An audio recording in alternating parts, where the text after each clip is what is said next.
specifically looking forward to seeing from your boys? Well, first of all, I want to respect the opponent, and I told every guy that, treat every game like a final. So we're going to treat this game just like a final, because we only, we need the points for sure. But I've done my analysis on Spanish Town. They have a couple of good players, so we will look out for that. And we'll be attacking a lot, and try to get as much goals possible as well. Thank you, Coach. Thank you, Jenny. Coach Gunter, it's good to see Spanish Town High back after 1 year of what I'd call a break. What is something that you would like to leave, or a legacy you'd like to leave in the competition this time around? The legacy we're looking forward to lead is to hopefully see our young players gain experience for the future. Because we have a few grade 8s and grade 9 boys in the process of development into better players. So we'd like to see that. You talk about grade 8 and 9, which would mean that your team is relatively young. I would suppose that development is something that you're keen to. Talk to me about that. Well, we are looking to have a very strong team in the near future. So we want to expose our youngsters from now. If you're old enough, you're old enough. Yes. When you talk about exposure, the last time you guys would have met up with Vauxhall High would have been in 2015, losing on both encounters. I'm sure that this time around, especially drawing in your first match, there's a bit of motivation in your team. Yes, during our training past couple of days, we've definitely looked to fine-tune the errors, and we've looked at a lot of film and to see how can we develop and do better. So we're looking to do much better this time around versus Vauxhall. Well, thank you, Coach. Excited to see your boys today. Thank you. All the best. Our commentary team of Jordan Fort and Leger Williams will be taking you through all the action. Ashenheim Stadium in Jamaica College, that is the venue for today's doubleheader. Vauxhall awaits Spanish Town High. Spanish Town High, the returning team to the ISSA Manning Cup competition. The word legacy used by Kyle Butler, who's trying to leave his own legacy, carrying on from a legacy started by his father. He's moved to Vauxhall, a young team who he says the average age is 16 years old. And he's been happy with the progress so far. They've got a main man in the middle, Daniel Walker, tipped as one of the outstanding players to watch as a central midfielder in this competition. We will have our eyes on him as well as all of the other players in today's contest. Spanish Town returning, last meeting with Vauxhall 2015, lost on both occasions, and now they are back to prove a point. Jordan Ford, Leger Williams taking you through this one. And I'll give you the team of officials who will be manning things. Karen Wilson is the man in the middle. Pervel Beckett, first assistant. Richard Leslie, second assistant. And Marcel Scott as the fourth official. Good afternoon to our viewers. If you're watching us on CVM TV, cvmtv.com, or CVM TV News on YouTube. And good afternoon to you, Leger. Yeah, thank you very much, Jordan. I know you're one for some very rousing introductions, but yeah, this game should be quite fascinating. I think for both teams, it will all be about getting some points on the board, like the head coach of Vauxhall High, Kyle Butler, would have alluded to. This is a group that many expect to be dominated by Jamaica College, a team that we'll see right after this game. So getting points against everyone else should be the priority. And when it comes on to Vauxhall, they did get a good start, winning their first game by 2-1, a tight one against Camperdown. Spanish Town, they did get a draw, so they'll be looking to get their first 3 points on the board. Referee Karen Wilson there in the middle. Pervel Beckett, Marcel Scott, his assistants. Karen Wilson, the fourth official, will update that in short order. But yeah, it should be a very fascinating game. Kyle Butler did give his intentions pretty early, and that is to attack, that is to get goals, and they'll need them as well. But Spanish Town, they're also a young team gunning for success. They did sit out a year, so let's see what they have to offer. The team from the, well, really and truly the middle of Spanish Town itself. Absolutely, and this Vauxhall team, as we said, I've heard a little bit about them, Leger, and they are said to have some pretty good young talent. Coach Butler said that his team is a young team, but a team that likes to express itself, and he used the word attack, I think maybe 3 or 4 times in that interview. He said he's going to attack. So they'll be playing on the front foot. We can expect that from early on from Vauxhall. Let's see how Spanish Town will cope. As I said, I'm keeping my eye on Daniel Walker. So too Gentles, Amarian Gentles in the center of defense. I believe he's the captain for Vauxhall. Those two I've heard a little bit about Leger, that they are the standouts of this Vauxhall unit. So let's see what they bring to the table. As well as, of course, we're always looking for any gems, any diamonds in the rough. Here's a Vauxhall starting 11. Sirani Brown, Amarian Gentles, Javoni Cummings, Daniel Walker, Lafayne Wright, Richardo Walker, Kyle Chen, Zundair Ingleton, Yuan Francis, and in goal for Spanish Town, Javon Wilson. There's Tashawn Anderson, Texton Bailey, Kevon Haynes, Ambrose Miller, Ronaldo Guy, Parchment Knight, Francis Pinnock, and Lamine as the starting 11. Michael Gunter is the head coach. Well, if Lamine's last name is anything to go by, he should be an exciting prospect as well for Spanish Town. Don't come back down here. Or maybe his last name should have been Yamal. Don't come back down here. So we're off in this contest, the first of a doubleheader. Spanish Town High versus Vauxhall High at the Ashenheim Stadium from Jamaica College. Jamaica College feeling good this week, seeing one of their products win on the world stage, a silver medal. Tyler Mason at the World Championships in Tokyo, Japan. We'll see that Jamaica College unit a little later on. So here come Vauxhall now on the attack, as Coach Butler said. Number 10 is Richardo Walker. He's also tipped as a man to watch. Yeah, one of their goal scorers from their first encounter, that victory against Camperdown High, 2-1 victory. Middle of the park they are now, spreading the ball out wide to 19, Jethorn Jones, and across the box, and a shot on goal. The ball has found the back of the net inside 40 seconds. Vauxhall off to a brilliant start here against Spanish Town. Coach Kyle Butler told you they're 1-0 up. He did say attack, attack, attack. We might have taken it for granted how quickly he'll be instilling that. And it's another one of their goal scorers from their opening game, Kyle Chen, popping up at the back post completely unmarked. As a matter of fact, a very sharp left-footed finish to put Vauxhall 1 goal ahead. So he's notched his second goal of the season, Kyle Chen. Vauxhall now 1-0 up against Spanish Town. Talked about it, we asked the question, how will Spanish Town plan to repel this Vauxhall attack? Well, in the first minute, Vauxhall are 1-0 up. And the coach Kyle Butler is a pretty pleased man right now. And that's really how a game plan can get changed immediately. It must be very frustrating from a Spanish Town perspective to concede so early into the piece. And here's the goal again. Always a telling sign when a player isn't picked up at the back post. There were 4 or 5 Spanish Town players in that penalty area, but none of them alert to the danger that Kyle Chen had provided. And he personally could not miss from that distance. Yeah, and the Spanish Town goalkeeper, Davil Nelson, can't put the blame on him because his defenders let him down, but was in absolute no man's land in that one. Here come a Vauxhall attack again.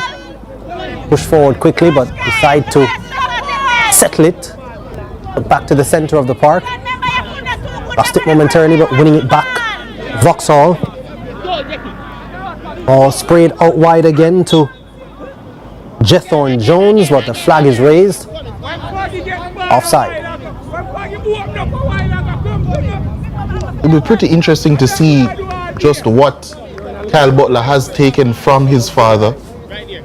Of course, that is Craig Butler in terms of his coaching style. We know that a Craig Butler team typically loves to attack quickly, a lot of verticality in their play, usually abides by a pretty strong system.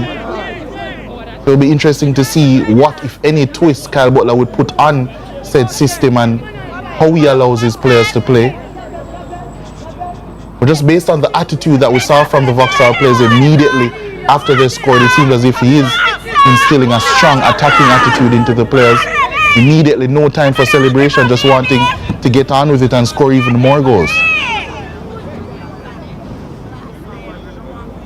Competition, we know, a slight change in the format for the Manning Cup competition this year, where the top 4 schools will separate themselves, or they'll be separated, of course, based on points after the first 7 games. Then you're going to have the top 3 going through. A ball comes in now for Vauxhall, headed out by Spanish Town. Ball still in play.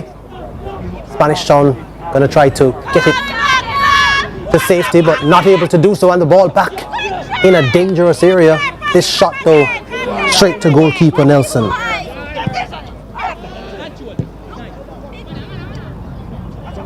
Yeah, so we know that there is the possibility, of course, in this round robin phase that goal difference can play a huge part, and so pretty sure Coach Butler has his eyes on that as well.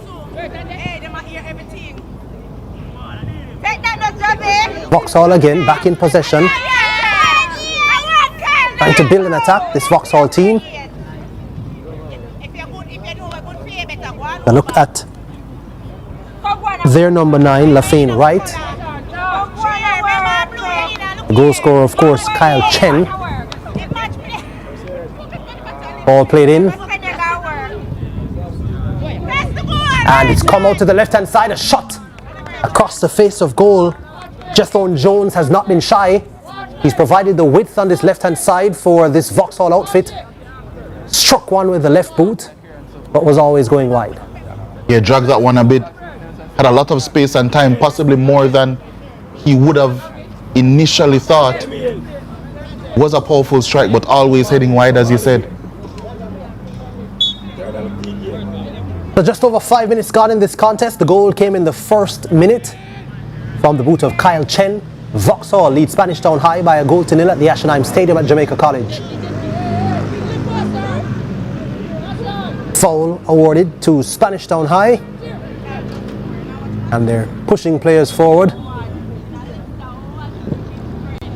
Free kick taken long, all the way into the box, but no Spanish Town High player in the vicinity. Vauxhall able to recoup possession, and now trying to launch an attack. Crowded out there on the right hand side. Spanish Town tried to play it forward. One gonna be easily picked off. Daniel Walker, number 6, launches the ball forward. Jethorn Jones is gonna try to support here. Here comes another dangerous opportunity for Vauxhall, and a shot comes in from Richardo Walker. Nothing on it in the end. Yeah, had space and time initially, but the Spanish Town defenders retreated well, forced him into a tame shot. Ball out wide on the left-hand side for Spanish Town. Ball played just perhaps a touch too early, though. From Vauxhall again, Jethorn Jones now on this left-hand side has been quite active early in the piece. Yeah, constantly involved, always providing the width, as you mentioned earlier. A lot of running, a lot of vertical play from this Vauxhall team early. A lot of intent shown also.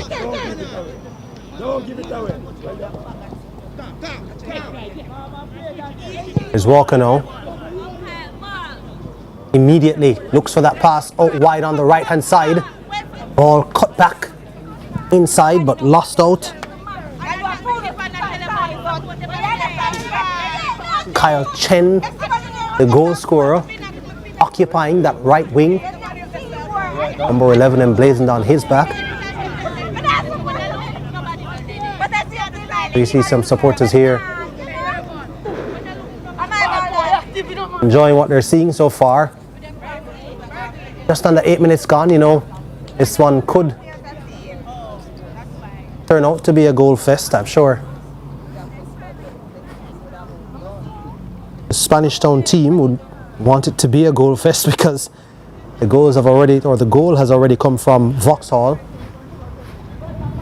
Yeah, at this point they would need at least 2 to get all 3 points in this encounter.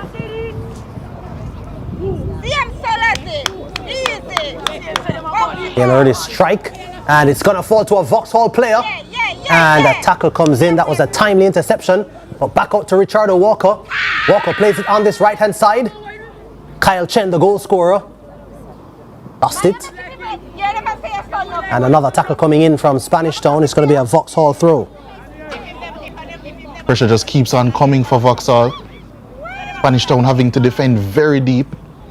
10 men behind the ball at this current moment. Ball comes into the box. Keeper comes out, fumbles, loses it. Gathers it in the end. And it's Spanish Town ball again. But we can see that this Spanish Town team is already under siege. They've tried to play their way out as they do here. They'll be able to launch something from this. Tackle comes in. Ambrose Miller it was for Spanish Town. It's the number 10 trying to work an angle for a shot. But a crucial sliding challenge. It's a corner kick to Spanish Town.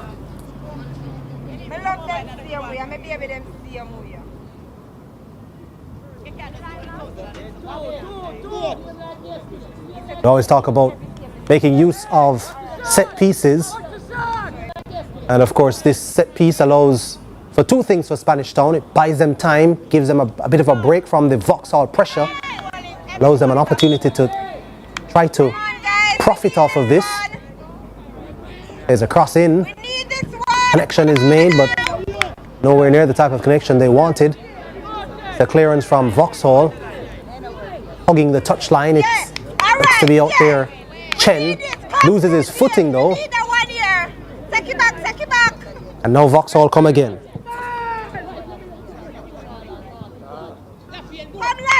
Ball comes forward, left-footed shot from Lafayne right, straight to the keeper.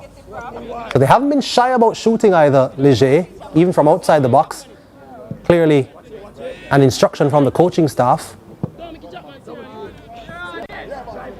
Bouncing ball, not dealt with by Vauxhall number 3, Serrani Brown, but eventually recovers to win it back for his team. Jethorn right now plays it in the middle to Zondair Ingleton. Ingleton finds right. That tackle coming in, that's a dangerous tackle. Referee blows the whistle and points to the spot. It's going to be a penalty to Vauxhall. Yeah, one of the most obvious calls, or more obvious calls you'll see all day. Typically there's some level of contention when it comes onto these penalty decisions, but that one was pretty evident right away. Dangerous tackle late, and Vauxhall get another golden opportunity to extend their lead here. It's only 11 and a half minutes in, but they're certainly on top, and it will be Javon Cummings to try and double this lead.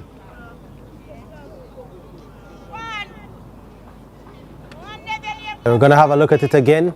Ball came out to Jethorn right, and Wright found Cummings himself. Yeah, dangerous challenge. A challenge, did not play the ball at all. And now here comes a penalty, and it's slotted home. And Vauxhall get a second.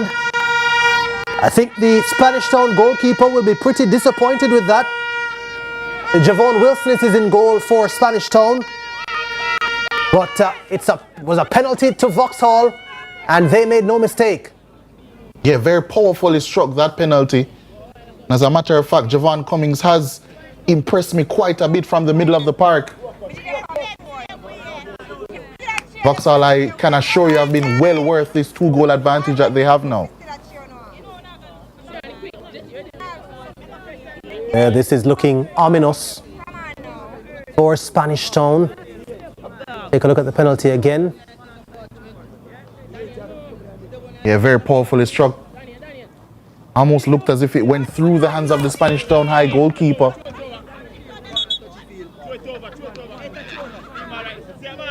Yeah, I did say that I think he would be disappointed with that one because he was there. Went through the hands, as you said, Leger. Didn't even get a touch on it, even though he was right there. But again, giving away a penalty in that situation. Spanish Town coaching staff scratching their heads. Coach Michael Gunter obviously cannot be pleased with his team conceding 2 goals already before even 15 minutes. Uphill task from here for Spanish Town. He did mention that he was trying to iron out the kinks with his team. Comes a cross, that's a good cross, and an opportunity for a shot. Wasted in the end. And it was a man who gave away the penalty, as a matter of fact. Javon Francis. Never quite settled under that one. Always a key when hitting volleys. Try and get yourself over the ball as much as possible. Always leaning back a bit was Francis. And the result of that usually is a shot that goes very wide and high. And that was the result. And Spanish Town disappointed because they're looking to half the deficit at any opportunity they get. Here comes Daniel Walker.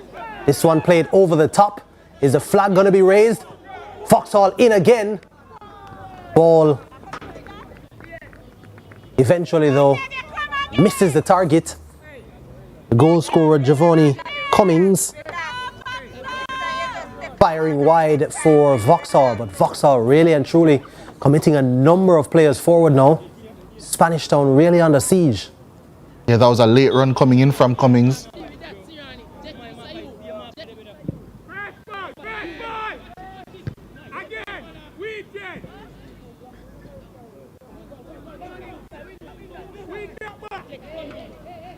Vauxhall back in possession.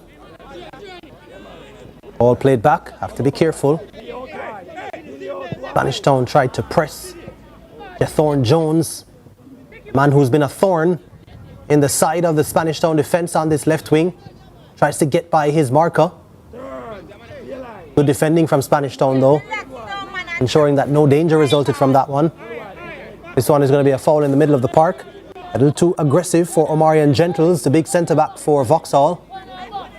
Spanish Town have an opportunity to get their team forward now.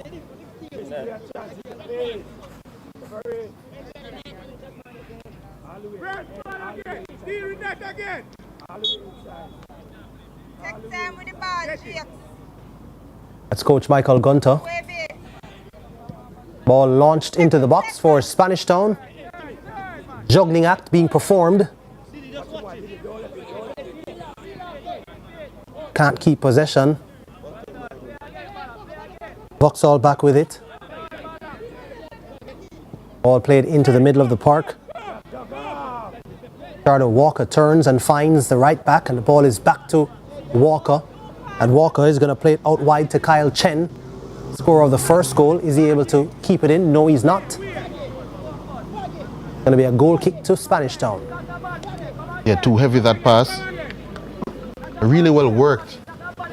That piece of play from Vauxhall, progressing the ball through the thirds very effectively against the Spanish Town unit, who don't seem to be getting close enough to the Vauxhall players on most occasions.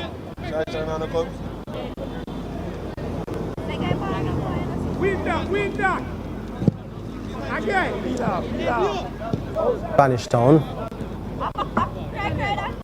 giving that one again cheaply, but they win it back. Ball intercepted by the Vauxhall defender, but wrong footing his goalkeeper. Could have been dangerous, could have gone anywhere. And it's Gentles, I believe, who's down for Vauxhall. That stretch just did a number on him. The big centre back for Vauxhall wearing the captain's armband, but an opportunity now for Michael Gunter to gather his troops, get a word in. Talked about average age. Don't know the average age of the Spanish Town team, but just looking on their faces, Leger, it's a young team. He did mention in his interview players in the 8th and 9th grade playing for his team. They do have a very difficult task ahead of them against this Vauxhall team, who have looked very impressive so far.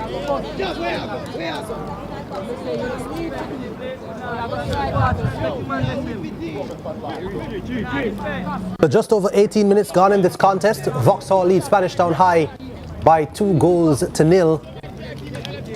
It's the first of a doubleheader at the Ashenheim Stadium at Jamaica College. Spanish Town with a corner kick. Javon Francis, number 17, to take.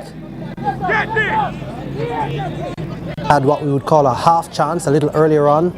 Kicked it well over the bar. What kind of delivery will he serve up? Corner kick taken, comes into the middle of the box. Dealt with by Vauxhall. Tried to launch a counter-attack. Spanish Town back in possession. Ball is going to go out to Kevon Haynes. Haynes to Francis. Francis tries to keep it in, but couldn't do so. Spanish Town trying to gain a little bit more threat than what they've shown so far. Have been trying to put Vauxhall under some pressure, but yet to turn some of those half moments into some more decisive ones. Maybe they can now. Shot taken from distance. Tashawn Anderson. Saw his name in lights perhaps. But unfortunately, those lights were dimmed pretty quickly. That one well over the bar. Yeah, not a bad idea to take on that attempt. The execution of it was, let's just say, it wasn't the best. And that's putting it nicely.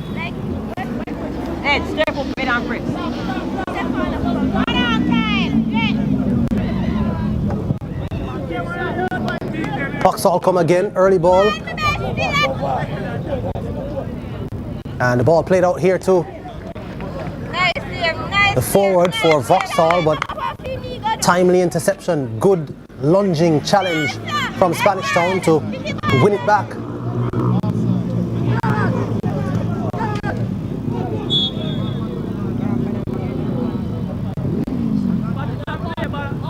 As if there was an offside call against a Spanish Town player.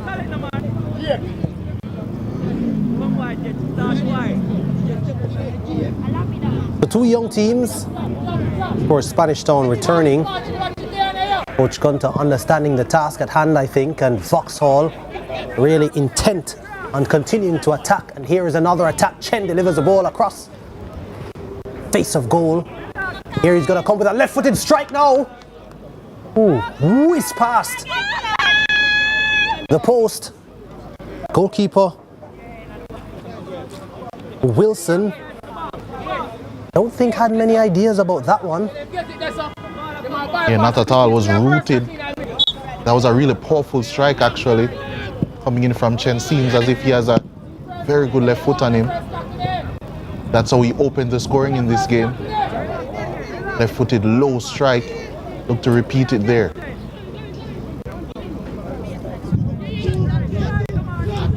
And here comes another attack. Wave of attack from this Vauxhall team. Attacking in numbers. Spanish Town getting back though defensively. Gentles boots the ball forward.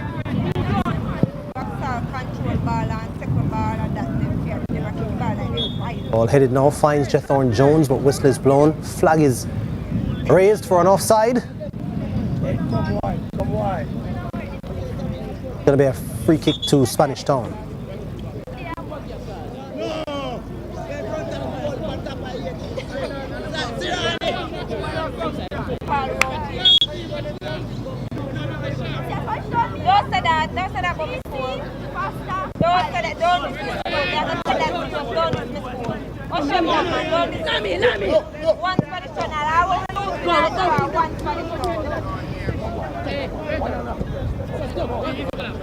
Vauxhall back in possession. Gentle is the captain.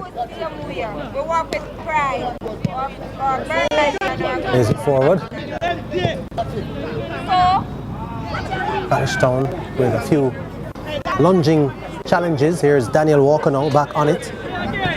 He did mention earlier that they weren't getting close enough to the Vauxhall players, certainly applying much more pressure now. Vauxhall doing a relatively good job of keeping their composure and playing out of it.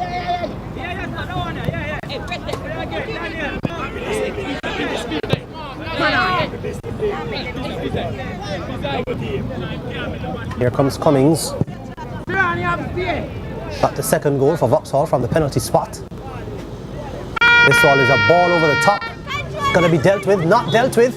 And now it falls to a Vauxhall player, but the flag, the handball in fact. Like a handball called by the referee. So Spanish Town saved, you would say, by that particular infringement. Vauxhall get the ball back rolling though. Trying to take a snapshot from distance. Goalkeeper was alert to it anyway, and the ball trickles out of play. The Vauxhall number 10 is Richardo Walker.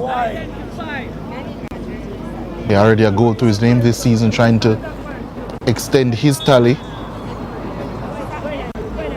Seems as if everyone on this Vauxhall team is in a mood to score and run it up here against Spanish Town.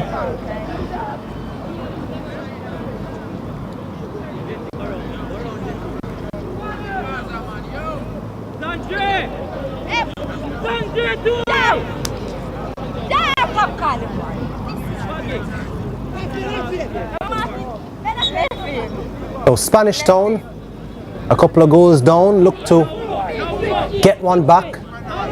I want to say the next goal should come from them.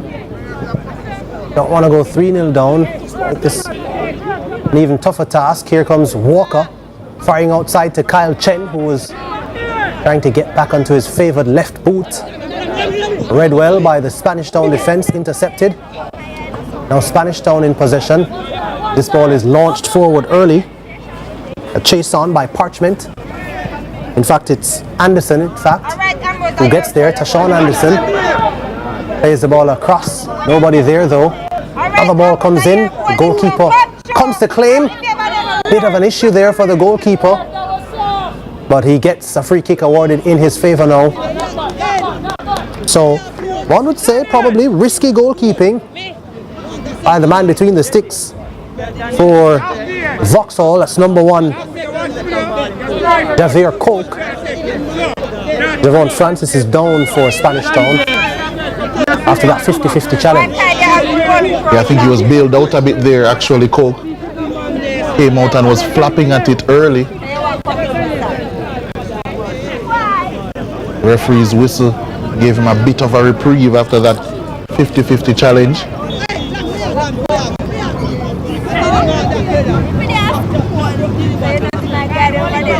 Control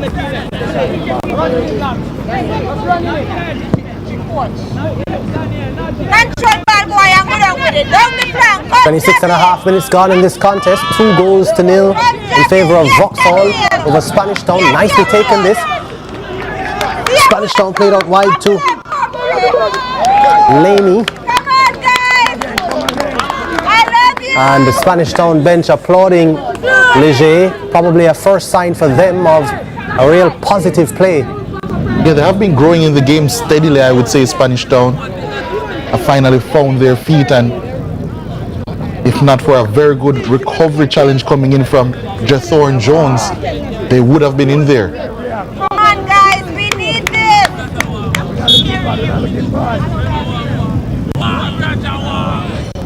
Ball played in across. Challenge comes in. Spanish Town players down, but no whistle from the referee. And here comes the aforementioned Jethorn Jones trying to get on the end of it. Unsuccessful. Another opportunity for Spanish Town to attack.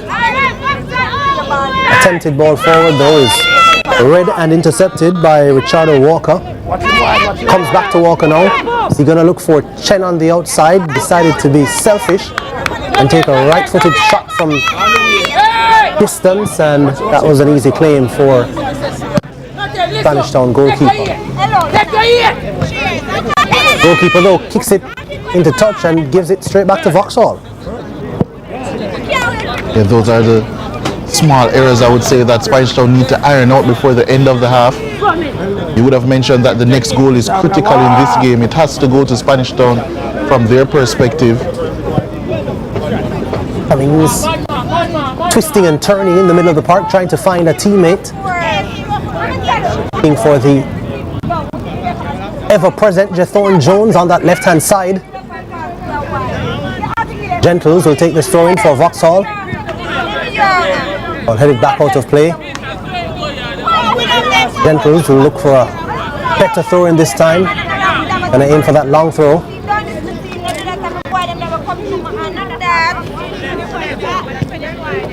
Throw long but not effective. Spanish Town able to clear. They try to launch that one forward quickly.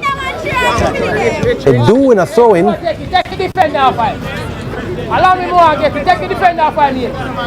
Let me get free, let me get directly. Let me get free.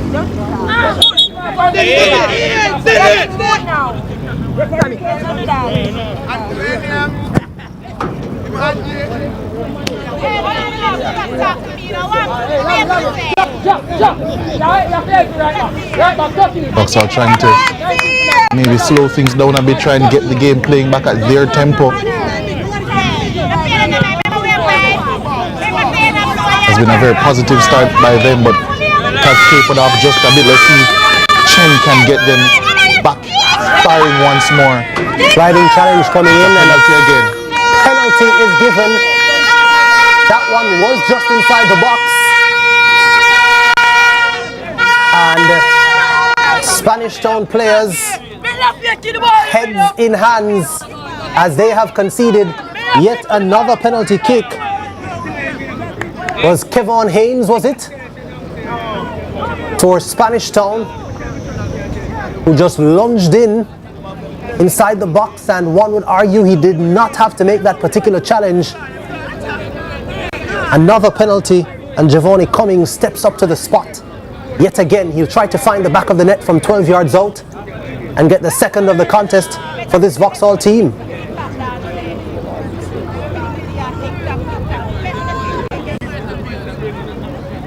There's a replay now of that challenge. Yeah, it was Kyle Chen bursting down the right-hand side, and again a strong lunging challenge and a very easy decision to make for the referee.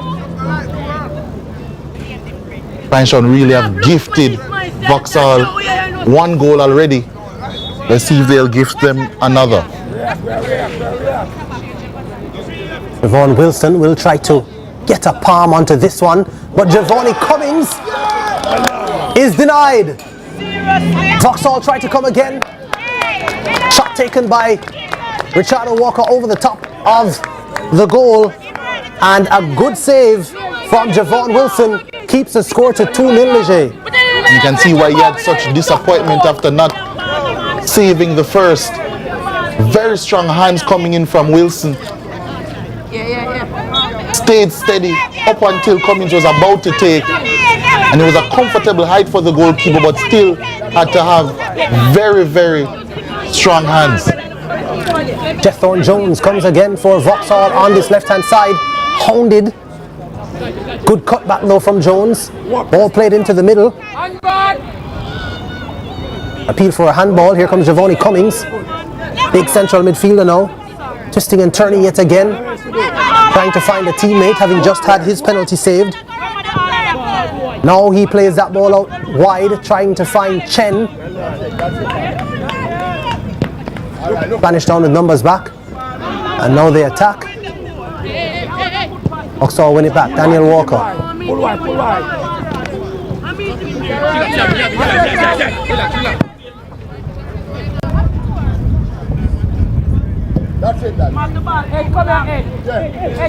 Vauxhall, I'm sure, will be very disappointed that they weren't able to extend their lead in this one.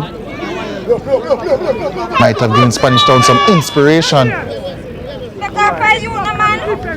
Tashawn Anderson in the middle of the park, trying to make a turn to unleash a teammate. Taken down, fouled right on the halfway line. Free kick to Spanish Town. 33rd minute, or 33 minutes have elapsed. 34th minute. Vauxhall by 2-0. Just had a penalty saved, and Spanish Town will consider themselves still in it. Perhaps buoyed by that penalty save from their goalkeeper, Javon Wilson. It is often said that 2-0 is the most dangerous lead in football. A goal back, especially before the break, could instill a little bit of fear and anxiety into the Vauxhall team. Irani Brown. Miscontrol by Richardo Walker.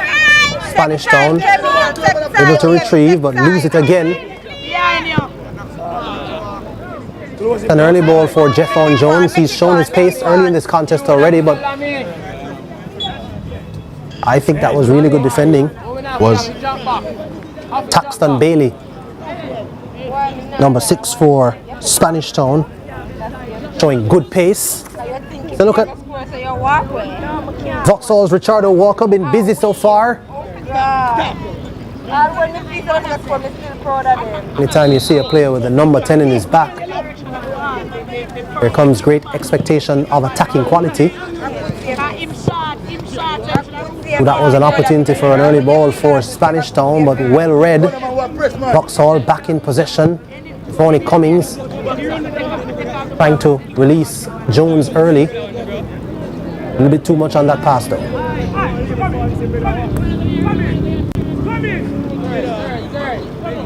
The Vauxhall not afraid to play that early pass. You can see once they're in the middle of the park, they're looking up. Talked about that new buzzword in football, being vertical. Verticality, I'm not sure yet if that's in the Oxford Dictionary, but it would find its way in there, I think, at some point. At least if they're listening to football managers nowadays. a very, very important concept, that one.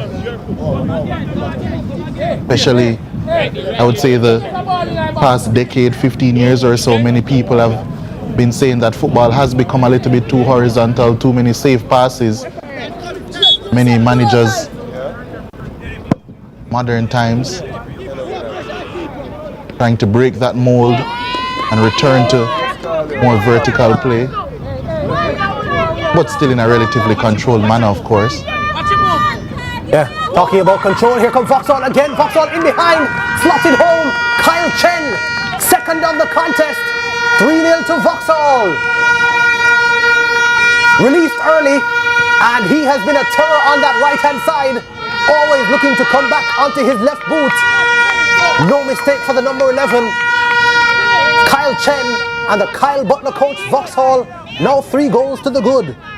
Yeah, Kyle Chen has been very decisive in front of goal. But Wilson, the Spanish Town High goalkeeper, will be bitterly disappointed that he didn't clean that one up. Especially after doing so well to keep his team in the game, keep the score at 2-0 by saving the penalty. Vauxhall extend their lead, and Chen proving to be a thorn in the side of Spanish Town yet again.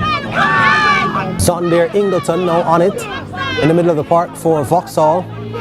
Plays it to Daniel Walker, trying to pick a pass back to Ingleton. Ingleton plays it out to Sirani Brown. Brown comes forward now. Nice turn this by Richardo Walker. The number 10 tries to find an angle and curl it to the far post, but high and wide.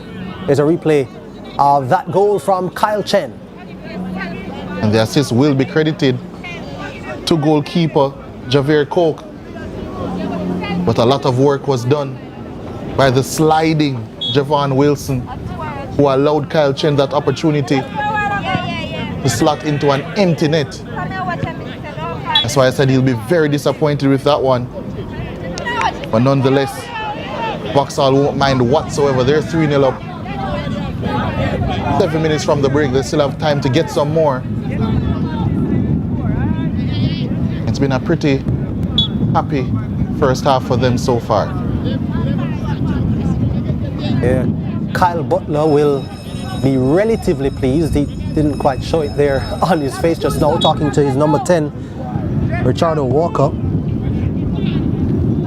Ball played in, I think because Walker has been a little bit rushed in possession in some instances. Here comes an early ball forward now to Chen, who's got a double so far. Goalkeeper Wilson was decisive then. Yeah, this time making no mistake. Well, that was actually Lafayne Wright coming forward for Vauxhall, number 9. Wilson beat him to it, sliding and blasting the ball out of play. Windy now at the Ashenheim Stadium, Jamaica College. Few clouds hovering around the Spanish Town box now. Vauxhall, ball fired across, and it goes out before it comes back in, and it's going to be a Spanish Town goal kick. Yeah, that time they got the cross inaccurate with Vauxhall. I think that might have been Jones, who's been operating from the left-hand side. Charlie Walker now, after that talking to, calm things down in the middle of the park. Giovanni Cummings, number 5, 1 goal so far, plus a penalty miss to his name. Is it back to Walker, who finds Daniel Walker, number 6, ball over the top. Plenty of Vauxhall players queuing up, back in, across in the box. And is the goalkeeper going to save this one off the line? No signal from the referee. So it's a save. Of course, no goal line technology. But the referee and his assistants, neither of them saying that the entire ball had crossed the entire line, Leger. It stays at 3-0. We'll have the opportunity to see it again though. Yeah, and it was a fantastic save actually. The initial reflex of me was to say that it had crossed the line.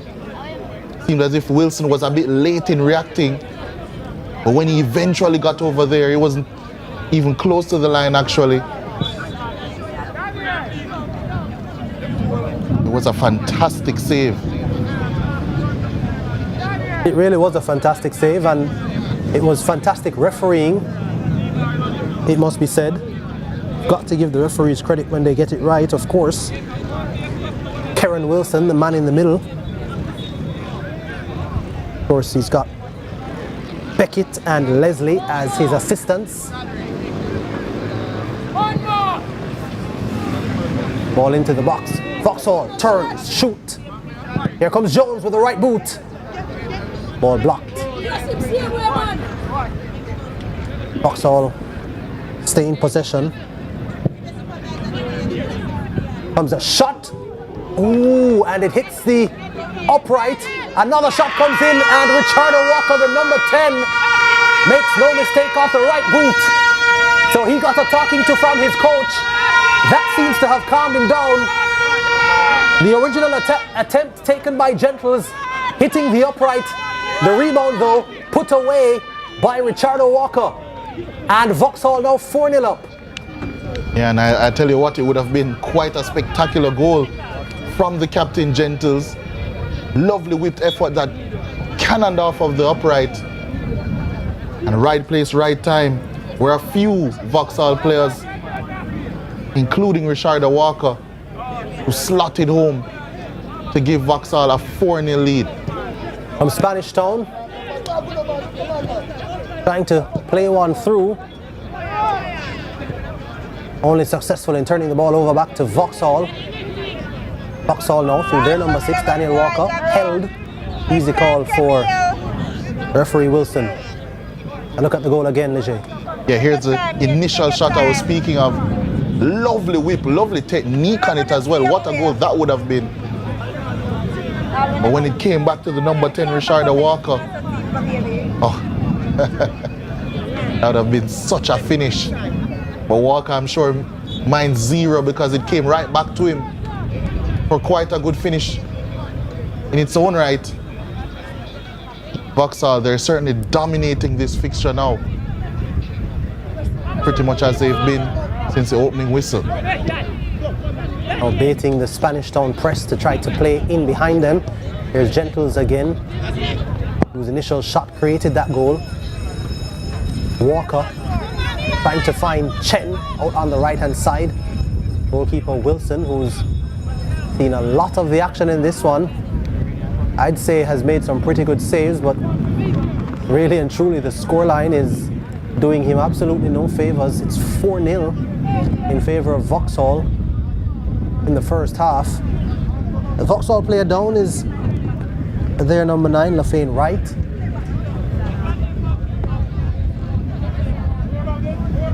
Yeah, I think the box defending from Spanish Town hasn't been good enough.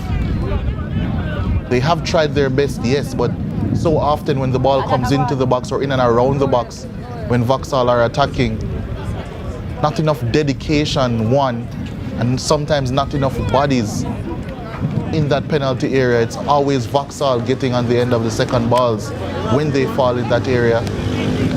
Vauxhall have some very good attacking players who have made them pay tenfold, or should I say fourfold, as they hold a 4-goal lead in this game.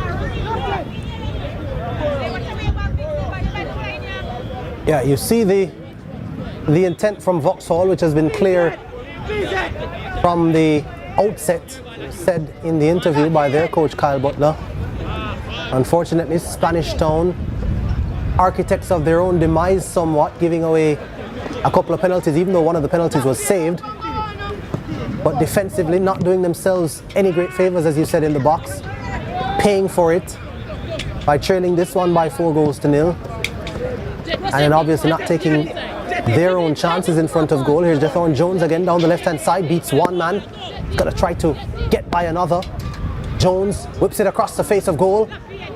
It's going to be another chance here. No, it's not. Foul called, I believe, on the attacking player for Vauxhall. Looks like Lafayne Wright was in the thick of things.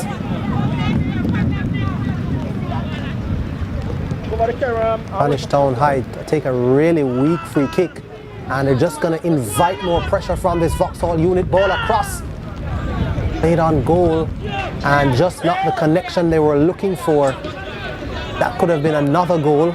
That was Richardo Wright. Could have been his second. Again, yeah.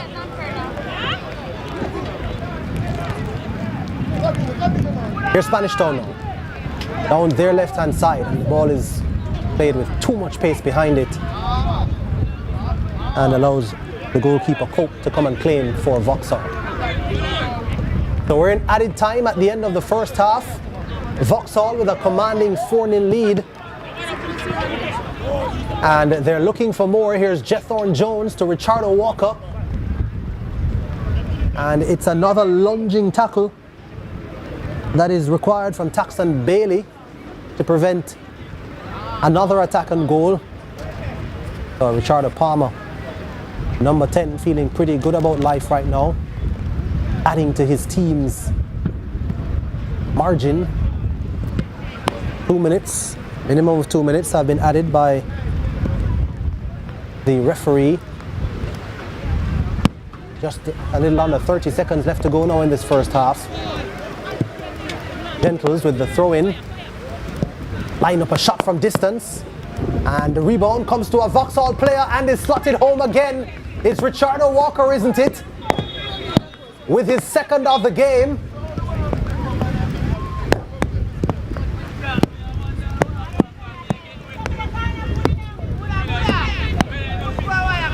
Is it his second of the game?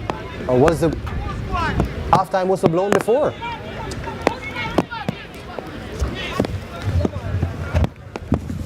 Okay, so celebrations cut short. Is it? Oh, it's the second of the contest. It is. So hardly a celebration there from Vauxhall. I was thrown off for a minute there. But Richardo Walker with no mistake there in front of goal. Again, the Spanish Town defenders, as Leger has pointed out so many times, not defending well in the box, and here's the 5th goal for Vauxhall. Yeah, and you can see again the same issues popping up. Box defending not good enough. 2 Vauxhall players free. And unfortunately for them, one of them was Richardo Walker to slot home his second and Vauxhall's 5th of the game.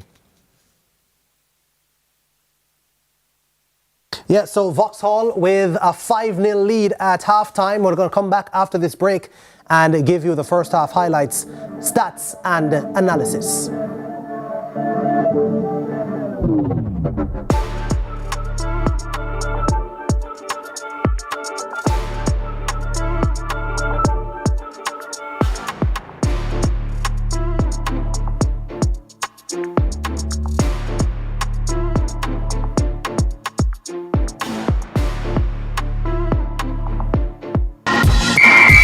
CVM Sports ISSA Schoolboy Football is brought to you by KFC, Ping Pong, Catch, Water, Pringles, True Shake, Powerade, Burt's Auto Parts.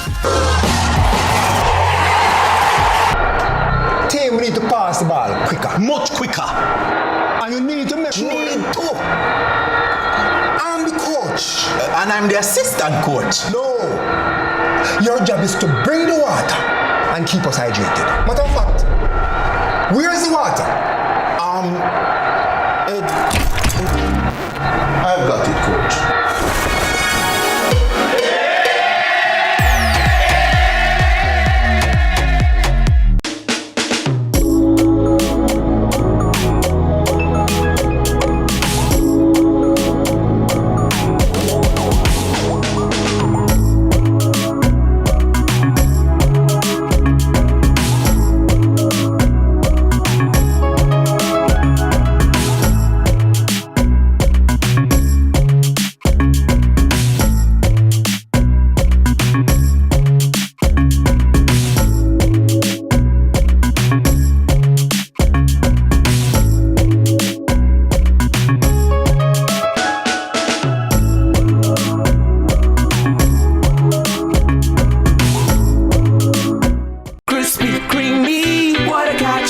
So tasty. What a catch. With a caramel center. What a catch. And so much chocolate. Ooh, yeah, yeah, yeah. First it's crispy, then it's creamy. With so much chocolate, smooth and milky. And when you go a little deeper, it's like caramel.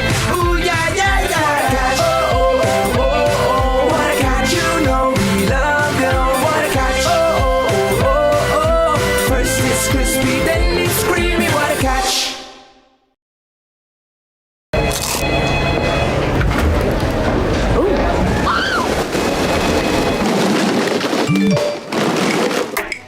Crunch your craving with the value menu from KFC. With combos starting at just $620. KFC, it's finger licking good.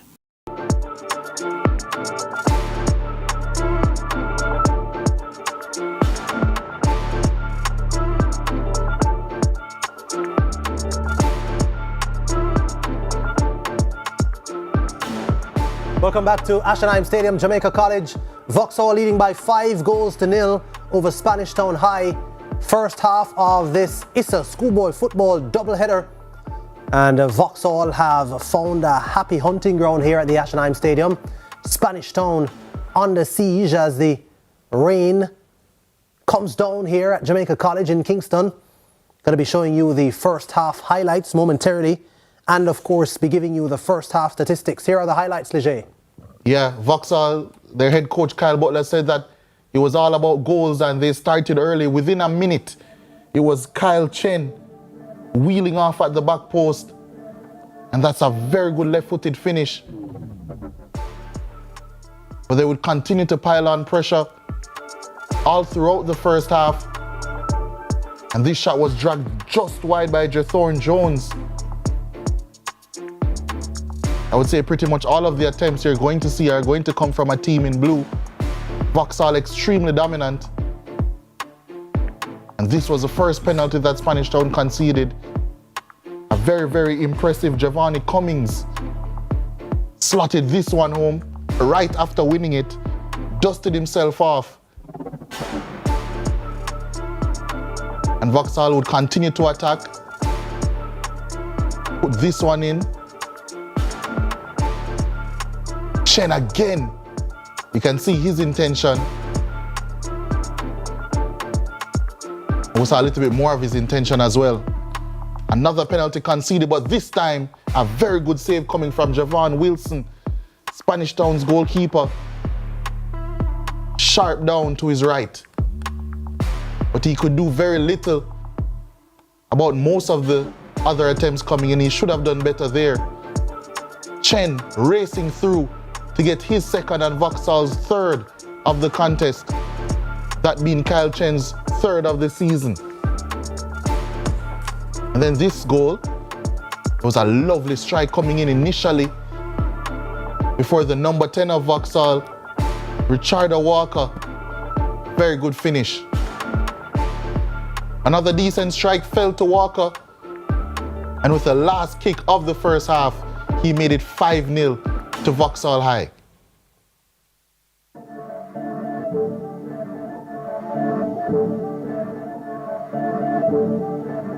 And Vauxhall certainly piled on the pressure. As you can see, 16 attempts at goal compared to Spanish Town's 3.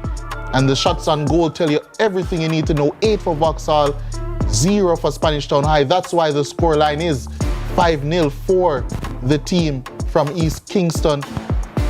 4 fouls apiece, 2 offsides, and 70% of the ball for Vauxhall High. And really and truly, you can tell a very, very vivid story from those statistics. Vauxhall High, after 45 minutes of football, leads Spanish Town High by 5-0. We're going to see the second half shortly after. It should be some rain ball. We're on CVM TV. Stay with us.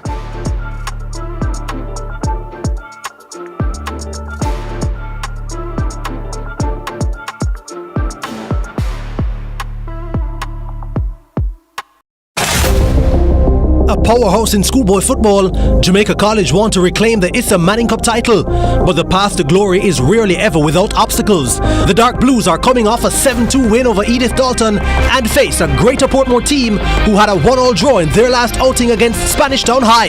It's the second match of a doubleheader at Jamaica College, Wednesday at 4:30 p.m, and you can see it happen on CVM TV, CVMTV.com, and CVM TV on YouTube. The curtain raiser will feature Vauxhall and Spanish Town with kickoff at 2 p.m. It's live. It's a schoolboy football action on CVM, CVMTV.com, and CVM TV on YouTube.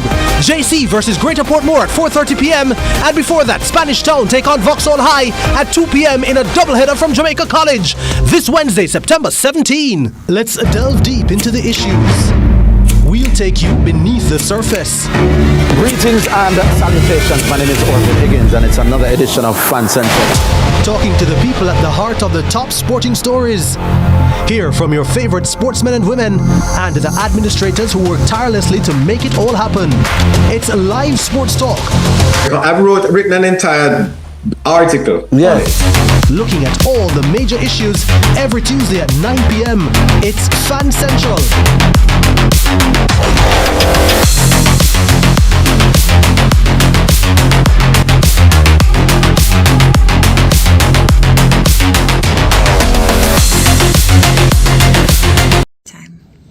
Well, it's this time of the year again when schoolboy football will take center stage. Coincidentally, the Premier League will have its launch a day after. So they start probably a week before the schoolboy season. And what's also very significant is that World Cup qualifiers are round about the time when Premiership and schoolboy football starts. Well, I really want to use the opportunity to again congratulate ISSA. I think over the years they have done so very well as it relates to organizing and promoting schoolboy football. We all understand the importance of schoolboy football as it relates to our youth programs. When you think that last year Jamaica won the CFU under 14 competition with a number, of course, schoolboy footballers, and then this year we stepped up a little bit. We won the CONCACAF under 15 tournament and was very impressive in doing so. And again, a number of schoolboys, in fact, all the players were local based. So that in itself is an indication of the collaboration with ISSA and the JFF as it relates to promoting young players and having them being part of our national programs. So very important that ISSA and the JFF continue to have that relationship. What is also significant is that FIFA has sponsored a TDS program, a talent development program, and that impacts our youth program in a very significant way as well. So the JFF is intent on working closely with ISSA. Again, I must express my regard to the president of ISSA, Mr. Wellington, his executive members, and of course all the schools that participate in the ISSA football competition. We are very cognizant of the fact that when schoolboy football comes around, then the level of excitement, the level of vibe, is at a premium, because there is the ready-made audience for these schools with their past students and relatives of those who play. Everybody seems to get very excited. Of course, I'm looking forward to my Clarendon schools again doing well. We would have been very, very impactful for the last umpteen years. So, Mr. Wellington, the members of your executive, congratulations. Thanks again for working closely with the JFF. And like I've said, we're intent on ensuring that we identify young talents, have them put together in an organized setting so that they can continue to make the transition to our national youth teams.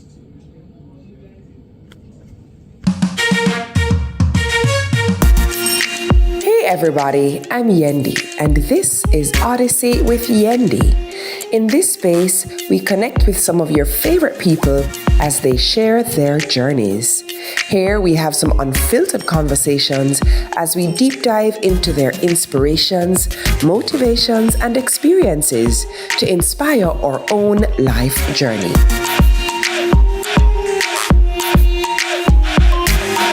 Odyssey with Yendi, brought to you by Grace, Singer, and Islandnet Services. Yeah man, this is Nadine Sutherland, cause we triumphant, because we not stay down, we not go down. Stop one like we are close, cause we triumphant. Yeah, this is Nadine Sutherland, big it up Rockers TV with Urchin.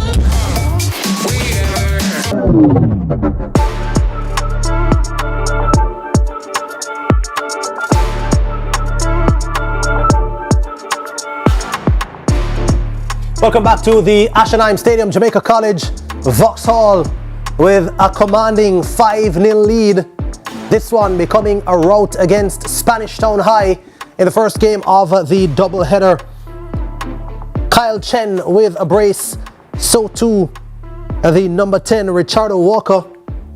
Chen scoring in the very first minute of the contest, before even 30 seconds had elapsed, in fact, and scoring again in the 37th minute. And Richardo Walker scoring in the 17th and the 45th plus 2, I make it. Final kick of the first half, really. And there was also a goal from Giovanni Cummings from the penalty spot. Interestingly, Cummings had 2 penalties, one was saved. So could have been 6-0 to Vauxhall. Really and truly a merciless performance from them. And Spanish Town now left licking their wounds. That halftime team talk from Michael Gunter, I'm sure, would have been quite uncomfortable. Really hard to see a way back from them from here for Spanish Town. And this one, I believe, is going to be about damage control, further damage prevention from a Spanish Town perspective. But Vauxhall really and truly looking to rack up the goals.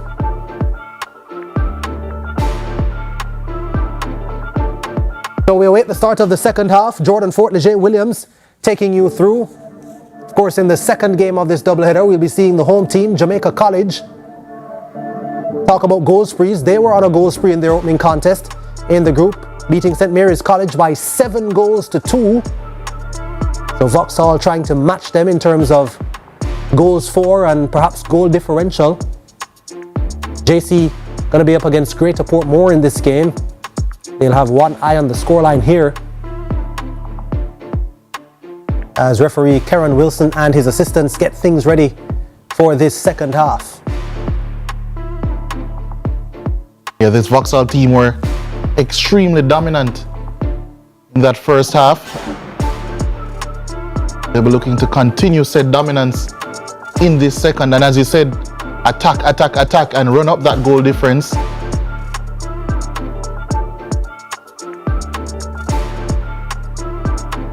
They'll of course be trying to match Jamaica College and theirs, as we're still seconds away from the second half commencing.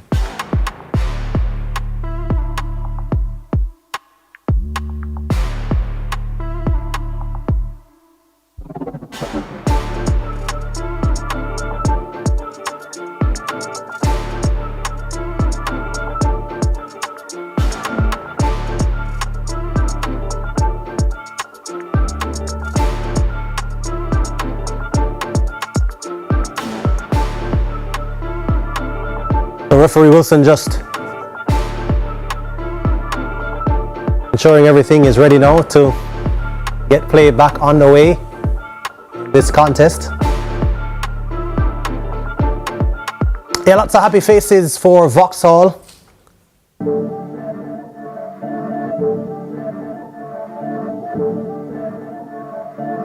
As the sprinkling of rain not likely to dampen their mood as they try to hunt more goals. Spanish Town High, I think, as we said, be thinking damage limitation, but also be thinking of getting themselves on the score sheet here. And they do well to get a couple themselves to try to climb out of this hole.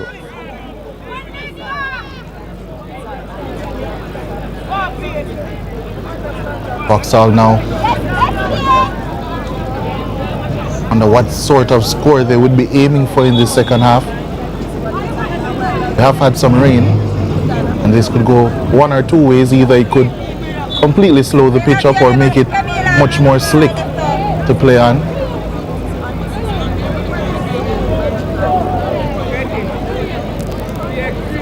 And then that can go completely one of two ways. Leger could even the contest out a little bit, or could make it a little bit more one-sided if it's more slick. Vauxhall looking to pressure early. Could play in their favour. Maybe the ball slows up and some sloppy play allows Spanish Town to get in behind. Try to get a couple of goals back. Which of those ways it will go is going to be determined. Play out right in front of our eyes in this second half. So just about 7 minutes past 3 o'clock now. The dismissal of school, and so some of the Jamaica College students come across now to the Ashenheim Stadium just to watch the second half of this one and get ready to watch their own team take on Greater Portmore. So Kyle Butler on the bench for Vauxhall.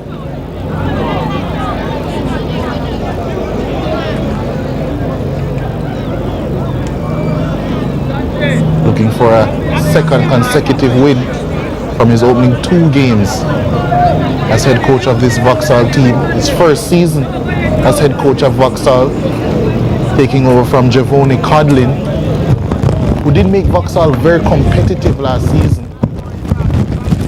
In their group finishing in 3rd. Did a lot of good things there, especially defensively. Has since moved Codlin to St. Jago High, allowing for the vacancy to be there for Kyle Butler to take over. He's looking to push the envelope a bit further, take them into the second round.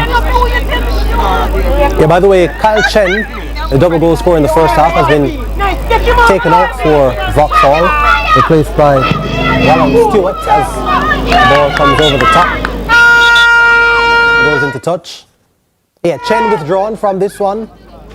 Interesting decision. This is the man who's come on. Roland Stewart. Yeah, interesting decision, Leger. I don't know if there was any injury to Kyle Chen. I mean, the score is 5-0, so he could have just been withdrawn to rest up. Perhaps being preserved for what Vauxhall expect to be a long run in this competition, and a deep run. Tackler comes in on Gentles, down for a minute, back to his feet now.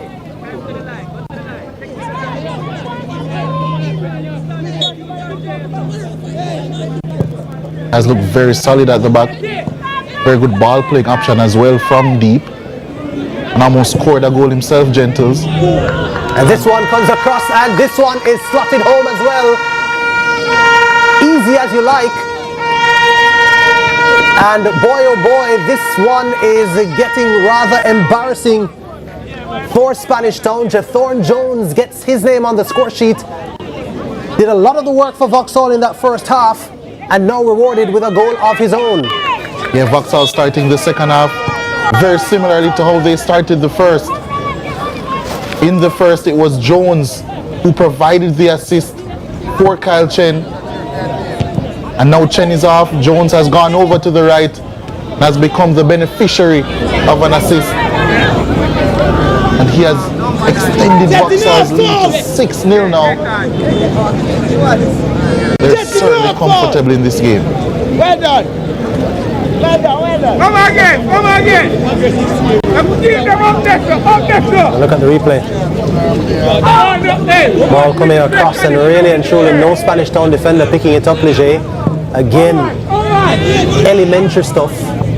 I mean, you have to defend better in your own box. Opportunity here now for Spanish Town, but ball played too far in front. Yeah, you have to be more alert than that as a defensive unit in your own box. And that wasn't even a ball fizzed across the face of goal. I mean, it gently rolled across the face. No Spanish Town player able to intercept. I think Jethorn Jones could not believe his luck, really. Yes, so much space right in front of the back line. We're very deep. Here's Giovanni Cummings weaving through and tries to push it one more time. I think he just saw the space there on the right hand side, got overly excited, pushed the ball too far ahead and played it into touch for a goal kick. Yeah, he's been the Vauxhall player that has check 1-3 impressed me the most. Yo. Giovanni Cummings. Yeah, at the start of the contest I was talking up Daniel Walker in the center of the park, but it's really Cummings who's shown his qualities. As we see Spanish Town back in possession, playing this one out to the right hand side.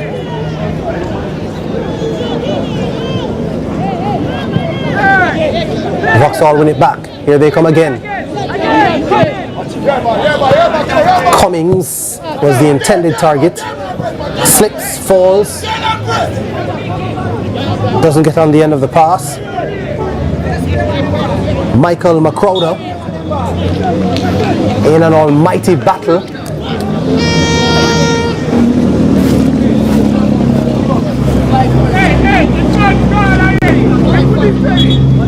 For Vauxhall, they're number 7. And he's rewarded. It's a free kick in favor of Spanish Town. Let's see if they can make something of this. Haven't offered too much when it comes on to attack, have Spanish Town. They should mention as well, Spanish Town made a double sub at half time. Francis out, Javon Francis, McCrowder in, Michael McCrowder, who just won this free kick.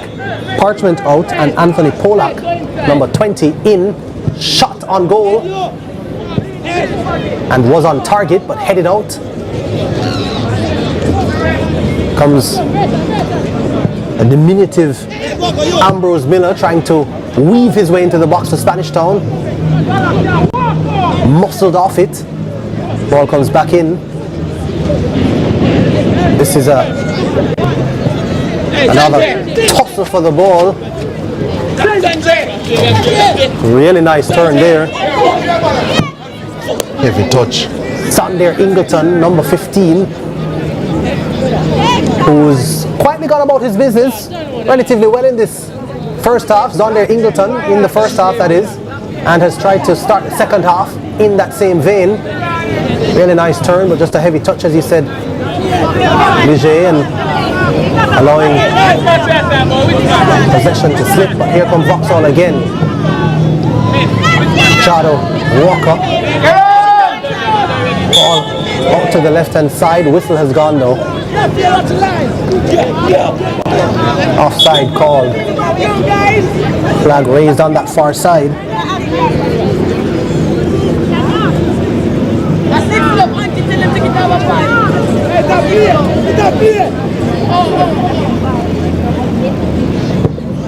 Spanish Town launching this one now.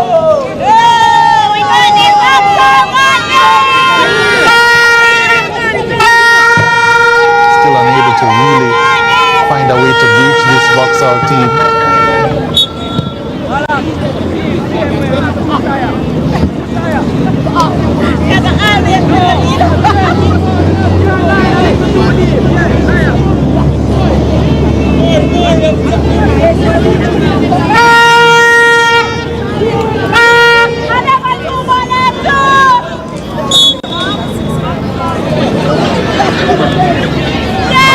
A couple players now down for Spanish Town.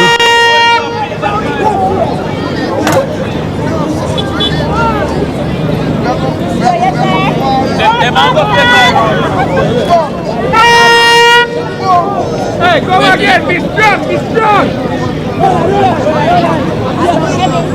Hey, you put against back, come on, get back, man!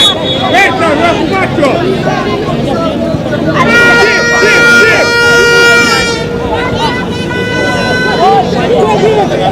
Ball won back by Vauxhall. On this left-hand side, Jethorn Jones was streaking through on goal, not picked up. Here comes Ingleton again, lays it off. It's going to be a first-time shot. No, it's not. The second touch was the shot by Cummings. Blocked though. And here comes an early attack from Spanish Town. Ball played out of play though. Not able to track it down. Ambrose Miller. He's a small figure, is Miller. Ball bouncing out of play. Vauxhall win it back. Thumped forward. Offside. Yeah.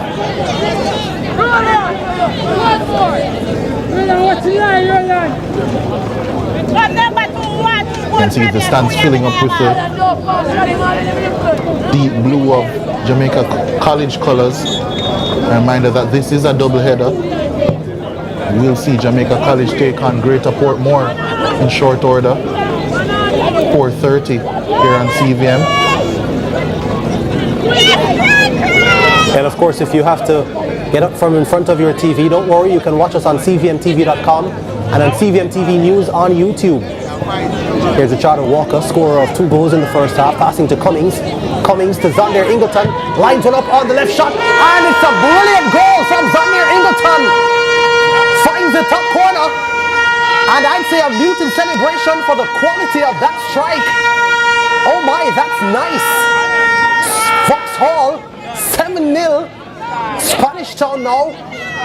Oh brother, really licking their chops, licking their wounds, that is. Vauxhall licking their chops because they're looking for more.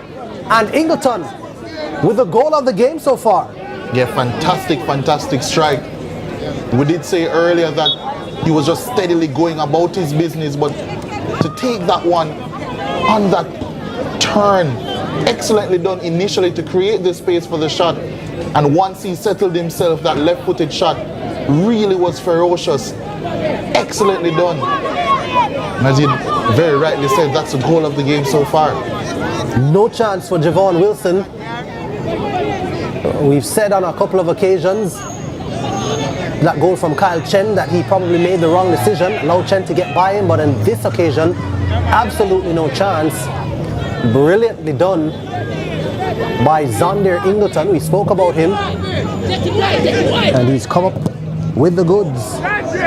Antoine Burton, one of the substitutes for Vauxhall.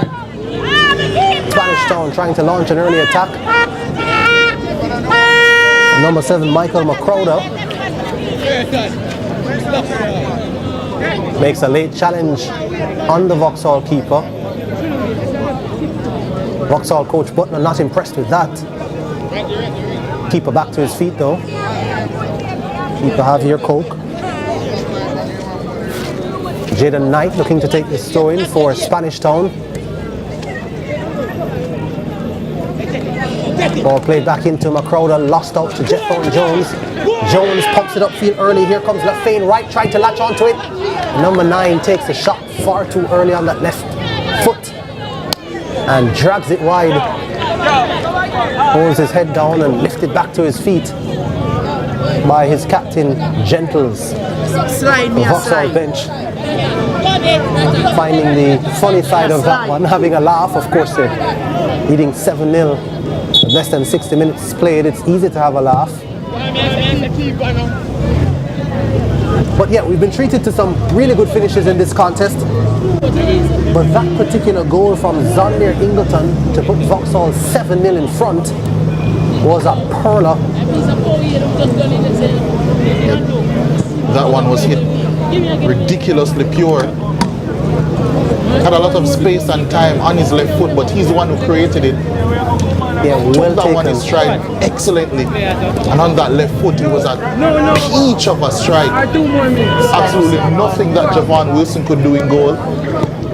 Yeah, if we can cue that one up again, Leger, I think what was so impressive, the first touch, that initial, to take it on the back foot, on his right foot, to just allow to cushion it. I'm going to see it again. Cushions it on that right boot. That first touch so important. And then one more, gets it out of his feet, and then a pure left-footed strike right through the ball.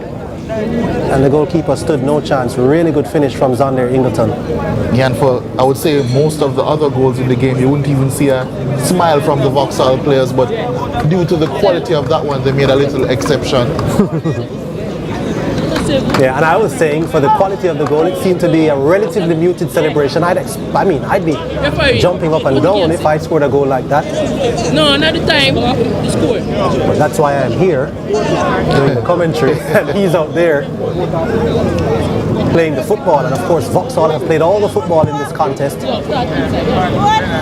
I don't think there's ever a time you can say 7-0 is a deceptive scoreline. It certainly isn't in this contest. They've deserved every single one of those goals. And I continue to remind the viewers, if you've joined us late, Vauxhall also had a penalty saved.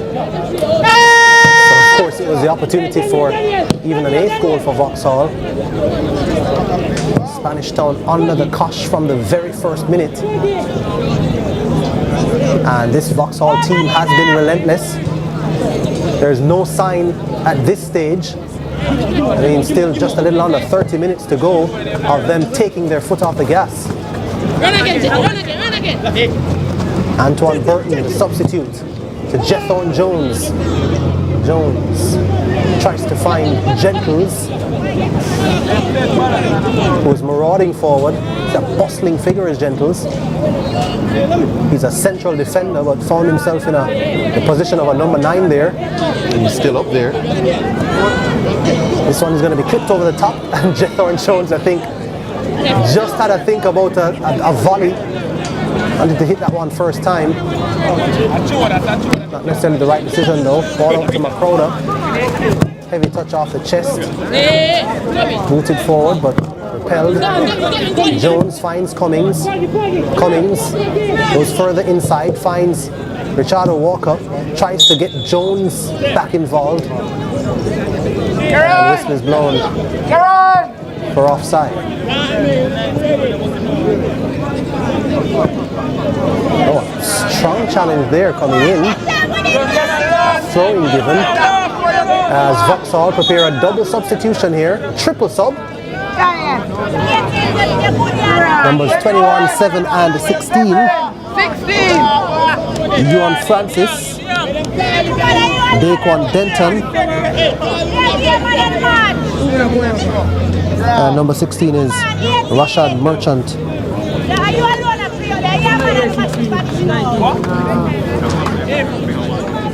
It's an opportunity for Coach Kyle Butler to give a rest to some of his regular players, with the scoreline being a rout, and he is going to take that opportunity to make a triple substitution here and remove some of the players who have been his main men.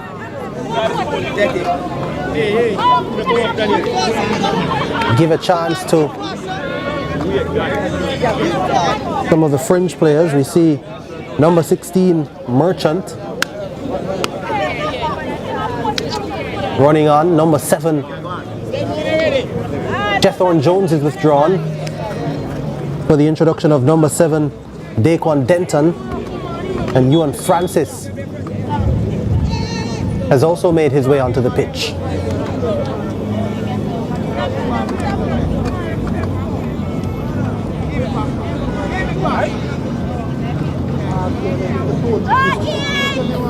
Yeah, so if you're just joining us, you have missed 7 really good goals, the last of which, the best of the contest so far. But I don't have a crystal ball in front of me, but I would say I think there's a high chance that you will see another goal if you stay with us in this contest, with Vauxhall showing no signs of slowing down.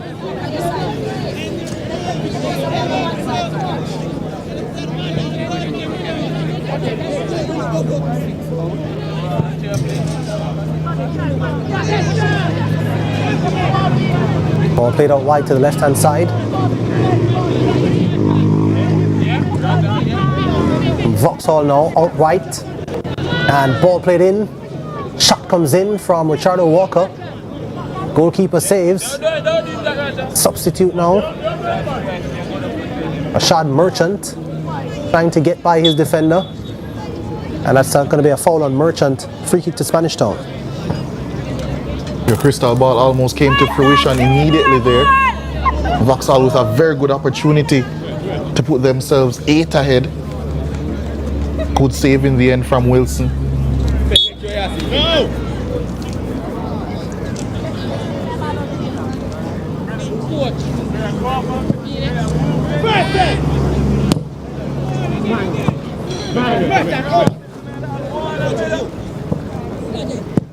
A feint right, Vauxhall number 9 just lurking there. Ball cleared away by Spanish Town.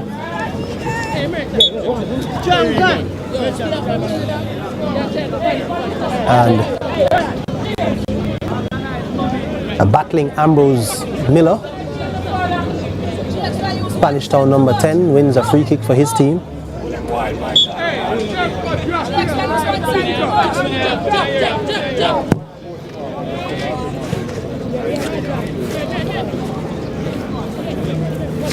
A long free kick, but Spanish Town relinquished possession. This one played over the top early. Vauxhall through on goal again. Will this be their 8th? Oh, the ball barely passes the outside of the goalkeeper's left-hand post. And Lefane Wright shaking his head. An opportunity to make it 8-0. Lots of smiles there on the Vauxhall bench. I think there was also the opportunity for the pass though, Leger, and that might have been a better option. But really now they're queuing up, aren't they? Yeah, as soon as we saw their captain move into that striking area, Gentles, you knew at this point they were just trying to pad some stats, get some goals for the confidence, because they see this contest as one that's over. And it really has been. It has looked that way for quite some time. Here comes an early ball. The substitute is on it. That's Daquan Denton. Twists and turns. Double team now. Daquan Denton still in possession. Plays it across the face of goal. Intercepted at a crucial time for Spanish Town, who come away with it now. Oh, launch forward early. Coke is off his line and comes to collect. First hit. Hey, move.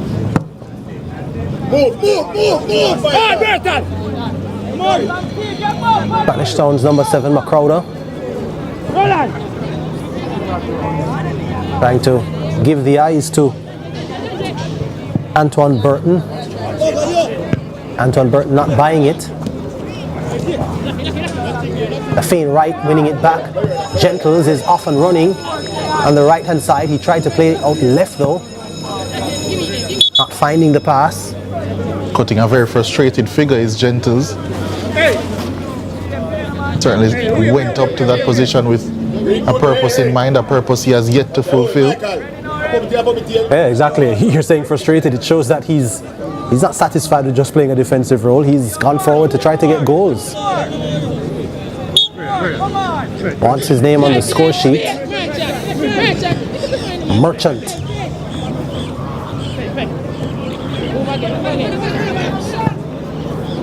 Ball inside and a headed effort towards goal, but wide. Vauxhall still in control. All deflected out now and goes into touch for a corner kick to Vauxhall. Haven't had many corner kicks actually, Vauxhall, and they've really fed off open play. Of course, we did talk about 2 penalties, one being saved. Really and truly have broken down this Spanish Town outfit from open play. Giovanni Cummings will put this one in, an out-swinging corner. Headed away by Spanish Town. Shot is going to come in from distance.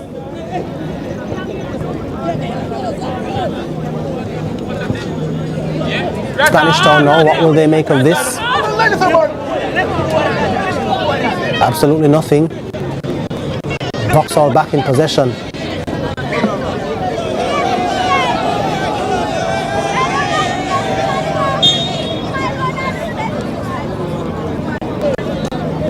Lafayne right out there, number 9 for Vauxhall, doing a bit of the dirty work, but loses out. Certainly put in a lot of work, the number 9. Not often a team's number 9 or a number 9 sees his team score 7 goals and he's not involved.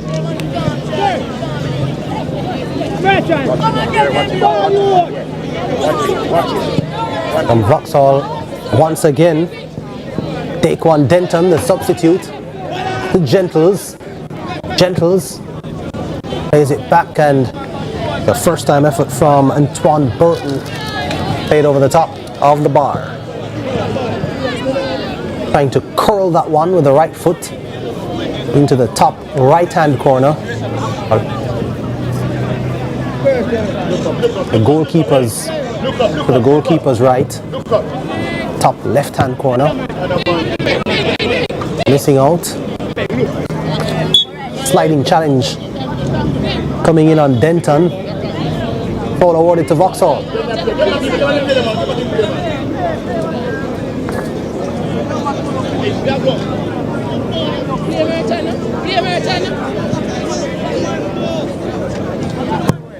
Giovanni Cummings serves this one up at the back post. Lurking. Or 2 Vauxhall players. But the touch takes it wide. Number 2, Ralland Stewart, was another substitute. Another pass looking for an attacker there from Spanish Town.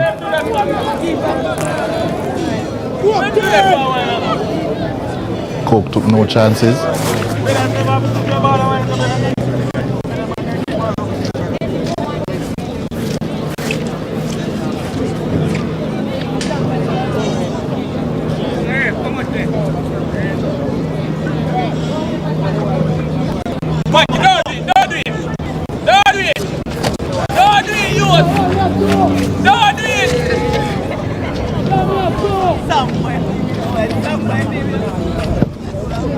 Game has gotten a bit scrappy now. Has, but here's McCrowden. Nope. Offside. Went too early. 74th minute. Vauxhall 7, Spanish Town 0. Vauxhall winners of their first game over Camperdown 2-1. 7-0, so 9 goals. 4, 1 against. Be a +8 goal difference for Vauxhall. A yellow card is going to be shown here, first of the game. A careless yellow card, really. And Giovanni Cummings, who's played so well for Vauxhall and has found himself on the score sheet, just kind of kicking the ball in frustration after the whistle had already gone. Referee Wilson showing him the yellow card.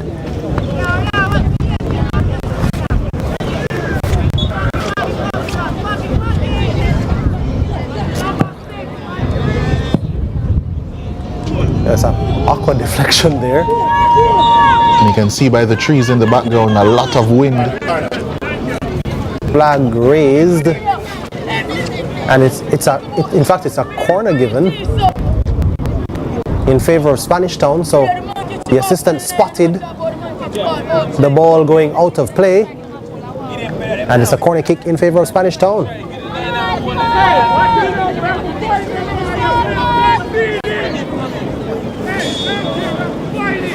Refereeing good in this game. Gonna line up a first-time effort, and yep, that pretty much sums it up for the Spanish Town outfit for this game. That shot from Jayon Knight, well over the bar, well off the mark. Much like a lot of what Spanish Town has served up today, well off the mark. And Vauxhall have taken full advantage of the frailties of their opponents, and they're not done yet. I do not suspect that they're done yet.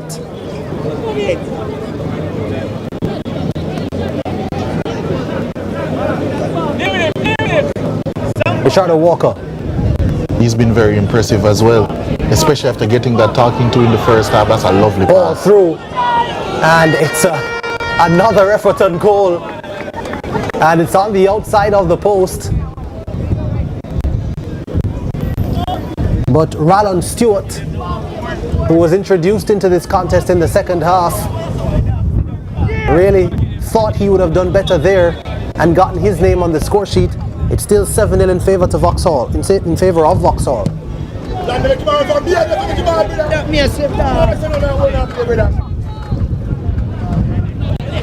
Gentles. Cummings tries to play it early, picked off, ball back in. Gentles with a snapshot, it's going to come out to a Vauxhall player, couldn't redirect it on goal. Rashada Walker again.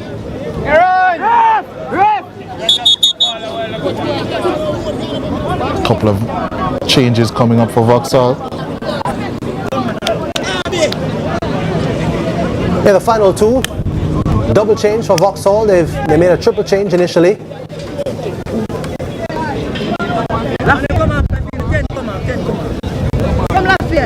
So number 18, Antoine Harvey, is introduced. He comes on for Lafayne Wright.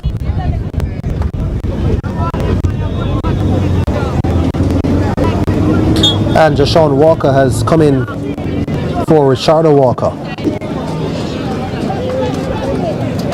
A brand new attack on the pitch for Vauxhall, and the one that would have started the game.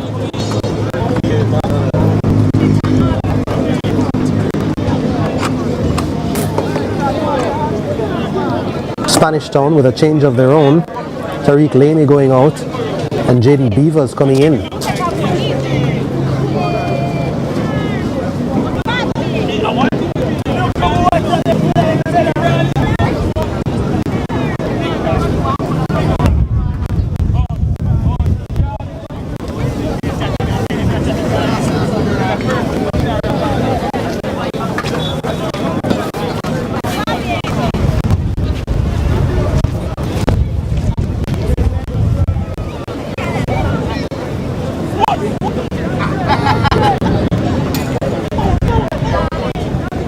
So a win for Vauxhall puts them at the top of Zone C temporarily. Of course, Jamaica College to play in the second game. And Jamaica College, having won their opening game 7-2, currently lead the standings, or led before this game. Of course, the live standings would show Vauxhall now on top with a +8 goal difference.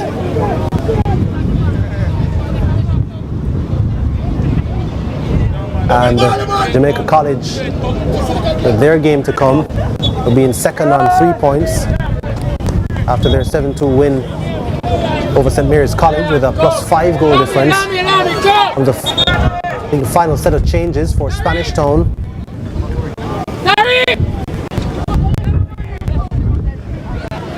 These are the changes we told you about. Lamy coming out for Beavers. And Knight coming out for Rashawn Officer.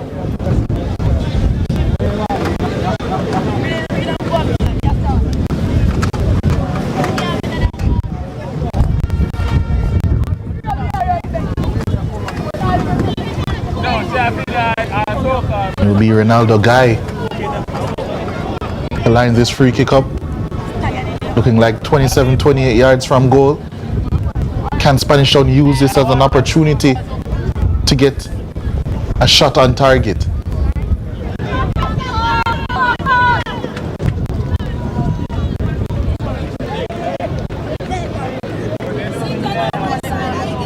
Goalkeeper Javier Koch with precious little to do so far for this Vauxhall team. Will he be called into action? It's asking a lot from Guy if he's the one to take it. Could be Miller as well. Miller opts for it, and it's a shot on target, and it's a good effort. Really good strike from Miller. Short run up, and goalkeeper Koch had some duties to do. Yeah, it was a fantastic effort actually. Koch scrambling and had to dig that one out of the top corner. Powerfully struck. And Spanish Town finally testing Javier Koch.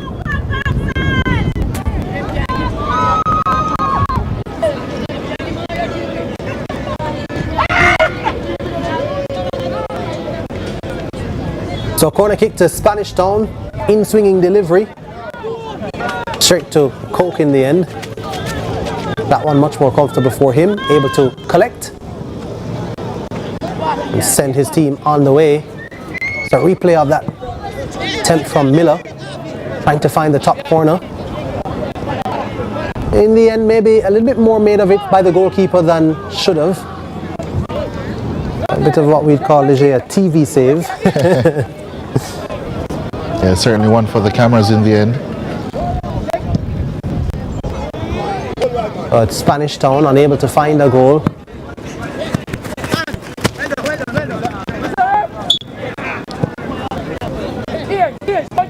Michael Gunter really getting some bitter medicine here, being prescribed and administered at the hands of Vauxhall. His team with a real learning lesson, of course, as we said. Spanish Town missing from the competition for a year. We know there's the disparity in schools in terms of resources and funding and facilities. Not able to field a team a previous year. You figure that most of the players are going to be coming from under 16 and under 14 levels. And it's going to take some time for them to really get up to the standard of play, as we see this one played across, trying to find Gentles for Vauxhall. Spanish Town. A throw-in awarded in their favour.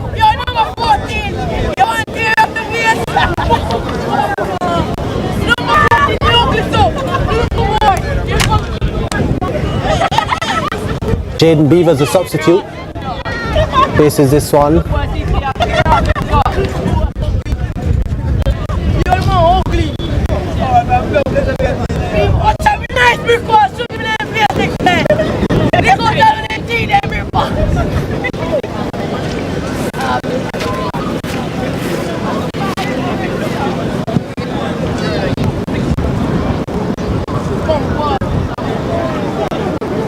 Rain has begun again here at the Ashenheim Stadium, right ahead of the second encounter. Jamaica College versus Greater Portmore, also Group C action. Yeah, Ronaldo Guy One is even further out than the previous attempt, which was taken by Miller. Gonna try to send one into the box. Wall does its job.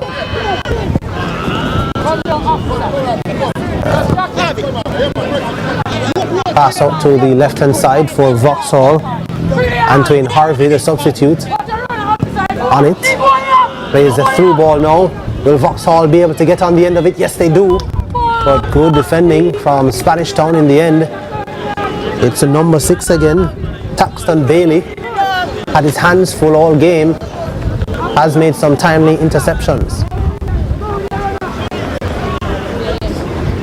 Yeah, so a number of the spectators now sent scurrying. The rain has really begun to bucket down at Ashenheim Stadium. Ball played across, trying to hit it on the volley. And lots of strong winds as well, coming along with this rain. Yeah, pretty tough conditions to play in. Thankfully for Vauxhall and I guess to a lesser extent Spanish Town. Their game will be over soon. Indeed. As we see Giovanni Cummings. Ball played out wide to number 17, Antoine Burton. Loses out. McCrowder comes forward for Spanish Town. This is a little bit of an opening now for Spanish Town on the left-hand side. McCrowder looking for some support.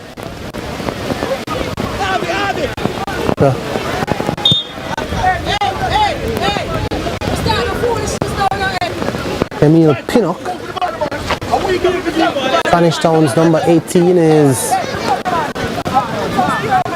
a small, slender figure. Easily pounced off it. Here comes an attempt for Vauxhall again. Ball just slid in now. Easy as you like. And this one is just turning into a stroll in the park for Vauxhall. 8-0. Spanish Town really just playing for the final whistle. Vauxhall having all the fun. And with 86 minutes on the clock, an 8th goal for the team from East Kingston. Yeah, and it seemed as if it was coming as well. They had been knocking on the door for majority of the second half, pretty much all of the game. And they have their 8th goal now, and they really have looked like the dominant team for the entire game. Another ball over the top, and the keeper comes unable to claim. The whistle goes though. Both of the players here heard the whistle initially. Antoine Harvey, the substitute, challenging 50-50 effort there. Had all right to go for that ball. Keeper caught awkwardly. We're going to take a look at goal number 8 now for Vauxhall.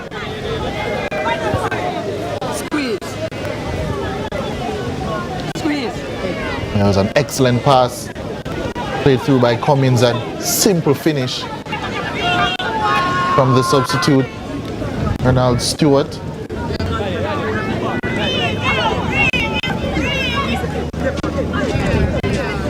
Yeah, so the man who started this game at left back, plays left back, of course, came on as a substitute. Stewart, as you said, getting forward. Let's see another look at this injury for the Spanish Town High goalkeeper, Devon Wilson. Here it is. They got checked mid-air and of course a very awkward angle to fall. Certainly in a lot of discomfort is Javon Wilson. Yeah, had the wind knocked out of him, I think. And as you said, he fell awkwardly as well. No malice on the part of the Vauxhall player, Antoine Harvey. Ball, of course, there to be won. Some attention now being administered to Wilson, but still, based on his facial expressions, in a lot of discomfort.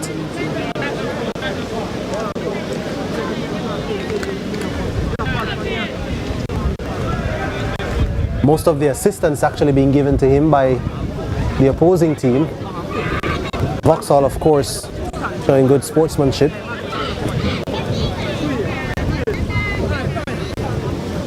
Spanish Town High, a young team,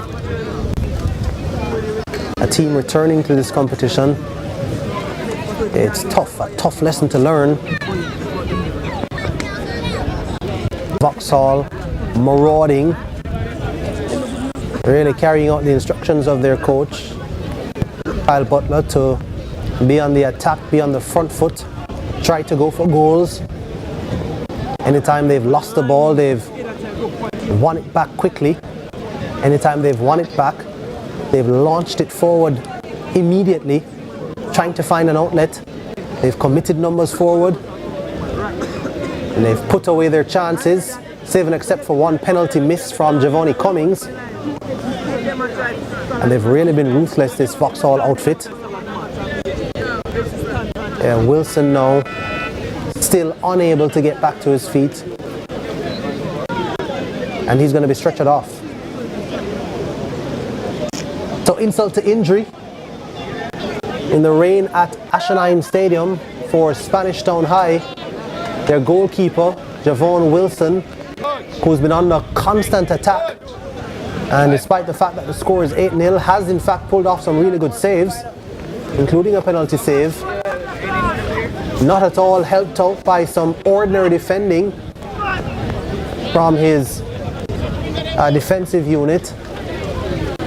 And now we see where a 50-50 challenge has left him injured and in need of medical assistance, and now he's being substituted.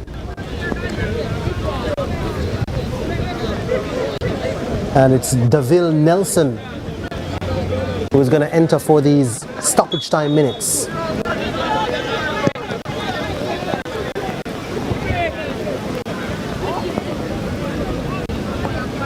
So beyond the 90 minutes now, in fact beyond 91 minutes, and into time added for stoppages, and 8-0 in favor of Vauxhall over Spanish Town. I remember when it was 7-0 and I said, if you had just joined us, I didn't have a crystal ball, but I expected that you would still see more goals. It was only one more goal, as we see an attempt here from Spanish Town. It was almost made to eat my words there. But of course, Vauxhall, to some extent, taking their foot off that gas pedal, and Coach Butler really emptying his bench, making all 5 substitutions, giving the fringe players an opportunity to get a taste of Manning Cup football. And they did manage to get an 8th, and will go to the top of the group temporarily, pending the result of the Jamaica College Greater Portmore contest, which comes up after this.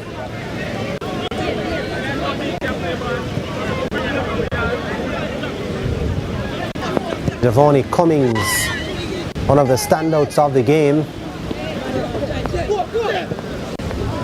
Don't know if Leger is busy writing down who his player of the match is for this contest. I think for me it would be between 2 players actually. Giovanni Cummings, I think, has been splendid in the middle of the park. Vauxhall's number 5. Very, very impressed with him and his overall play.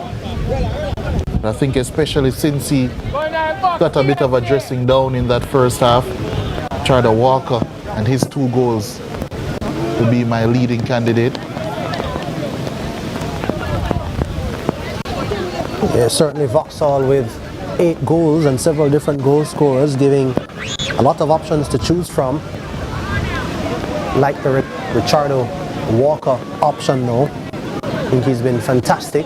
Of course, withdrawn towards the latter part of the contest, but it wasn't just about his goals, it was about what he provided for this Vauxhall team. This one is given away. Maybe Spanish Town will accept this gift. Skips by one, and Macroda slots home. A consolation goal for Spanish Town. Would you look at that? They've gotten themselves on the score sheet. 8-1 it is now. I mean, the reading isn't pretty, but at the very least, something to celebrate for Michael Macroda, number 7 for Spanish Town, and something to celebrate for Michael Gunter, Spanish Town High coach.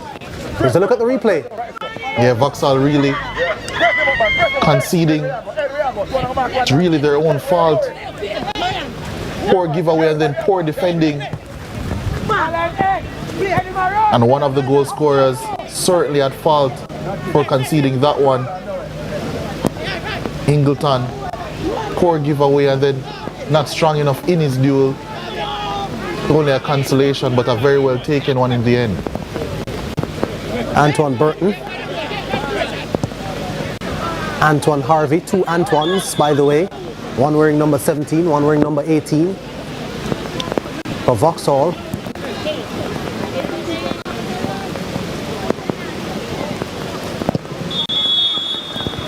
And referee Wilson brings an end to this contest. A rout.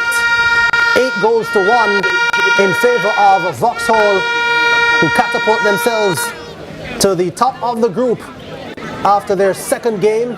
It's 2 wins from 2.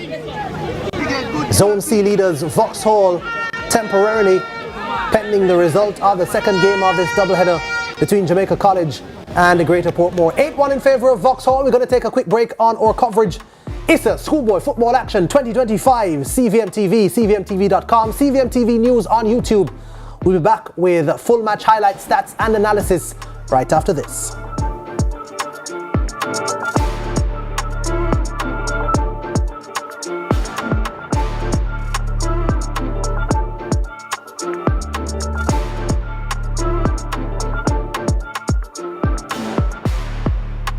Hey everybody, I'm Yendi, and this is Odyssey with Yendi. In this space, we connect with some of your favorite people as they share their journeys. Here we have some unfiltered conversations as we deep dive into their inspirations, motivations, and experiences to inspire our own life journey.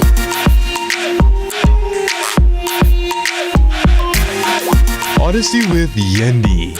Brought to you by Grace, Singer, and IslandNet Services.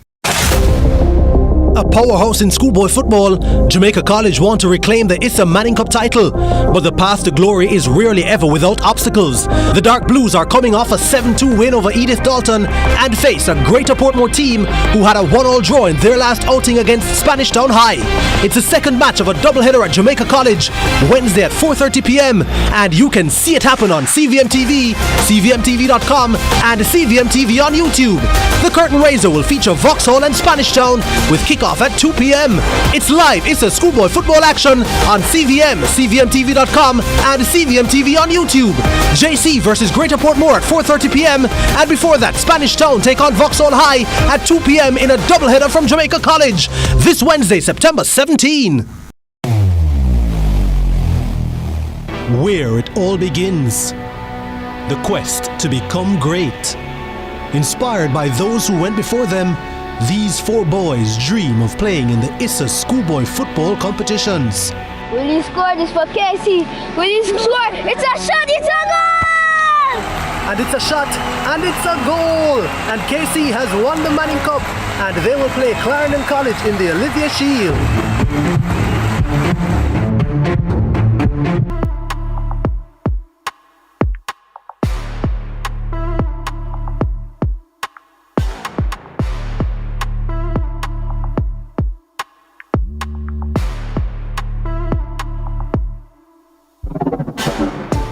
Back here at the Ashenheim Stadium, home of Jamaica College, but first we had Vauxhall High taking on Spanish Town High in a Group C clash.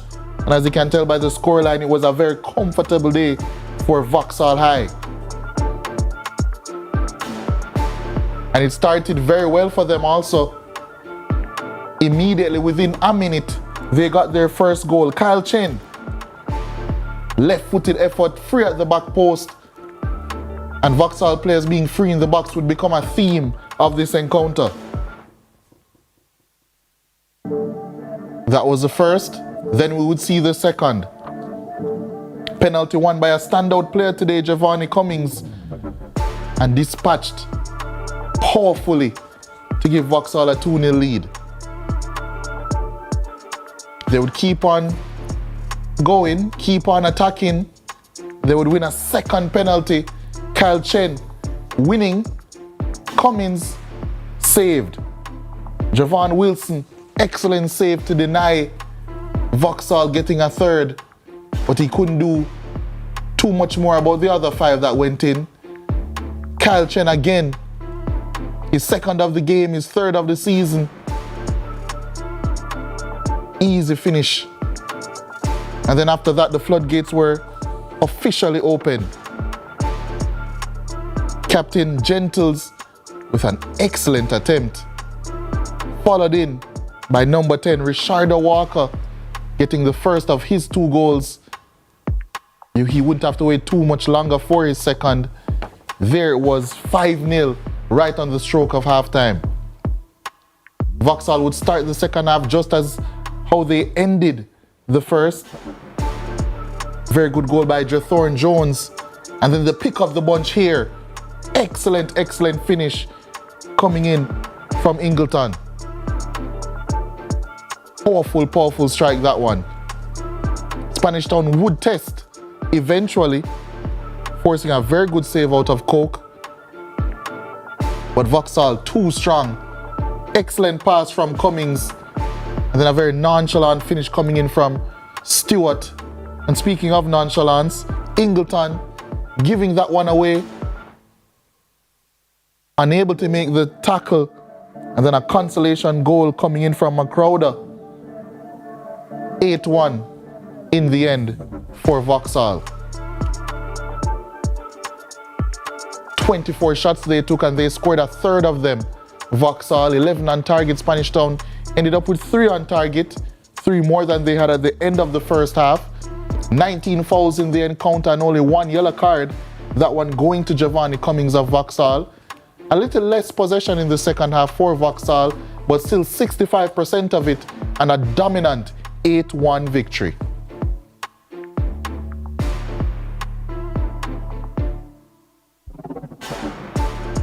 Well, that's the end of the first game. You can see already Jamaica College on the pitch, warming up. They're getting ready to take on Greater Portmore. That will come up at 4:30, but we'll be here just a little bit before that. Stay tuned on CVM TV.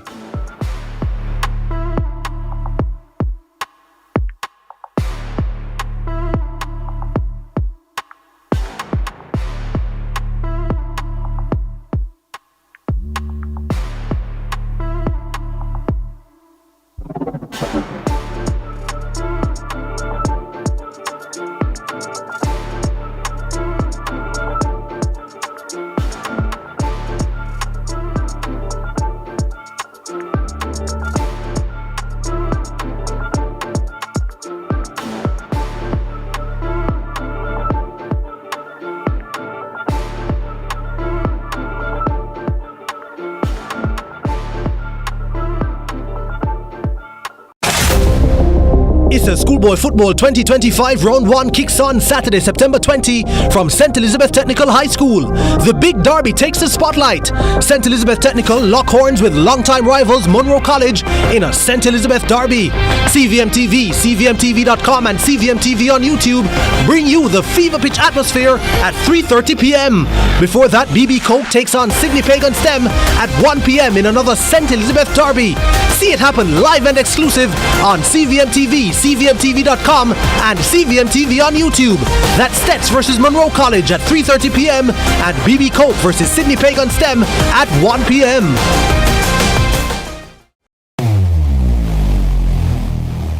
Where it all begins. The quest to become great. Inspired by those who went before them, these 4 boys dream of playing in the ISSA schoolboy football competitions. Will he score this for Casey? Will he score? It's a shot! It's a goal! and it's a shot, and it's a goal. And KC has won the Manning Cup, and they will play Clarendon College in the Olivia Shield.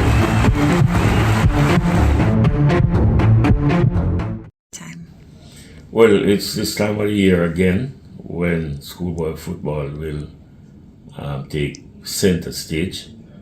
Coincidentally, the Premier League will have its launch a day after. So they start probably a week before the schoolboy season. And what's also very significant is that World Cup qualifiers are round about the time when Premiership and schoolboy football starts. Well, I really want to use the opportunity to again congratulate ISSA. I think over the years they have done so very well as it relates to organizing and promoting schoolboy football. We all understand the importance of schoolboy football as it relates to our youth programs. When you think that last year Jamaica won the CFU under 14 competition with a number, of course, schoolboy footballers, and then this year we stepped up a little bit. We won the CONCACAF under 15 tournament and was very impressive in doing so, and again a number of schoolboys, in fact all the players were local based, so that in itself is an indication of the collaboration with ISSA and the JFF as it relates to promoting young players and having them being part of our national programs. So very important that ISSA and the JFF continue to have that relationship. What is also significant is that FIFA has sponsored a TDS program, a talent development program, and that impacts our youth program in a very significant way as well. So the JFF is intent on working closely with ISSA.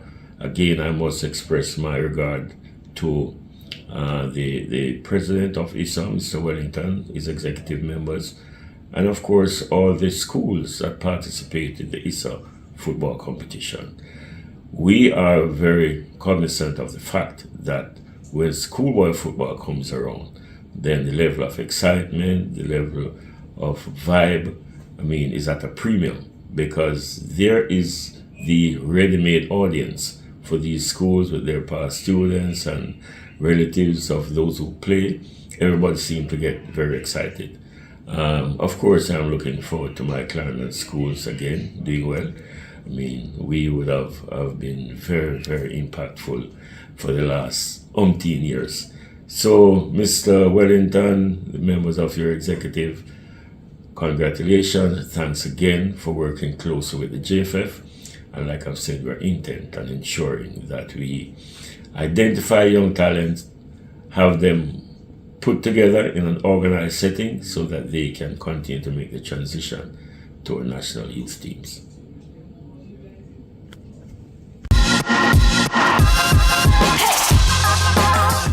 Welcome back to High School Pitchside. It's the season for our debates, and we have our own version on High School Pitchside. ISSA has made some changes to the format of the Manning Cup for this season. There will be no home and away ties in the first round. Instead, the 40 teams in this year's Manning Cup will compete in 8 groups of 5 teams. Each team will play each other once, with the top 4 playing each other once more, for 3 spots into the second round. The bottom 4 teams will be eliminated. Giovanni and Ronaldo will debate on these topics, and Ronaldo, your 1 minute begins now. Okay, so I'm definitely in favor of this new Manning Cup format, simply because from a fan's perspective, I would like to see, again, earlier in the rivalry that we were discussing between Jamaica College and Stats. I don't want to wait until round of 16, quarterfinals, semifinals, or even the final to see such a tremendous matchup, right? I want to see Campion versus Woolmans. I want to see Mona versus JC. I want to see Mona versus KC all season long. It would be a similar model level as it would be, for example, even the Jamaica Premier League. You don't have to wait until round of 16 or semi-finals to see Arnett versus Montego Bay United or Mount Pleasant versus Cavalier. We want to see that all season long, because I think that would also be more provide more exposure for the league, for the schoolboy football campaign. More exposure, more eyes, more fanfare. Remember, at the end of the day, yes, it's sports, yes, it's competition, but it's also a business, Zine, and you can't have business if you don't have consumers. Minute, time. Well, right. Giovanni, your minute begins now. All right, yes, it's sports, yes, it's a business. But at this level, I feel like every year we have the same conversation. At this level, it is about development. You cannot rob those athletes of the 4 schools who are probably at the bottom of the group in Manning Cup. You can't rob them of the viable playing time that they deserve to develop themselves, because what we're saying is that we're trying to matriculate talent, get talent to move from this level to that level, probably get talent to move from one particular school to a bigger school next year so they can get more exposure. We need the boys to be playing consistent football, and some of those boys are not necessarily, at the lower schools at least, they're probably not playing in a Super League or any sort of a organized system at the J, whatever level it is. They're not playing in organized football. So we need these boys to have organized football consistently. When you have them play one game and then based on their finishing, they're basically out of it and those top 4 teams play again, what happens to those other boys? You know, I'll let you speak. So what happened to those other boys? You mentioned as well, we can't look at it solely from a financial perspective. I don't think so. I think, again, at this level, it's about development. Time. Okay, well, you know, the results lie in my hand. And there's no rebuttals on this episode of Pitchside, but I think, no, I don't think, I know, that the winner for this debate is, drum roll, Ronaldo. No, let me explain why. Okay. Hold on, so you say my name so quiet. Ronaldo. Yeah, say it loud, man. Say it loud. Ronaldo, you're the winner of this debate. Now, let me give you my reason, Giovanni. Whereas I do believe development is important, I do think that ISSA changing the format is enhancing that development process, because now the teams are able to, you don't have to wait until the latter stages to play the quote-unquote traditional better teams. You're playing them from the jump. So you're forcing the players that, the students that are not in those traditional schools with all of that equipment and to, you know, be able to play with the big boys. Because let's say you get a transfer next season, you would have got the experience to play with the big dogs from Jamaica College, the big dogs from... So what about those players from the 4 teams that don't get to play, that are just out of it? Gio, this is my constant... You know, what about those players? This is my constant qualm with you. You always want to... Listen, you can't water down the product, you know, my boss. It's not a free-for-all, you know. It's not a free-for-all. But this is at the youth level, you know. You're playing youth. Remember, even if we're looking globally, we have players playing from 15, 16, 17, 18, so we can't look at it as an age group thing. So I do understand your point. I don't think you can use international standards to judge. No, that is a problem. But that's the problem. We should do it. We should do it. We shouldn't. No, all right. So now if we get into that rabbit hole, that's a deeper rabbit hole. Exactly. Because so I don't think in this context we should. You know, me, I can start. All right. Guys, we have to save this encounter for off air because we have to go to our break. But thank you for tuning into our debate. This is High School Pitchside. We'll return after this with Team Talk.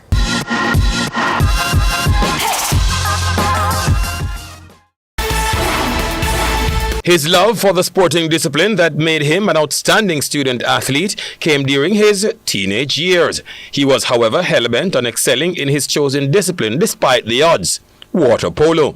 This extraordinary individual is Darren Ray Donaldson. My favorite sports were swimming and football. From a young age, I like to swim. I've been swimming since around like 2.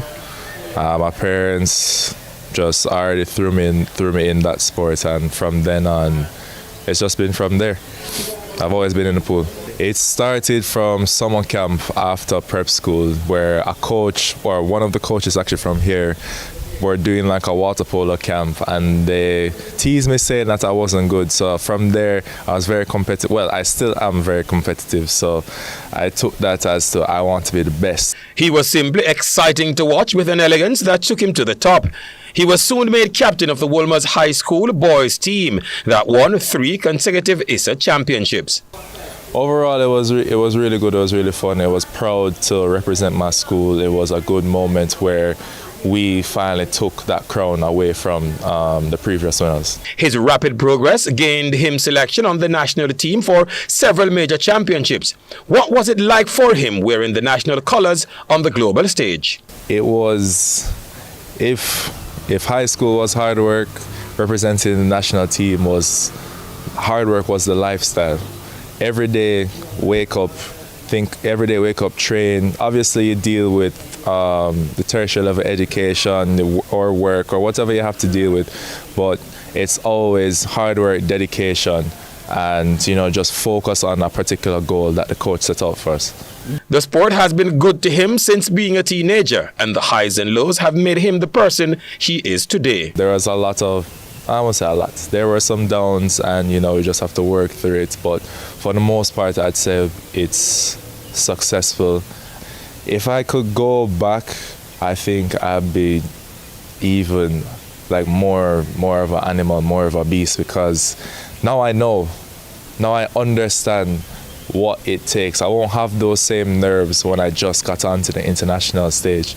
Now I know that I have to do things this way, I have to train things this way. Now that I have more, stable body parts, my knees won't give out in certain areas or less injuries, I can go a lot harder than I did before. For a country that is not known as a major force in water polo, Darren's feat is just extraordinary, particularly on the international stage as a player and referee. But what is he doing these days? Film industry. So when it deals with like production or in front of the camera or commercials or anything like that, that's where my interest is right now.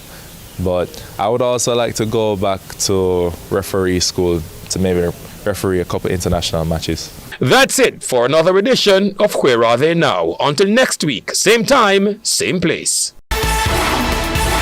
The passion, the pride, the future of football. This is where it all begins.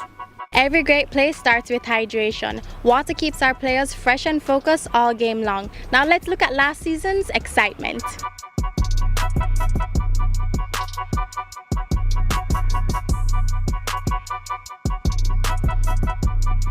Game intensifies. Powerade allows you to pause to hydrate and come back great.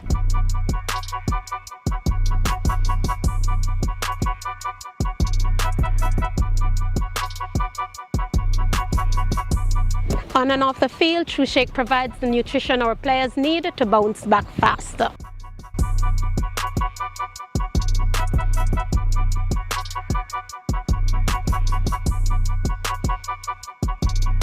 And when the whistle blows, Pringles brings all the fun. Now every victory deserves great flavor.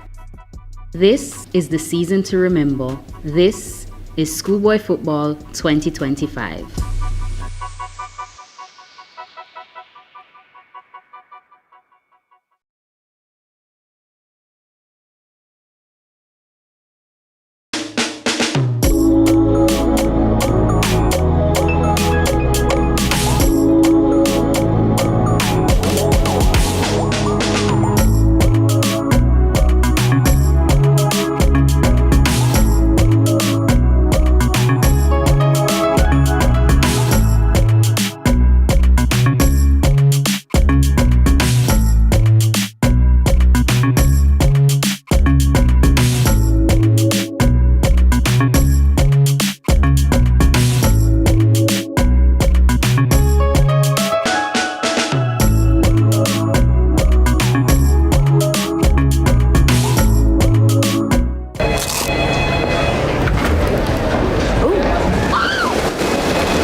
Crunch your craving with the value menu from KFC.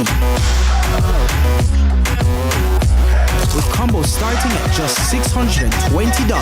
KFC, it's finger licking good.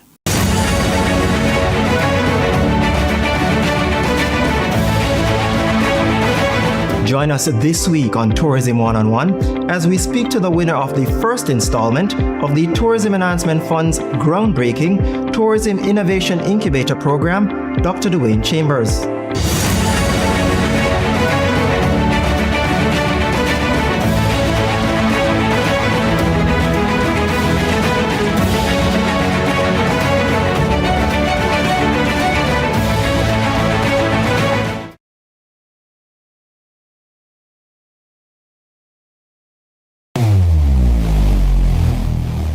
Where it all begins. The quest to become great. Inspired by those who went before them, these four boys dream of playing in the ISSA schoolboy football competitions. Will he score this for Casey? Will he score? It's a shot, it's a goal! And it's a shot, and it's a goal! And Casey has won the Manning Cup, and they will play Clarendon College in the Olivia Shield.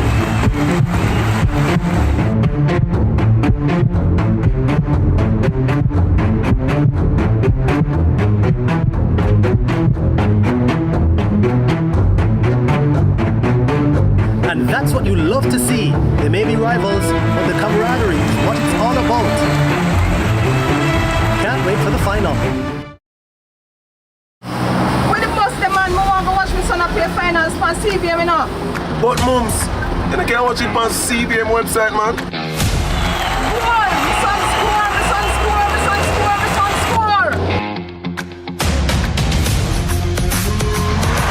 score! Greatness begins here.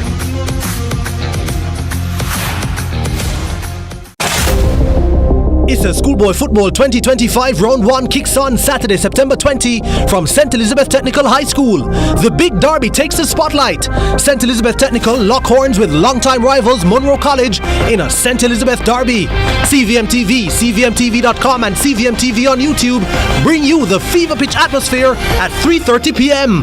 Before that, BB Coke takes on Sydney Pagan STEM at 1 p.m. in another St. Elizabeth derby. See it happen live and exclusive on CVM TV, CVMTV.com and CVM TV on YouTube. That's Stets versus Monroe College at 3:30 p.m. and BB Coke versus Sydney Pagan STEM at 1 p.m. Team, we need to pass the ball quicker, much quicker. And you need to make sure. I'm the coach. And I'm the assistant coach. No. Your job is to bring the water and keep us hydrated. Matter of fact, where's the water? I've got it, coach.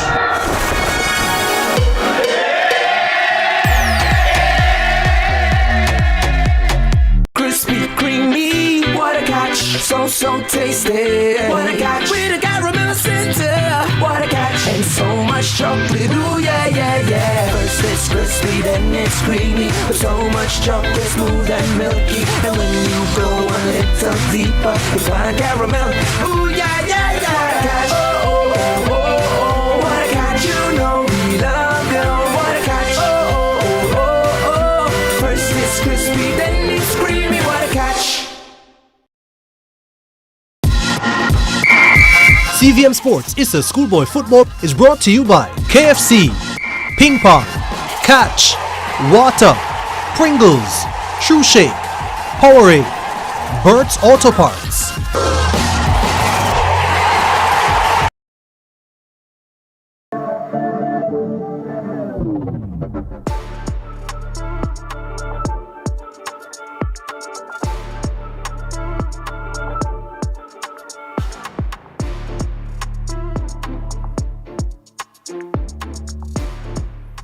Welcome back to Ashenheim Stadium, Jamaica College. Second game of this CVM TV doubleheader. It's going to be Jamaica College versus Greater Portmore. We just saw Vauxhall dispatch Spanish Town High by 8-1. Jamaica College, winners of their first encounter 7-0 over St. Mary's College. And off to a flying start in the group, and we'll be looking to continue winning ways and to head back to the top of Zone C in the ISSA Manning Cup. Jordan Fort, Leger Williams taking you through.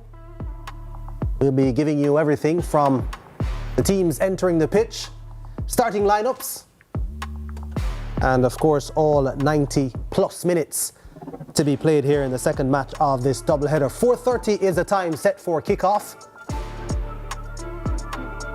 We've had some rain, but hopefully will not rain on any of these two teams' parade, and we will see some quality football being played. So 9 goals in the first match. Not sure if we want to call that a hard act to follow. I'm sure Jamaica College will be eyeing some big numbers again like they had in their opening contest. What will Greater Portmore have to say about it? We will find out over the next 45 minutes or so. So Leger, Greater Portmore, drawing their first match, 1-1 with that Spanish Town team who was just beaten 8-1 by Vauxhall. Jamaica College winning 7-0 in their first game against St. Mary's College. Those two bits of information or anything to go by. Could be in for another goal fest here.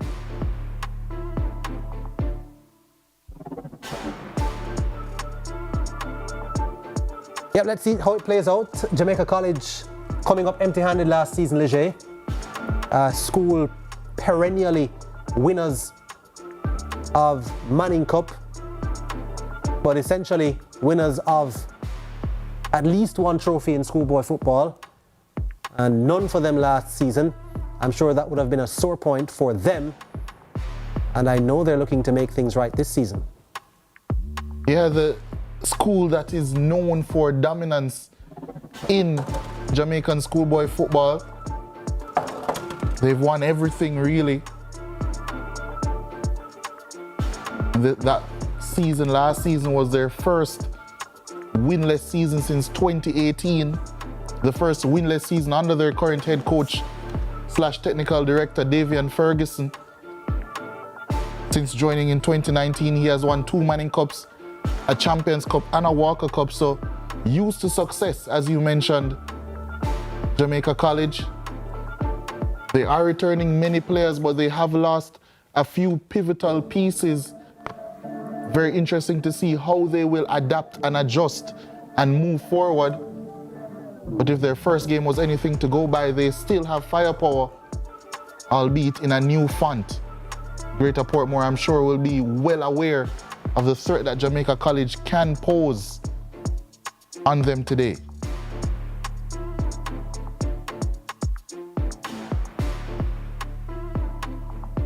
So dark blue versus light blue. Which blue is the true blue? Jamaica College hoping to give their home support something to cheer about. Several things to cheer about.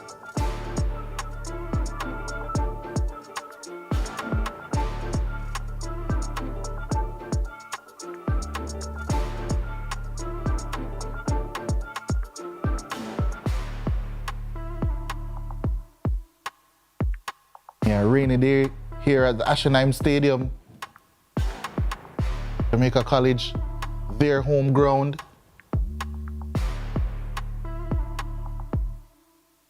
They've had some good moments here. They're looking to carry that on today. Greater Portmore have such a huge task ahead of them. I think first and foremost, they look to be as defensively solid as possible against a JC team. I'm sure looking to gain some confidence and add some well-needed goals to their tally.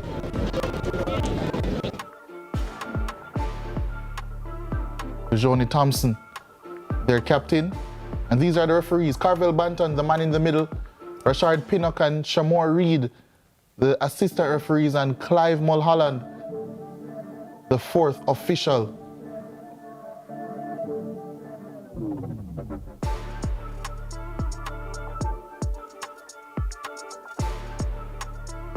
Two captains, the two 17s, Bobby Scott of Greater Portmore and Dejoni Thompson, or Dante Logan, I beg your pardon, for Jamaica College.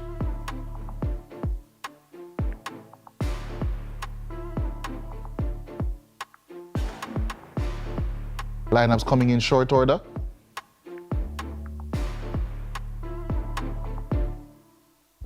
Here's the Jamaica College lineup.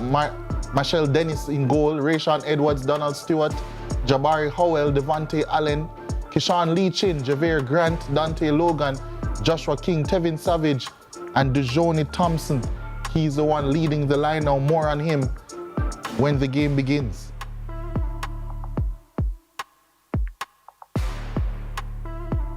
Greater Portmore, Joel Daly, Joshua Henry, Aaron McKnight, Amoy Kelly, Jamari Anglin, Cornelius Laws, Damario Orett, LaShawn Rose, Dante Smith, their captain Bobby Scott, and Conrad Wright, Jerome Wolf, their head coach.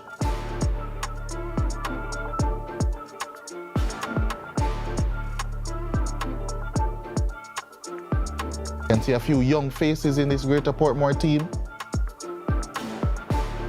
as the rain begins to trickle down yet again here at the Ashenheim Stadium.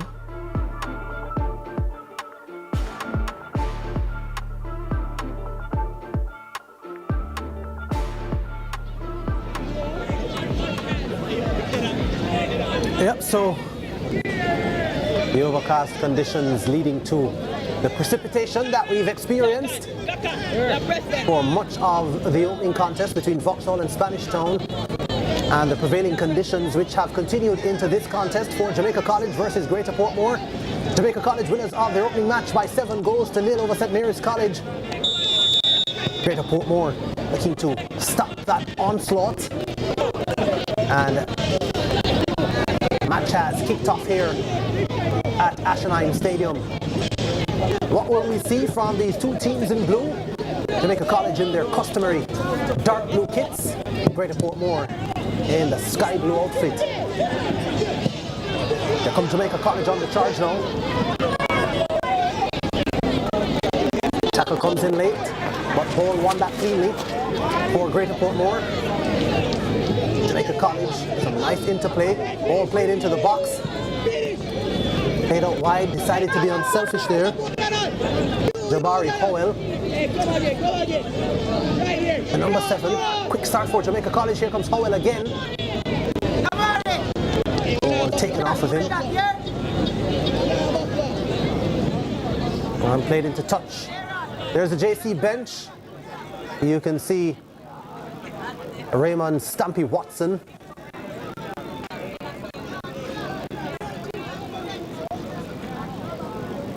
Who, of course, was the man at the helm at Kingston College for a long time. Led much of the development from the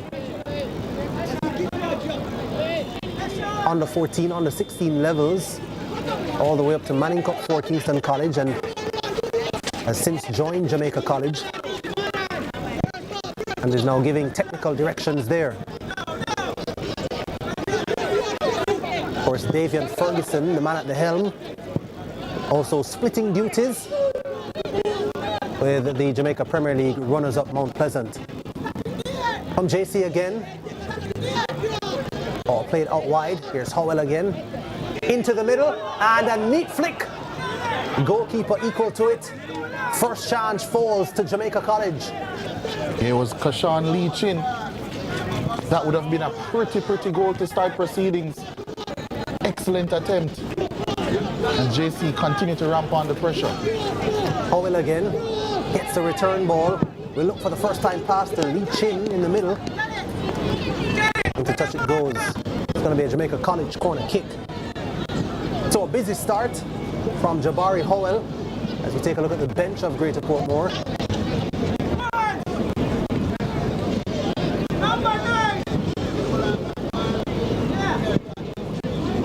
Out swinging corner. By a shot from distance. That's gonna whistle past the outside of the post. I suspect that we'll see a few of those from Devontae Allen. That's his calling card. Did spend most of last season on the bench, but very talented player. Has been invited to a couple of Jamaica under-17 camps, captain Harborview and their under-17 team in the past as well.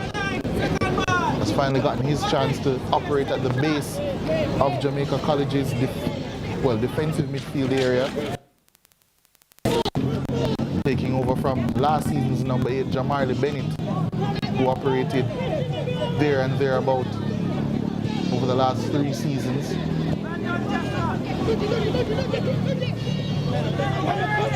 Here he is again. Ball comes wide now to Dwayne Berger. Another one of the standouts for Jamaica College. Young Berger, wearing the number 19, passes to Howell. This left side. Howell with the outside of the boot, tries to get it back inside. Misdirected. Here comes an opportunity for Greater Portmore to come in behind now. And the goalkeeper in a spot of bother. Actually, opportunity to play it back across the face of goal. That ball just too high, so Greater Portmore will be a little disappointed with the outcome of that one, because that was really an opportunity to catch Jamaica College out. Yeah, proving that they will pose a threat on the transition. Greater Portmore. Tough timing goal there for Michelle Dennis. Poor pass again. Another shot from Greater Portmore. Showing some life in the opening exchanges. Yeah, instructions being heard from both benches now. I did hear someone saying, wake up now. I think I'm going to take the assumption that that's from the Jamaica College bench. But Greater Portmore with a few early chances just to try to stun Jamaica College.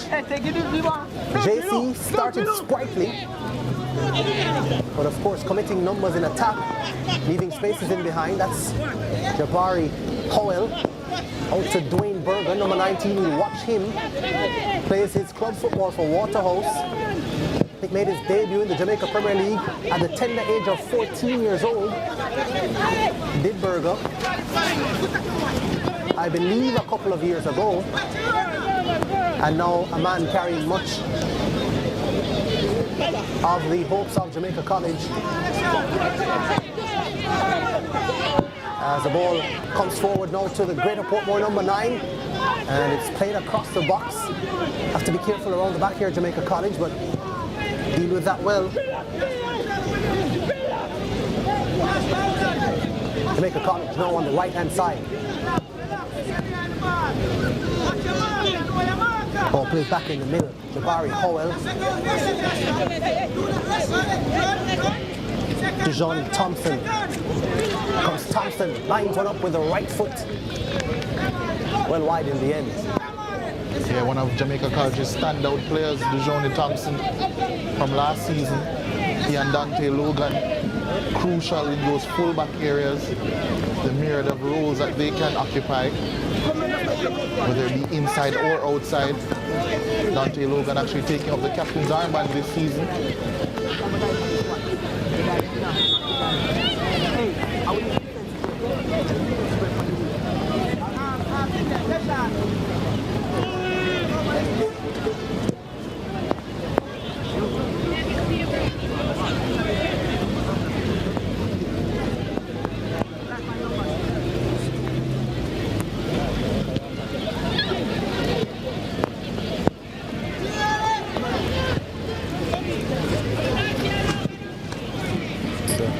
Rain continues to help these players. Also followed by the occasional gust of wind, who will make better use of the conditions. Here comes another ball in, struck with the outside of the boot by Keshawn Lee Chin, Jamaica College number 9.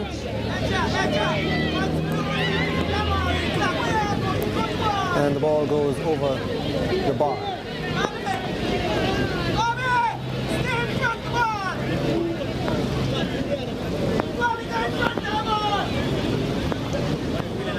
A relatively competitive start, the opening 8 minutes of this one.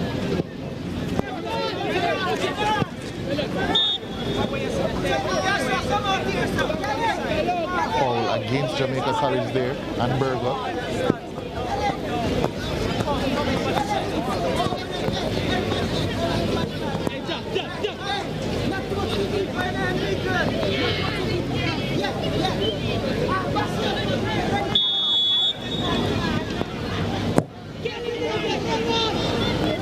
Greater Portmore with really a poor free kick. Jamaica College on the attack once more, trying to find Berger early.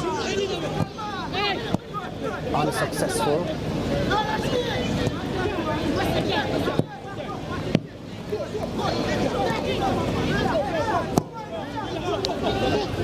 Quick ball forward. Opportunity for Greater Portmore. No. Flag goes up.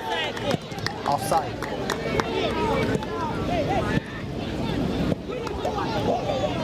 Interception. Final third here for Greater Portmore. Cuts back. Looking for a teammate. Will any support show up? None does. And in the end, he was asked to go it alone.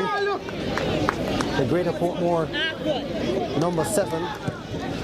And that proved his undoing, Cornelius Lords. Yo, Donald. Jamaica College trying to get in their passing groove now. There's Stewart. Barry Howell said to be a metronomic figure for this Jamaica College team. Another one of those players who has had Jamaica Premier League action under his belt, representing Mount Pleasant and actually scoring for them in a 5-1 win against Humble Lion last season. Barry Howell, that searching pass from Stewart, doesn't find a teammate.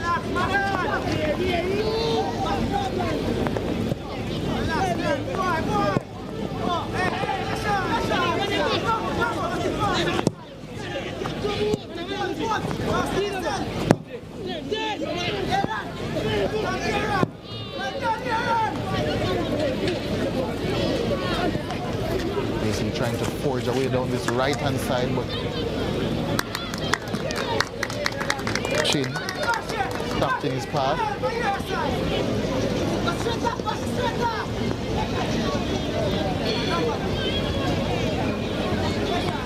You can see the drizzle of the rain behind Dante Logan there.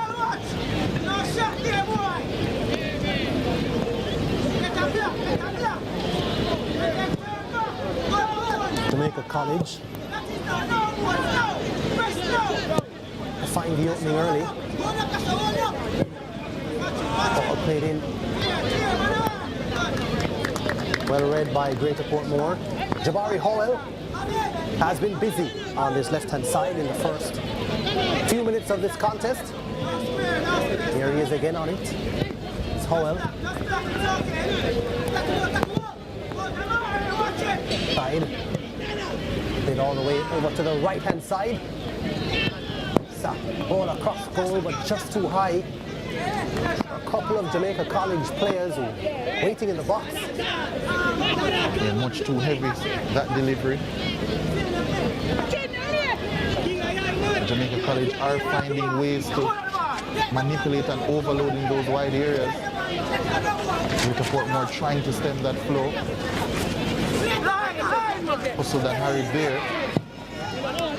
And eventually win another throw-in.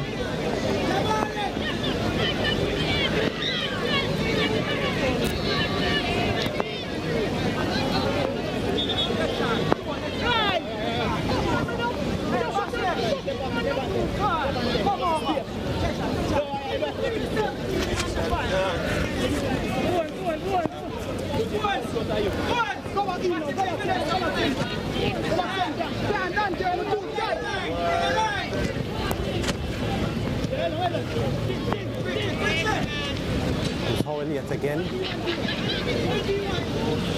Searching ball out wide. Across the face of goal. Good turn. The ball rolls through to the Greater Portmore goalkeeper. And the referee stops play because the Greater Portmore player is down. But another opportunity there for Jamaica College to get in on goal. It is Aaron McKnight who's down for Greater Portmore. Joshua! Yeah, but Grant over there on the right-hand side causing a lot of problems Early pass. for Greater Portmore. Right back, I'm on. Here's a pass sprayed by Howell and then immediately direct on his fullback. And I think just stretched too much there, the Greater Portmore defender.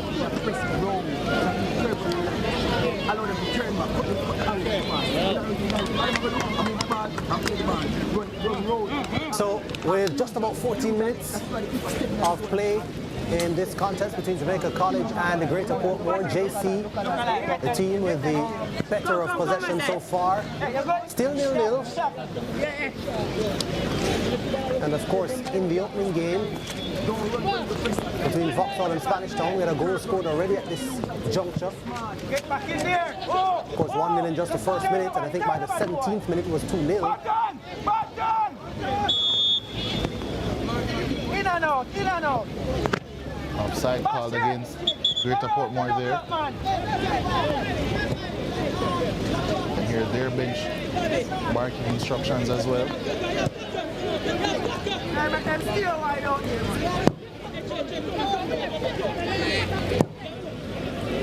No, sir, gonna make it.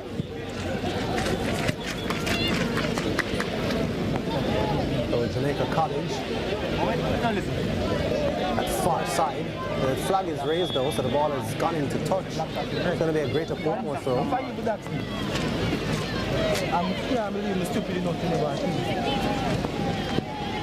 think from a Greater Portmore perspective, the longer this game stays level, they will continue to grow in confidence and feel that they have something to get out of this game. Hasn't been a bad start.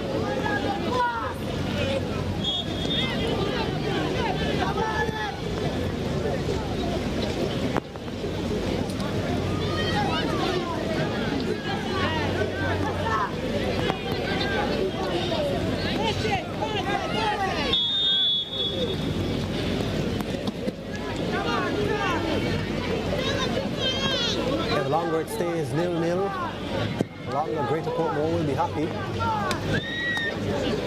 Jamaica College full of energy in this first half. Want to get something on the score sheet early. Here they are again, but that one is pushed too far ahead.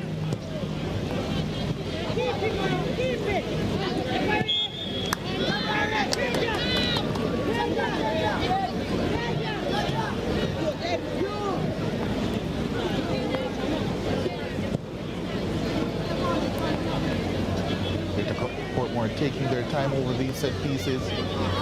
They know the task at hand. Very heavy underfoot conditions as well due to the rain, so giving their players a chance to regroup as well. To see what they can serve up with this set piece.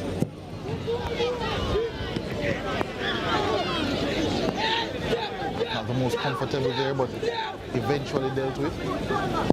Yeah, we'll continue to keep an eye on the Jamaica College goalkeeper, Leger.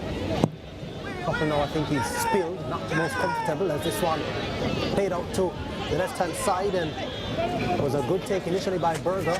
Lost it temporarily, but won it back. Good pass to Howell. Played inside now, Howell. Kind of lining one up, I think, just for a second. Back in now, Jamaica College moving the ball well. Shot will come from distance. And Dejoni Thompson has got to put his hand up there, I think, and apologize to his teammates because the movement of the ball was good just now. And he decided to go for a long-range effort. He's certainly never shy about taking those efforts from range. Thompson, second of the game we've seen from him so far. JC unable to find any sort of incision through that Greater Portmore defense there. Here they come again though. Jamaica College with another shot from distance. It will be a corner kick. That Berger shot taking a deflection. I certainly favored coming inside a lot.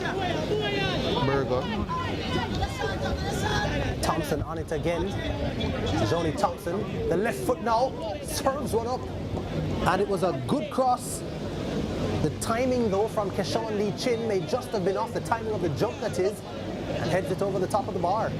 Yeah, that was a very good chance for Keshawn Lee Chin. As a striker, as a number 9, should be tucking that one home or at least testing the goalkeeper in that scenario. Was unmarked and did find himself in a lot of space as well. Really should have done better. You know, Lesha. Come on. Well done, boy. Come again. Jamaica College on the attack again.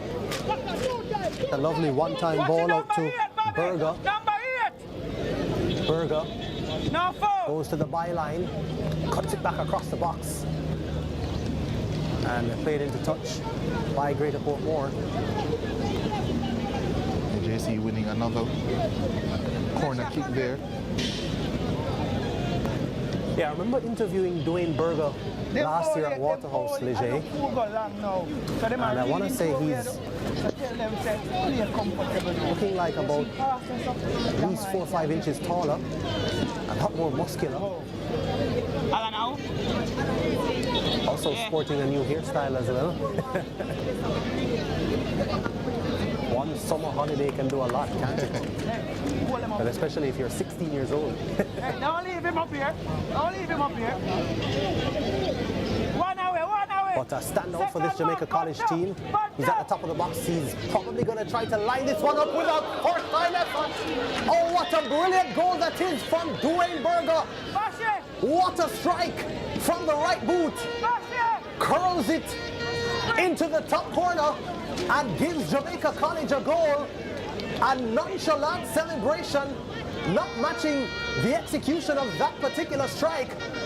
But Dwayne Berger, take a bow. That one was fantastic. Right on cue from Jamaica College's number 19. Fantastic finish.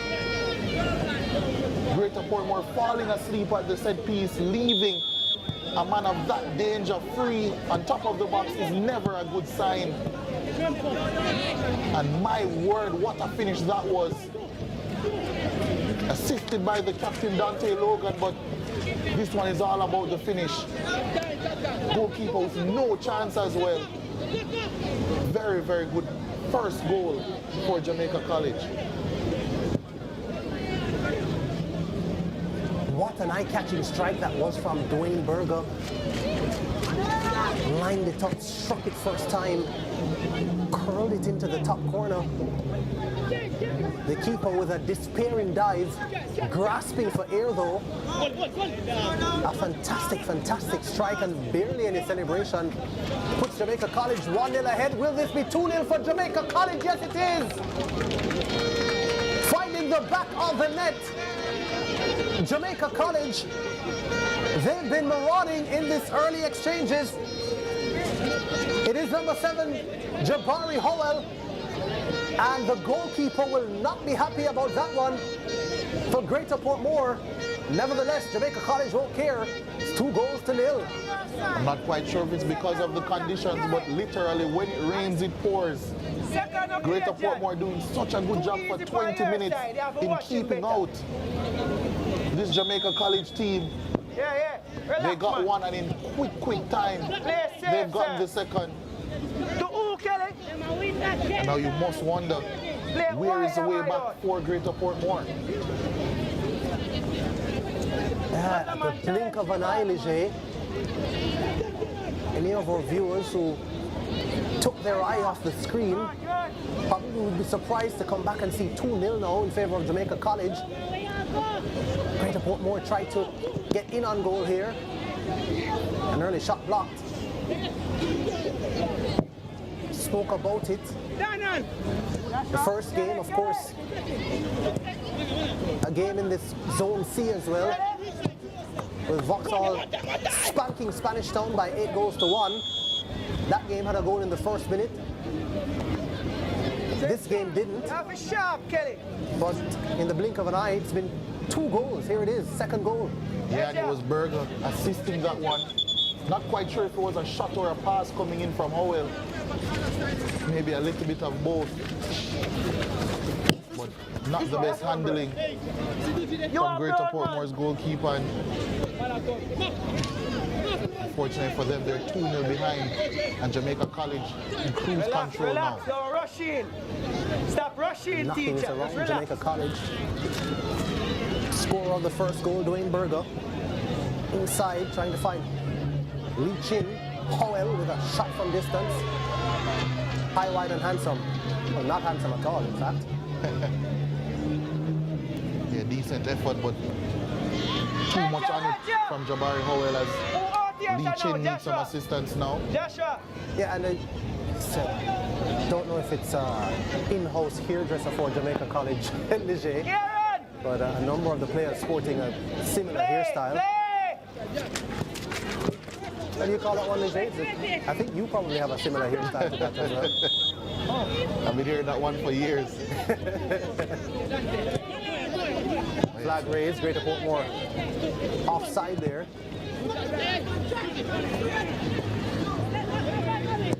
Jamaica College tried to keep possession. Unsuccessful in doing so. The ball will go harmlessly into touch for a JC throw.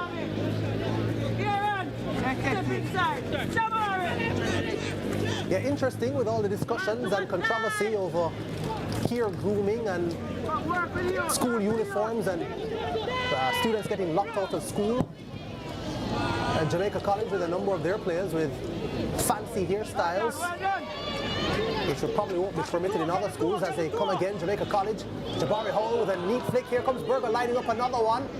Deflection comes to a Jamaica College player momentarily, but eventually hustled out by Greater Portmore. Yeah, that would have been a very, very pretty goal as well. A lot of cute touches and flicks in and around the box as they look to build again, JC. Hold up the ball, hold up the ball, play, relax. Come on, son, come again, come again, man. Some encouraging words coming in from Greater Portmore's head coach. The JC turn again and apply pressure. Apply pressure they do. This one blocked by Greater Portmore. Jamaica College will not let up though. Well done. Slow. Hey, don't chase. Really has shown good passing, good movement off the ball as Jamaica College. Here's Dante Logan. Outside to Jabari Howell. Howell has been a real catalyst for this Jamaica College attack in this first half. Close there, sir. Ball played wide right now. Comes into the middle. And an opportunity there. And Dwayne Berger. Several rotations in attack from Jamaica College. Not afraid to do that. Is Berger now further inside. Is it out to number 17? Dante Logan with a strike. Deflection takes it wide. Berger and Logan with some interesting interplay. Jamaica College with a corner kick. Yeah, not often you see teams switch around their fullbacks mid-game. Oh, that one had some danger written all over it as well. Eventually, Greater Portmore able to get it out of play. This one finds a Jamaica College player. Another one is going to be lined up from distance, and this one is going to go wide. Dante Logan really trying to get his shooting boots on. Another deflection. Bobby, two-man free! Two free! For Jamaica College. Step! Relax, man on! One now. Turn your body! Greater Portmore player had possession, but Keshawn Lee Chin was lurking. Managed to win a foul for Jamaica College. This could be more danger for Greater Portmore. Jamaica College thinking about playing it quickly.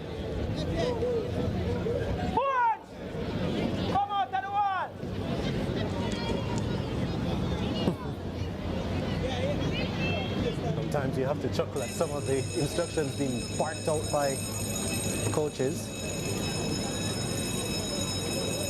I do think that there is some amount of sensing of the danger from this particular free kick. Perhaps the angle is a bit prohibitive, but based on that strike that we saw from Dwayne Berger, he possesses a lethal right foot. Not going to be the one to take though, it's going to be the left-footed effort, and it's curled into the top corner again. This time, it's Donald Stewart. And that was a beautiful free kick. And he puts Jamaica College 3-0 up. He has been taking set pieces since last season, the centre back. Very, very good left foot. And with his father on the coaching staff, on the bench, I'm sure he's very proud of that set piece. Nonchalantly plucking it into the top corner. And Greater Portmore's 10 minutes have not been very kind to them. Goalkeeper rooted on that occasion. I did say, Leger, this Jamaica College team does possess some really good strikers of the football.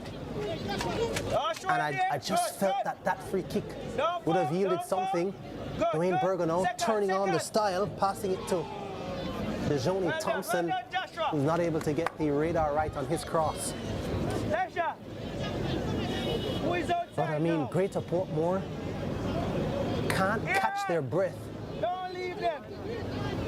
Every set piece, every attacking opportunity for Jamaica College puts Greater Portmore in grave danger.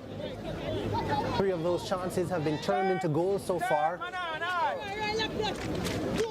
And just to show the quality of the Jamaica College team, they've barely even broken out into a celebration. Here comes another opportunity, and Keshawn Lee Chin will just slot this one home coolly.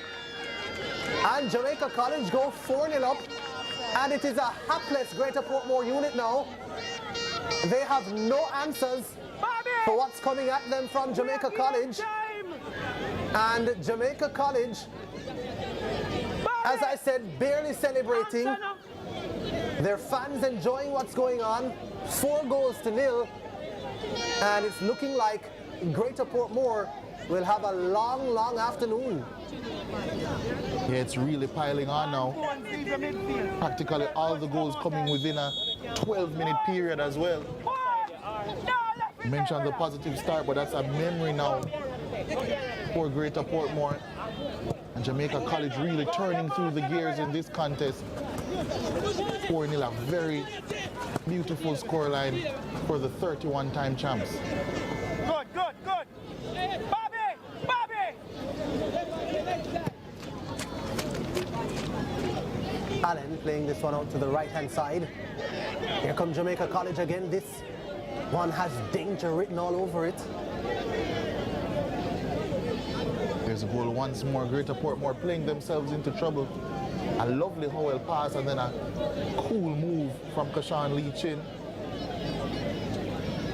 Comfortable, the striker. Even had time to scuff the shot a bit.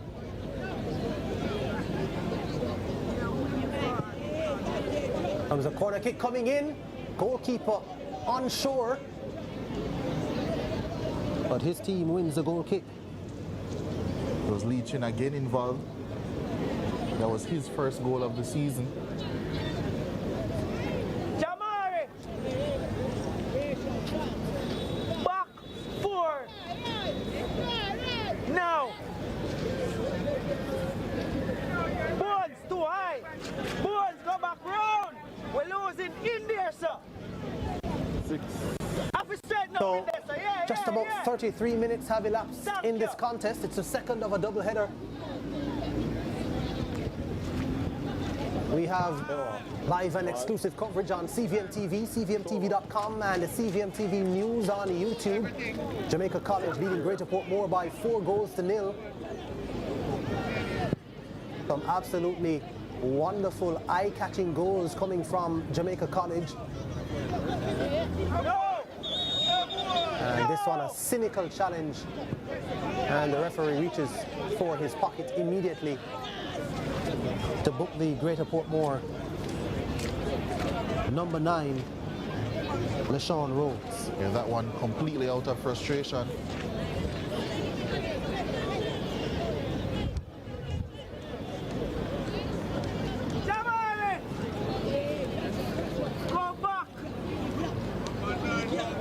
And completely understandable, the level of frustration now for Greater Portmore. Leger, they haven't managed to get near this Jamaica College team. Here comes the dangerous Burger yet again, toying with the defenders.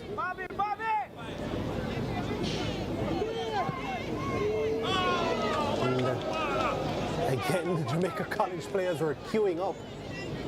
2 of the players ending up in the net. 2 of the goal scorers, in fact, Jabari Howell and Dwayne Burger, with the ball going harmlessly wide. Yeah, somehow any touch there would have led to a 5th goal for Jamaica College. Switch to the next side if Jamari come there.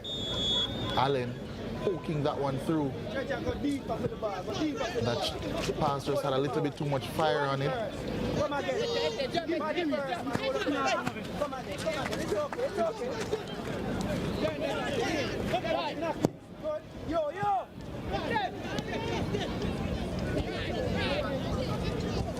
Howell trying to forge a way through, but he has won a free kick. Burger ran up to that one with a lot of intent, and they take it short actually. Howell tries to curl this one. We've seen some beauties in this game, but the Greater Portmore goalkeeper getting a powerful palm on that one, and ensures the score doesn't go to 5-0. Comes a corner kick now. Off the head of a Greater Portmore player, I believe, but the assistant is going to say it actually curled from out of play back into play, and it's a Greater Portmore goal kick. Right, that's the way you're there. Fixing that for me now. Yeah. Bobby, I leave it here. Hey, Jamari, play some ball. You afraid? Yeah.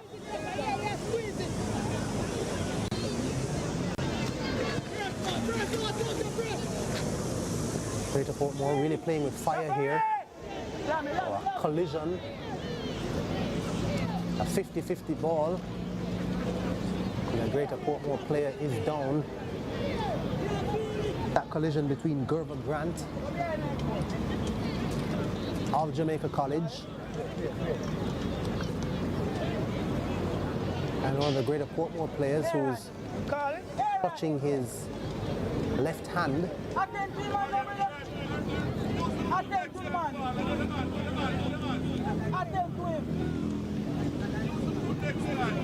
Amoy Kelly for Greater Portmore is back to his feet now.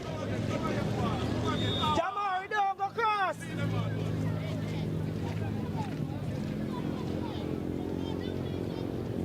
Joshua, you need help. Call one more. Ledger. Joshua, don't go. You need 2. Joshua, you need 2.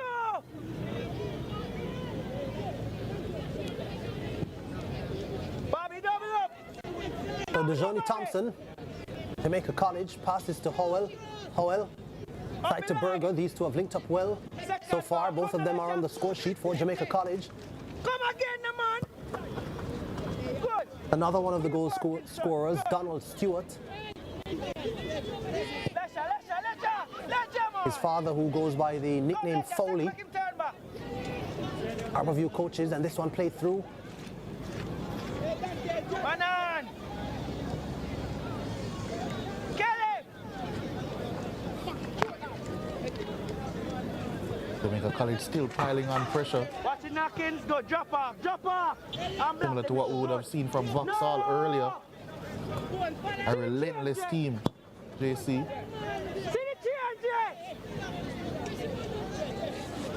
Good. Brown man. Logan out wide to the right hand side. Shot taken. Brown man, I give him a shot this up.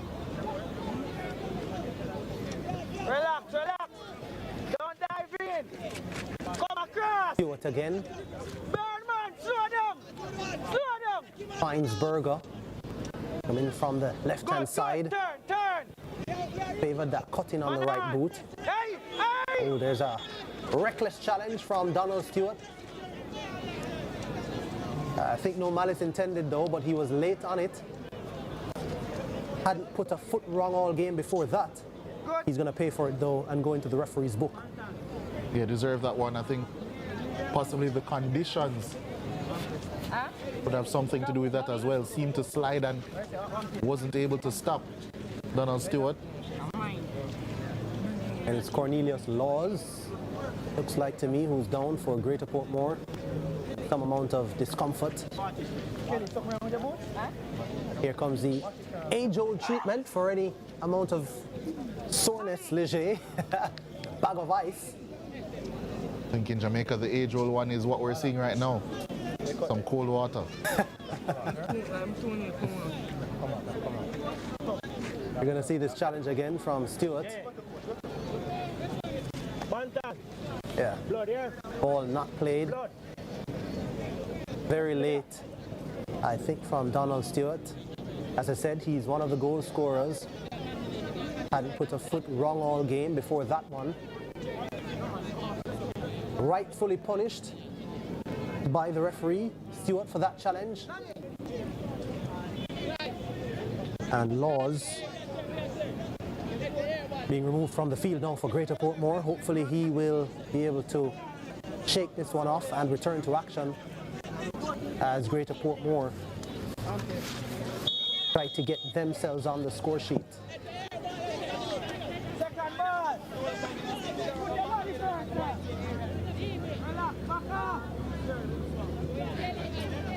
Johnny Thompson with the ball back to his goalkeeper, Machel Dennis. Ball given to Greater Portmore though. Portmore with a disadvantage up front in terms of numbers. No one to look for there for Greater Portmore. They have won a foul, however. Put the lace through the ball. Hey, Bobby, where is Kelly?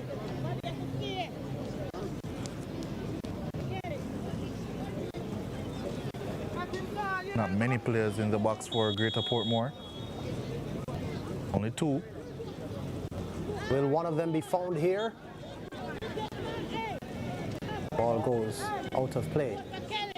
Has to be said, it was pretty poor marking from Jamaica College. 7 players to 2 in favor of them in the box.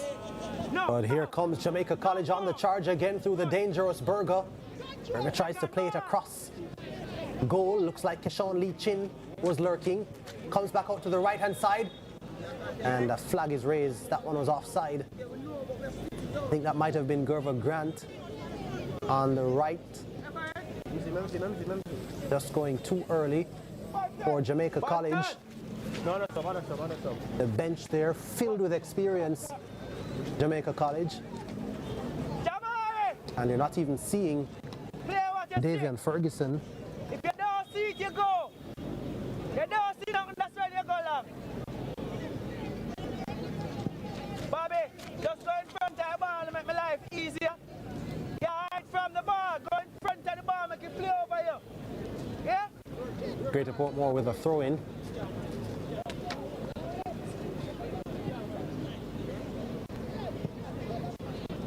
Come JC again. Barry Howell, architect of a lot of the great things Jamaica College has done in this first half. Johnny Thompson winning a free kick for them.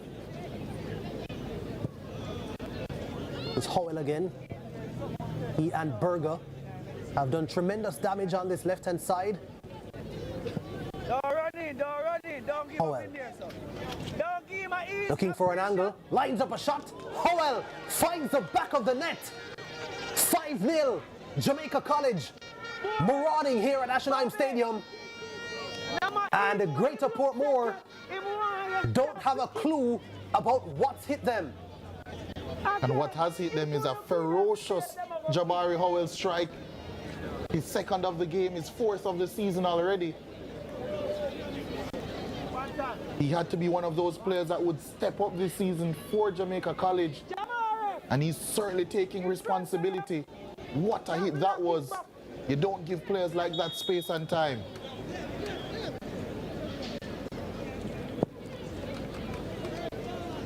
Greater Portmore learning that the hard way.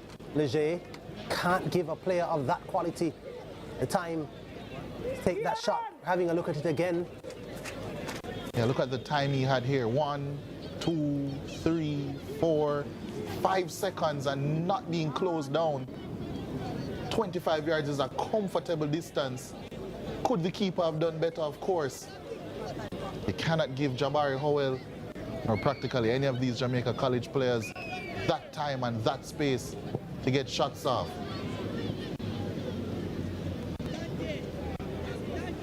Against a team of the quality of Jamaica College, you pay the price for those types of mistakes. And this Jamaica College team not letting anyone off the hook, not least of which this Greater Portmore outfit. Ball comes back in as we approach the end of the first 45 minutes now. Wait to see how much time will be added for stoppages. I can tell you, Greater Portmore team just begging for the first half whistle. Just need some amount of respite, this Greater Portmore team. It's been a continuous marauding JC that's come at them hammer and tongs in this first half. Really and truly just need a chance to recoup and gather, get themselves together. I said they don't know what hit them. Giving a gift away to Jabari Howell. Here comes Keshawn Lee Chin. Left-footed effort blocked. Joni Thompson comes away with it. Sliding challenge comes in for Greater Portmore from Joshua Henry.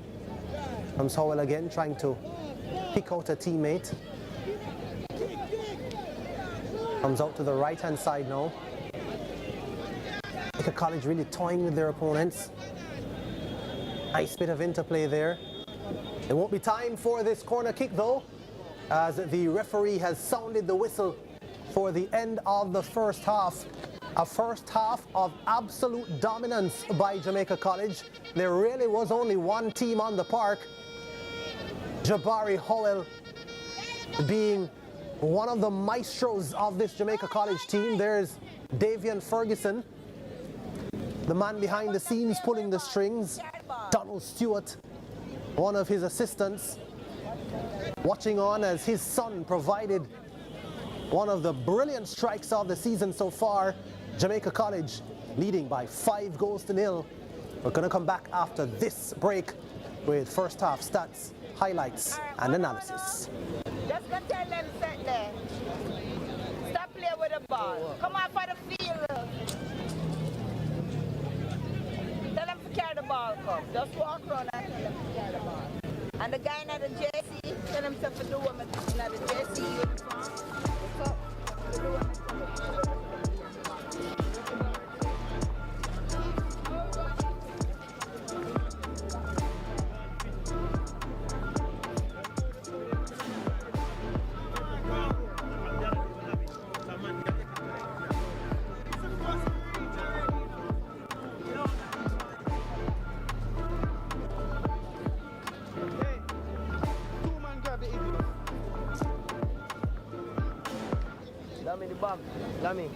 uniform. Crunch your craving with the value menu from KFC. With combos starting at just $6.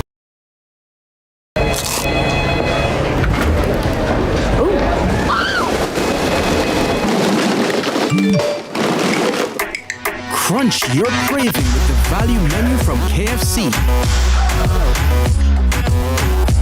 With combos starting at just $620. KFC, it's finger licking good. Team, we need to pass the ball quicker, much quicker. And you need to make sure. Need to. I'm the coach. And I'm the assistant coach. No. Your job is to bring the water and keep us hydrated. Matter of fact, where's the water? I've got it, coach.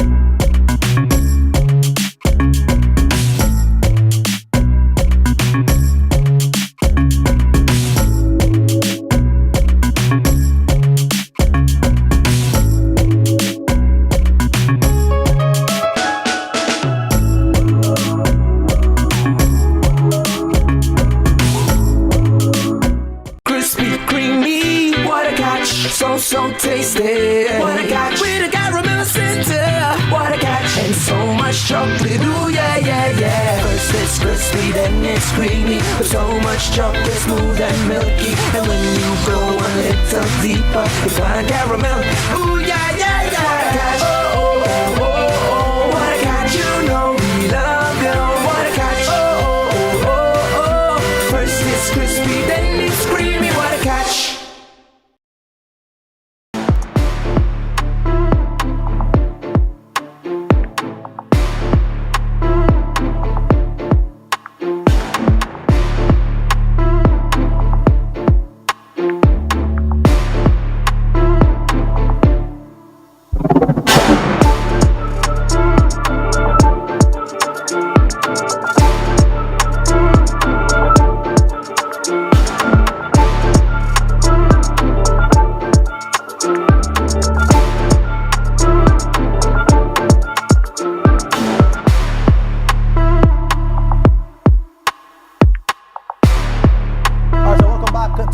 Stadium, Jamaica College, the home team leading 5-0, and here are the first half highlights. And it was a neat flick effort from Keshawn Lee Chin. That one didn't result in a goal. Jabari Howell was busy the entire first half for Jamaica College, and he ended up playing this one out wide right for Gerver Grant. That one also yielded nothing. But here was the first shot on goal, and the first goal, Dwayne Berger, danger man for Jamaica College, lining that one up perfectly, and a hapless Greater Portmore goalkeeper could only watch it sail past him. This was the second one. This time the goalkeeper should have done better. Jabari Howell off his left boot, kicking it on target, and the keeper allowing it to roll through his legs. This one from a corner kick, and another shot from distance ended up going wide for Jamaica College. Look at this free kick now from Donald Stewart. Brilliant. Off the left boot. And able to find the back of the net. Keeper watches as it lodges into the corner. Jamaica College weren't done yet. This one, Keshawn Lee Chin getting a ball from Jabari Howell, finding himself in acres of space. One touch off the left boot to find more space, and the second touch was the deadly one to find the back of the net. The strike by Howell, curling, trying to find the top corner. Saved by the Greater Portmore goalkeeper. But Howell came again and allowed to find that dangerous right boot. You'd see him sticking the hand out to ask for some assistance. When none came, he said, well, I'll do it myself. Got the 5th goal for Jamaica College. Here are the first half stats. Jamaica College with a whopping 19 attempts and 8 were on target to Greater Portmore's 2. 9 corners in favor of Jamaica College. None for Greater Portmore. 3 fouls for JC, 7 to Greater Portmore. Greater Portmore with more offsides. A yellow card each on Jamaica College with the Lions' share of possession as one would expect. So, the scoreline, Jamaica College, 5-0. 45 minutes plus of football left to play. Stay with us on CVM TV, cvmtv.com, CVM TV News on YouTube. We're back with second half action after this.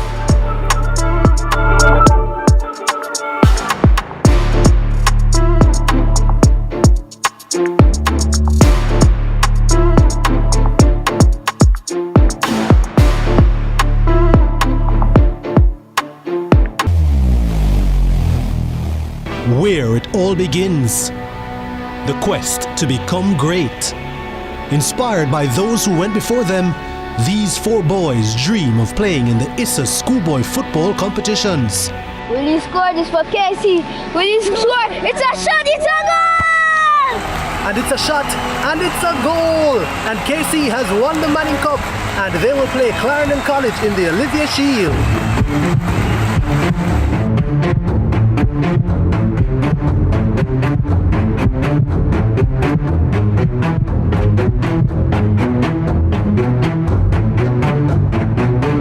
And that's what you love to see. They may be rivals, but the camaraderie is what it's all about. Can't wait for the final. When the bus the man, I want to watch my son play finals on CVM, you know. But mums, you can't watch it on CVM website, man. Score! My son score! My son score! My son score! My son score! Greatness begins here.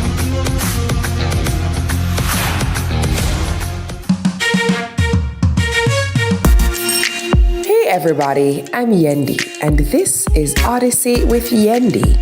In this space, we connect with some of your favorite people as they share their journeys. Here we have some unfiltered conversations as we deep dive into their inspirations, motivations, and experiences to inspire our own life journey.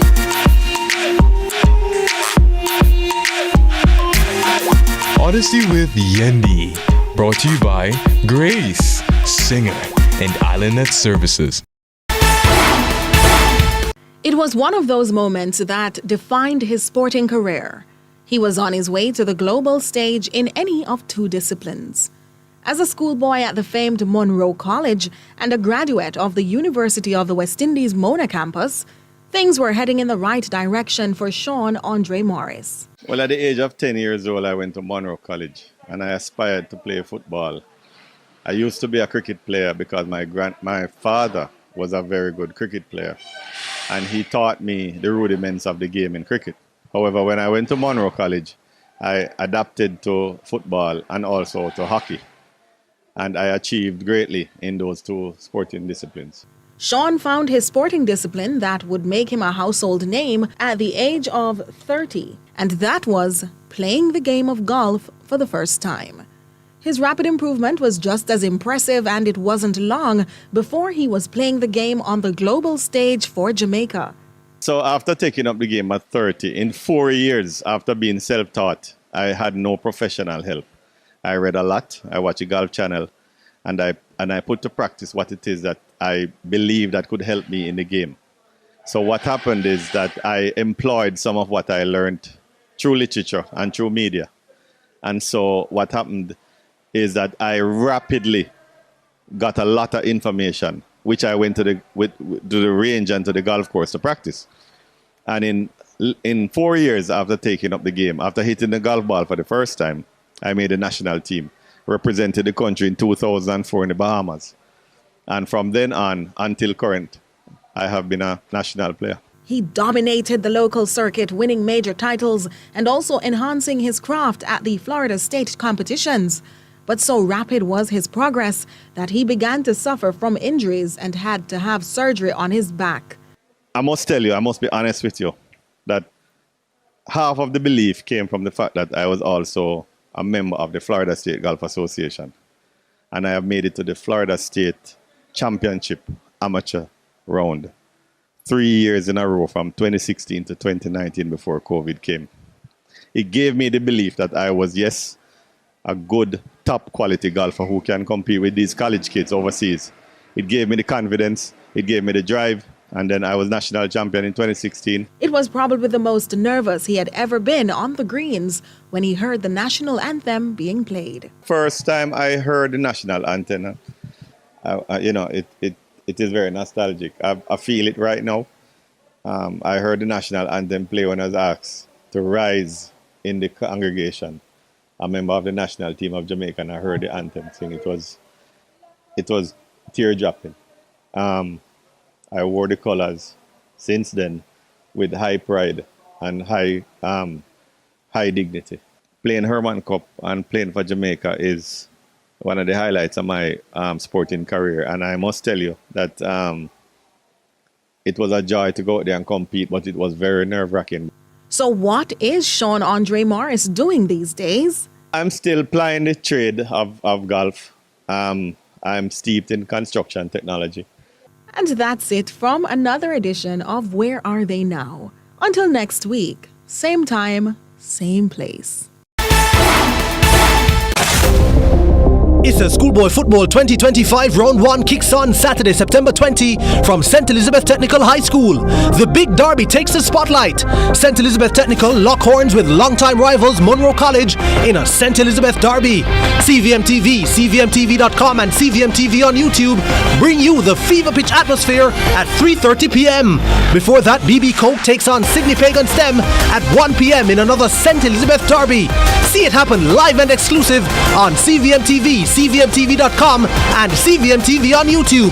That's Stets versus Monroe College at 3:30 p.m. and BB Coke versus Sydney Pagan Stem at 1 p.m.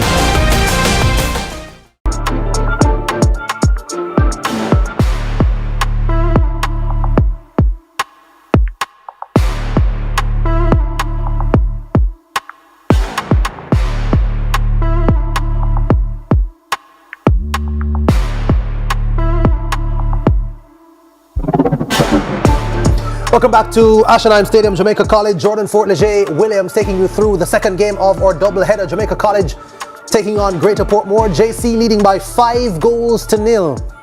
In the first match of the doubleheader, we saw Vauxhall High defeat Spanish Town High by 8-1. Another rout is in progress. Jamaica College with some eye-catching goals in that first half. Donald Stewart scoring a brilliant free kick off the left boot. Another really well-taken goal was scored by Dwayne Berger off the right foot. Greater Portmore under siege. Here they come again, Jamaica College. Early in the second half, ball in and headed goalward. But wayward in this particular instance, and the ball goes out of play. Yeah, almost a ridiculously quick start from Jamaica College. Took a little while for them to get in their stride in the first half. First goal took around 20 minutes, but once that first one went in, really was chance after chance, goal after goal for the most successful team in Manning Cup history. Coming together there. And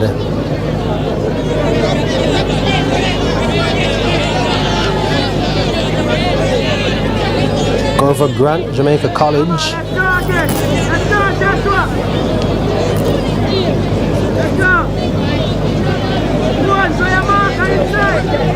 It's free kick awarded to Jamaica College. Berger to take. Miscontrol, Greater Portmore. Back on it. Crunching tackle coming in there from Joshua King.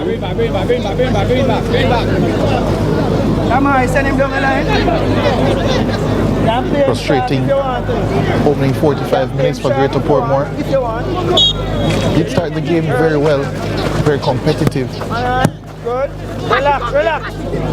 despite the constant reassurance and coaching from their head coach, hasn't turned out well, and they've conceded 5 goals. They look poised to concede quite a few more as well. Yeah, Orrit there just finding himself in a spot of bother, dribbling out of play. Jamaica College win it back, and they look to turn defense into attack very quickly. Barry Howell now on it. Plays it forward. Dorva Grant on this right hand side. Grant, the number 13, tries to get by his marker. Not able to keep the ball in play. Yeah, his dancing feet not enough. Over dribbled in the end.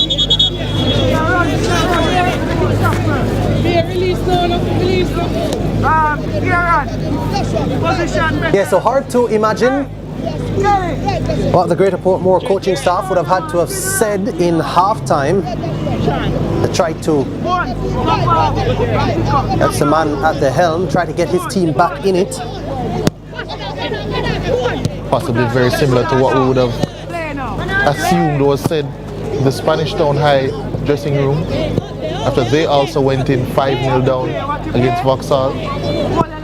Try and keep things as tight as possible and let's just focus on damage control. The coach Jerome Watt, it is, the man at the helm for Greater Portmore. Hear a lot of his voice. Underfoot conditions being the undoing of Jamaica College's Donald Stewart. On that occasion, slipped as a ball was played out to him. And now it's a Greater Portmore throw in an attacking position. Haven't said that many times. Can they make this count? They relinquish possession really easily. Had it back momentarily, but lost it again. Jamaica College try to transition quickly now. Held up though, have to go all the way back, take the long route. And now Keshawn Leach in. Trying to spark a quick burst forward. Dorva Grant back on it. Barry Howell coming all the way back. Joshua King. The back passes to Howell. It's going to be an offside flag raised. Yeah, that one halted what was a pretty slick JC move. Pick up the ball, man.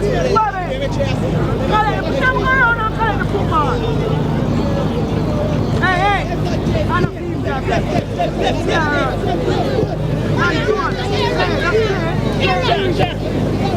True blue faithful. Many of them with the fervet from the school's motto written across their chest. Force him to turn back. Good. Those who don't have it written across their chest have it really implanted in their minds. They say work is burning in the fields. Jamaica College trying to come forward again and put more work in against this Greater Portmore outfit. All played into touch. I'm sure Jamaica College will be looking to flex their muscle in the second half. Put as many goals on the board as possible.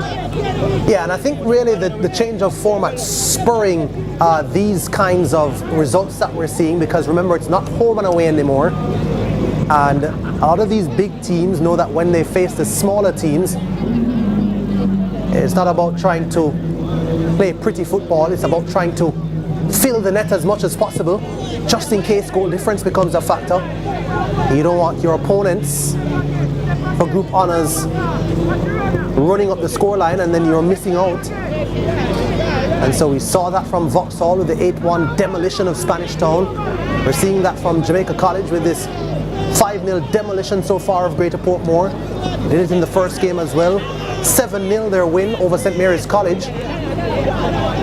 So they'll have a plus 12 goal difference and go back to the top of Zone C. They're not done yet though.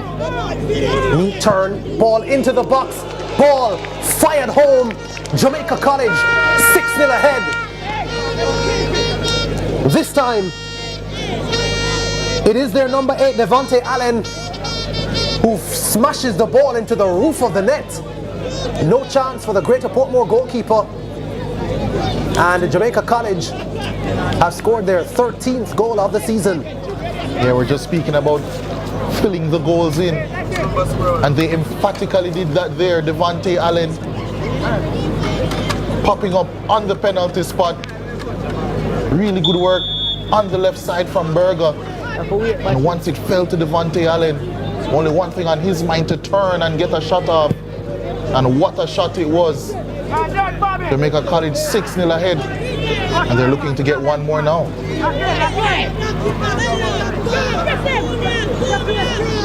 Corver Grant on the right hand side plays this one across. And it's gonna be a Jamaica College corner kick. So it is 40 minutes past 5 o'clock, Leger. School is over, but evidently class is still in session. Jamaica College doling out a lesson. Perhaps this is extra lessons now. Greater Portmore really not enjoying this lesson as this one again finds its way into the back of the net. And Jamaica College again will be picking the ball up and spotting it at the center circle. They're trying to score as many as possible. 7-0 with just over 53 minutes played in the contest. Keshawn Lee Chin filling his boots. Yeah, the striker with his second of the game. And just as what we saw in the first half, when Jamaica College scored their first of the half, it then becomes quick work for them to score their second of the half. Unorthodox finish. I'm not quite sure you knew too much about it, Keshawn Lee Chin. But all he knows is that he has his second goal of the game, and Jamaica College have their 7th of the afternoon. And they've already matched their score from their opening game, 7-0 up. Jamaica College are a team that are known to run up the score during the group stages of schoolboy football. They do routinely score 80 plus, 70 plus goals per season. Of course, it helps that they tend to go very deep in the competitions. Of course, the semi-final in both the Champions Cup and the Manning Cup last season. Rare for them that they weren't even in a final last season. As I said, the first time since 2018 that has happened. As a matter of fact, the first time since 2018 they haven't won a title in schoolboy football. To add to their 31 Manning Cups, 4 Walker Cups, 2 Champions Cups, 22 Olivier Shield titles. Goalkeeper Joel Daly in a bit of distress here for Greater Portmore. Like we saw in the first game with Spanish Town High, with their goalkeeper having conceded so many and then of course going down hurt. Daly being helped off here by a couple of his teammates. Not great signs for Greater Portmore.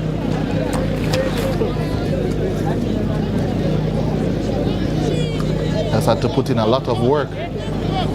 Not only the 7 goals he's conceded, as Jamaica College prepare a couple of changes now.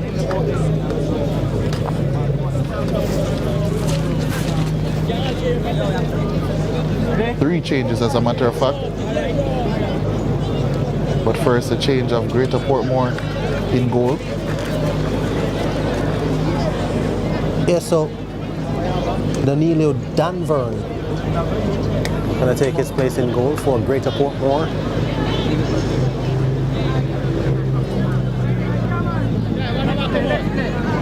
Jamaica College trio waiting to be introduced here.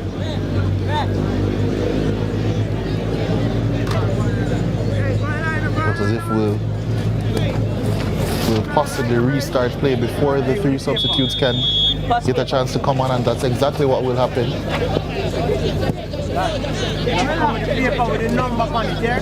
Greater Portmore.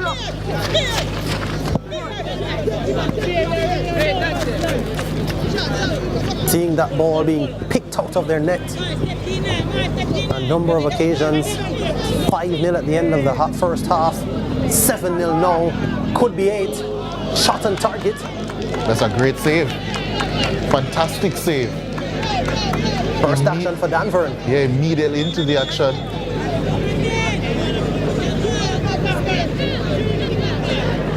Dwayne Berger is intent on continuing the goal scoring for Jamaica College. Here they come again, JC. Ball drilled low and hard. Deflection puts it out of play. Again, they're going to try to take this corner quickly. That was the intention initially. Taken short. Got to the top now. Jabari Howell. Fake shot. To Dwayne Berger, giving the fans something to cheer about. At 7-0 up, you can afford to do that.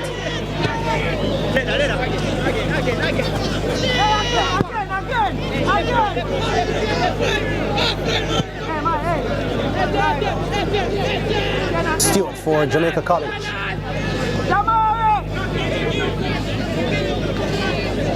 Dwayne Berger.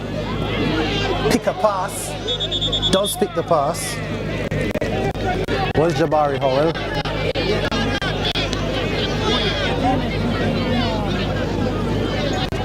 And now there will be an opportunity for further substitutions.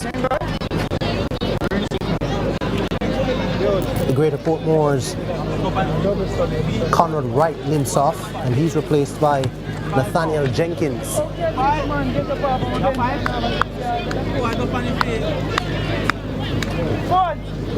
Triple change for Jamaica College. Hey, get in there, Sonny. Hey, remember what we're doing now? Slow mo. Yeah? Yeah? Remember? Hey, we are work, yeah? Yes.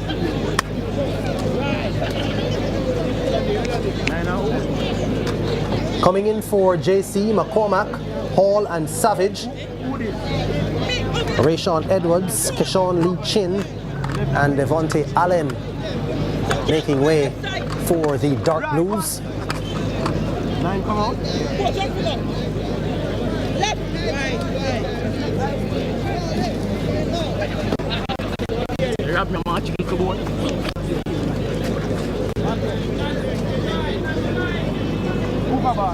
Number 11, McCormack. The JC turning to their bench.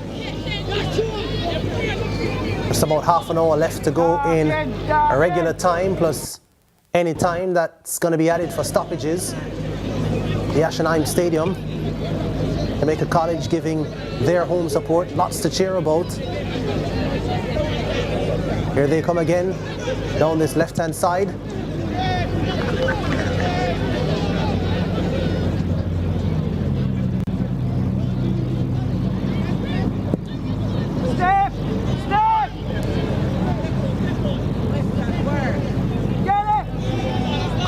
Going to be a JC throw. Stewart to take. I want it there now. Hey, that's it. You go on, man, you. Ball comes out to Gerver Grant. Early ball in. And a tackle comes in, and that is going to be one of the easiest decisions that referee Carvel Banton has had to make. And he points to the spot. It's a penalty in favor of Jamaica College. There was a lovely cross coming in from Grant. He has been Jamaica College's chief provider today. I have 4 left. A chance now for Jamaica College to extend their lead to 8.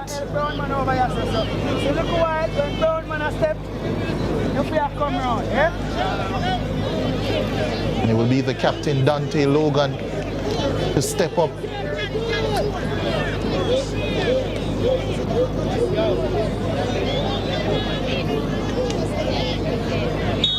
Dante Logan looking to put Jamaica College 8-0 up. Steps up, strikes, goal. Jamaica College 8-0. Easy as you like. Greater Portmore looking more and more despondent as the goals fly in. Calm penalty, a cool one, an extremely accurate one as well from Jamaica College's captain.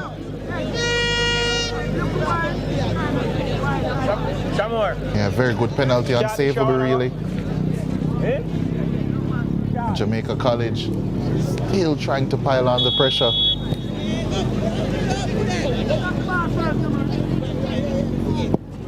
Yeah, a midweek stroll for Jamaica College under overcast skies. And another ball in. It's another opportunity for a goal for Jamaica College. That one saved, however.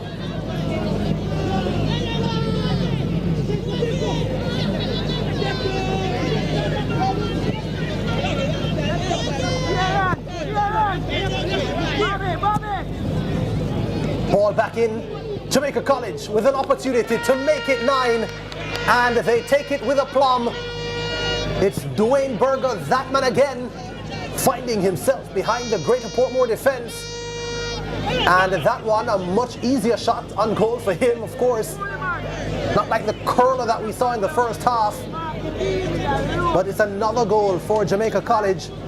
And this Greater Portmore team now really wanting to tap out. It's ruthless from Jamaica College, and it's hapless for Greater Portmore.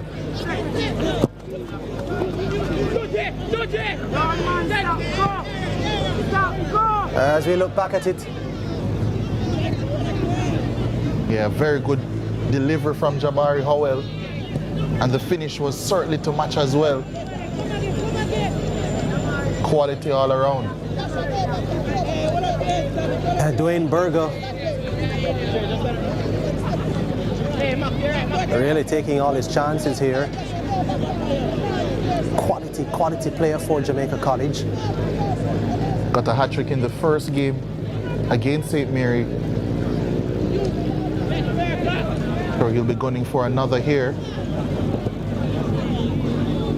1 goal away now.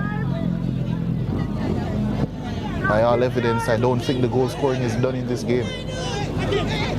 Jamaica College come again, shot from distance. Ooh, just pushed by the outside part of the post. That shot coming in from outside the box from Tevin Savage, the substitute. Corner kick comes in. To be an unmarked Jamaica College player in the box. Doesn't get the connection though.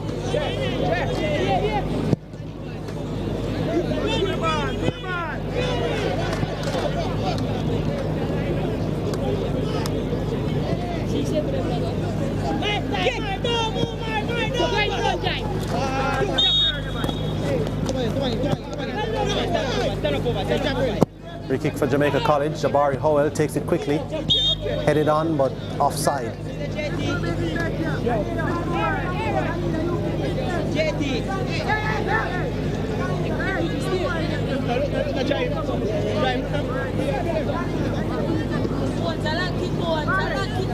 So approaching minute 66, Jamaica College leading Greater Portmore by 9 goals to 0. Second half of this ISSA schoolboy football doubleheader on CVM TV. We're also on CVM TV News on YouTube, cvmtv.com. Catch us on the go. Jamaica College has been on the go from minute 1, and Greater Portmore don't know where to go. Ball coming back across. First shot scoffed at. Second shot, no mistake made. Has the flag gone up though? Flag has gone up against Jabari Howell. Number 7, looking for another goal. Yeah, he's on the hunt for a hat-trick as well. Yeah, it feels weird to say the score remains at 9-0. Greater Portmore keep the score to 9-0. Jamaica College starting to have some fun now. Lined up for Howell. Slips as he was about to take the shot. Conditions on the foot not the greatest now because of the rain that we've had.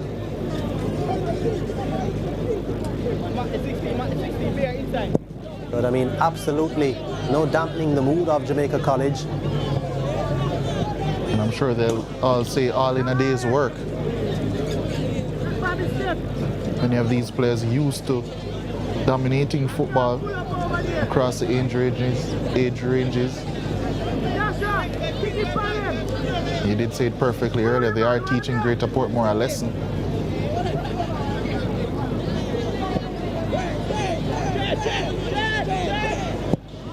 Dante Logan, ball in early.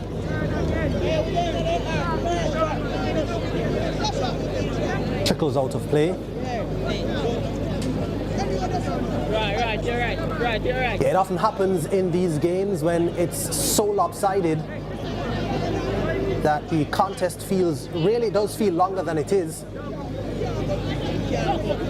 Because I mean, not even 70 minutes have elapsed, but this game has been over as a contest for a long time now. And unfortunately for us, we've had 2 of those today. I mean, I've enjoyed the goals though. Yeah, they've been quality. Donald Stewart is one of those who's provided such quality. And of course, I understand fully what you're saying, Leger. Of course, we want to see greater parity between teams, but in assessing this Jamaica College team, perhaps not the best game to use to do so, their first 2 games. They lose it though. Greater Portmore will try to mount an attack. Swan comes out to the right-hand side, but intercepted by Logan just as a Greater Portmore player was about to pull the trigger. Played out now to Gerva Grant on this Jamaica College right-hand side. Berger into the byline, looking for a teammate. Here comes a left-footed shot now from Jabari Howell. Fizzes across the goal. Goalkeeper was rooted to the spot. Luckily for him, it went wide. Yeah, almost a 10th there for JC. But once again, they win the ball back quickly. Oh, challenge coming in. That was easy for referee Banton. He was right there.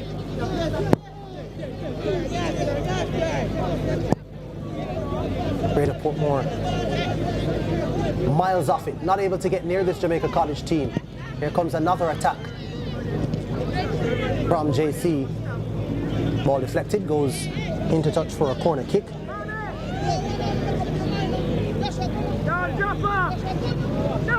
Johnny McCormack. Dante Logan now doing work over on that right hand side. Shot comes in from distance. Doesn't trouble the substitute goalkeeper for Greater Portmore though. Booted upfield. I must say though, I'm a little bit surprised that the substitute goalkeeper wasn't the starting one. He does have a big boot on him. Would have been much more useful in the opening exchanges when Greater Portmore were trying to escape pressure. Funny you should say that, Leger, because when he was about to be subbed on, I said, well, here comes the Greater Portmore number 2 goalkeeper. But I hesitated. Here comes Gerva Grant now. Nice interplay. I hesitated just because just looking at his stature, I thought, I wonder if really he is the number 2 or it should have been the number 1. I guess we would know unless we ask the coach, but as you said, does look like he has a boot on him and is a bigger, more physically imposing player. As we see Jamaica College try to come again, offside flag raised though. Bigger, more imposing goalkeeper than the starting goalkeeper. And does seem also to be much more assured with his feet, something that Greater Portmore struggled with, or has struggled with throughout the game. Many goal kicks not passing 30 yards.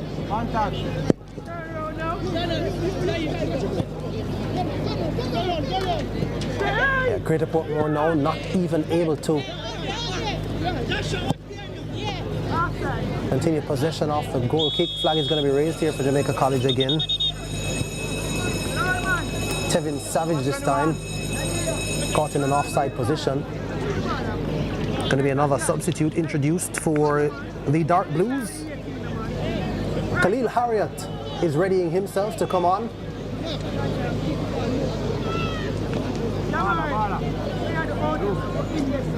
Looks like Dwayne Berger is taking the long trek off. Is it Berger? No, it's not. It's actually Dejoni Thompson who is replaced. So 12 replaces 21. Jamaica College giving more of their substitute players an opportunity to get a run out here. Leading by 9-0. McCormack wrestled off it, but going to be Jamaica College ball.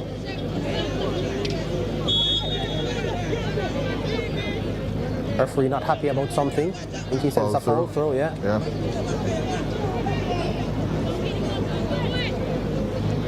So possession given back to Greater Portmore.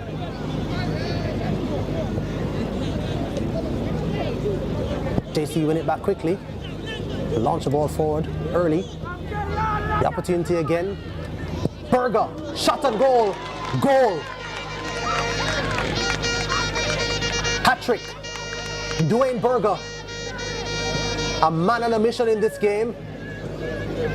Showing his class, showing his quality. Jamaica College, 10-0 up. Yeah, 2 games, 2 hat-tricks now for Dwayne Berger. A player that we have known for some time to have some quality, but he's grown not only in stature but in responsibility. And at Jamaica College, he has tucked that one home emphatically.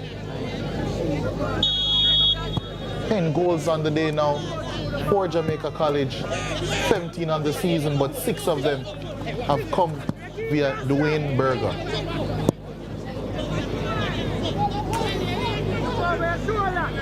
Jamaica College come again here, not letting up.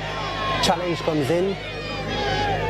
Referee, I think, mercifully not awarding a free kick to Jamaica College. I think their fans now really hungry for some skill, some flair. The contest having long been wrapped up. Jamaica College still meaning business though, still trying to get more goals. They come again. Dante Logan gives the ball away. Looks for Greater Portmore to lose it again. Throw into JC.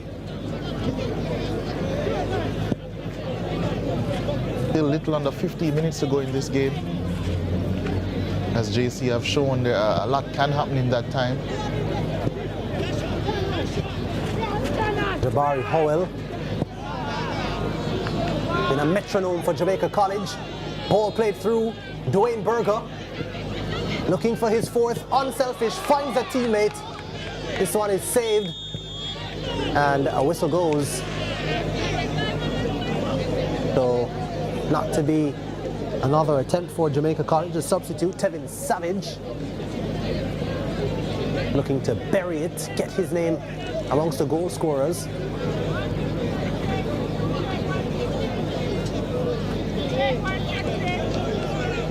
They're gonna take quite a bit of soap and water to remove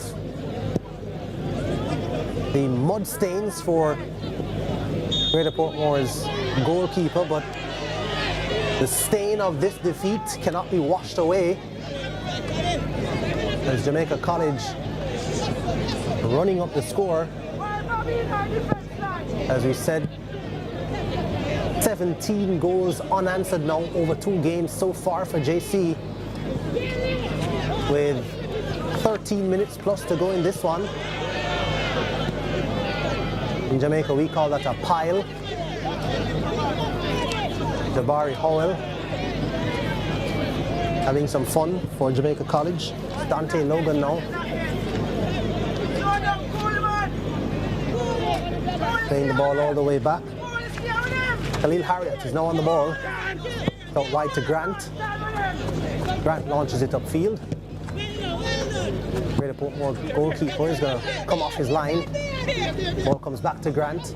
Berger calling for it. Grant instead chooses to go out to the left-hand side. Jabari Howell has dictated play for this Jamaica College team. Some good football, Jabari Howell. 1-2 played here on the left-hand side. Keeper leaves his line, and the keeper is going to pay for that one. Jamaica College through the substitute. Delaje McCormack, number 11, finishing expertly. Keeper making up his mind for him. And Dwayne Berger, I think, with a bigger smile there for McCormack's goal than for any of his own goals. Jamaica College lead 11-0. Yeah, that was a fantastic finish from McCormack. Good interplay down that left-hand side. Again, too easy getting in, but at this point, it has generally been easy for Jamaica College. The give and go. Keeper made his mind up, and that's a fantastic finish outside of the left boot. Actually, one of the best we've seen today. And that's saying something, Leger. We've seen some fantastic goals today. I mean, I really enjoyed the goal from Dwayne Berger in the first half. Of course, the free kick taken by Donald Stewart as well was one of the other eye-catching goals. Speaking of Berger, he's going to get a well-deserved rest now, having played 78 minutes of this contest. Anthony Campbell enters the fray for Jamaica College.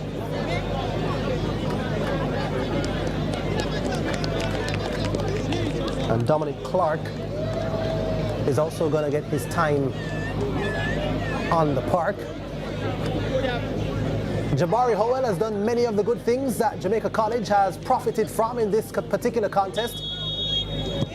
And he also gets a well-deserved rest.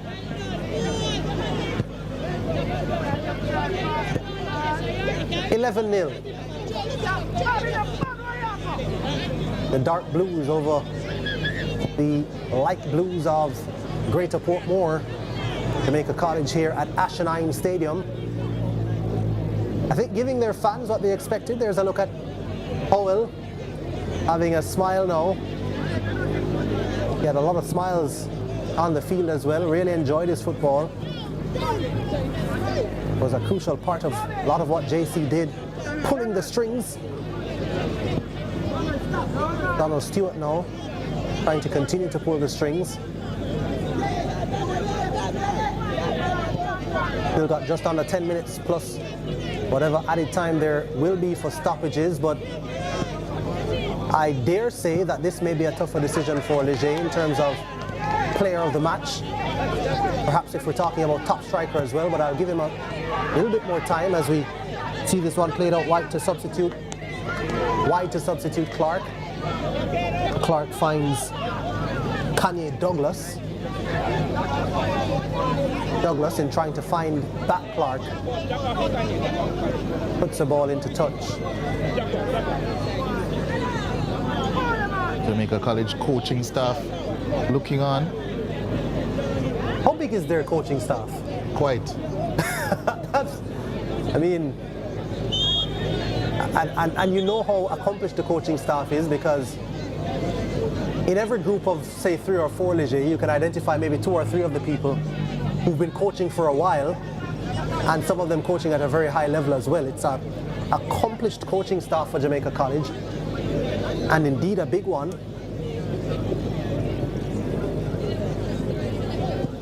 But yeah, as we head into the final stages of this contest, and Greater Portmore really begging for the final whistle now. We talk about options for player of the match. I mean, I really find it hard to overlook Dwayne Berger, but as I said, Jabari Howell did so many good things for Jamaica College throughout this contest. I think those two have the most claim to being the best player for Jamaica College. But I mean, it's really pick your choice because they've had so many outstanding players today. Yeah, they really have, and I think you're spot on with your two choices. I think Jabari Howell was extremely important, 2 goals to his name, really ran the show from the middle of the park, and although I do usually have a bias to central midfielders running the show, it must be said the attacking performance of Dwayne Berger, not only in the goals that he would have scored and the quality of them, but also his creative capacity, I think it was quite outstanding. So extremely difficult to look past Dwayne Berger as the player of the game, the top striker, however you want to class it. He really was fantastic. Absolutely. Dante Logan. Ball comes out wide again. Jamaica College. Right-footed cross from the left-hand side. Doesn't find a Jamaica College player. Greater Portmore tried to break. Stopped in its tracks.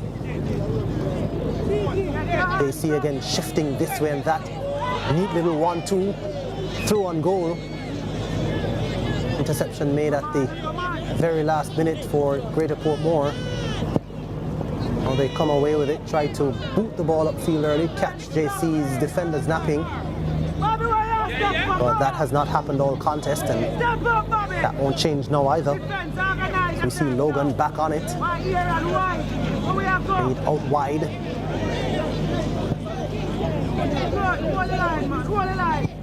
Kevin Savage now. Early ball through. Jamaica College through on goal again and rolled through the goalkeeper's legs. 12-0 Jamaica College. And the look of frustration on the Greater Portmore bench is ever more evident. The substitute, Dominic Clark, now gets his name on the score sheet for JC. That was an impressive finish also. Through the legs of the goalkeeper. But really what was impressive here was the pass coming in from Savage. Excellent weight on it, forcing the goalkeeper into no man's land, and that finish extremely clinical. 12-0, can you believe it? Jamaica College have the lead. 12-0, and as far as Jamaica College is concerned, 19-0 over 2 games. Top of Zone C. Vauxhall High. Anything you can do, we can do better. Jamaica College, Vauxhall, stats separating themselves.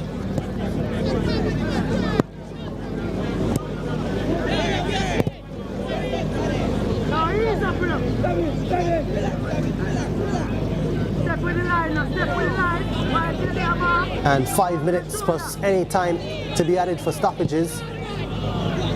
And Jamaica College still looking for more. Here's Dominic Clark, who just scored, but he strayed into an offside position.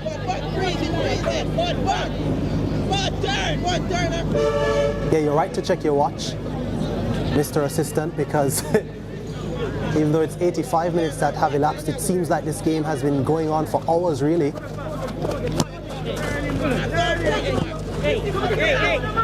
Jamaica College win it back through Clark.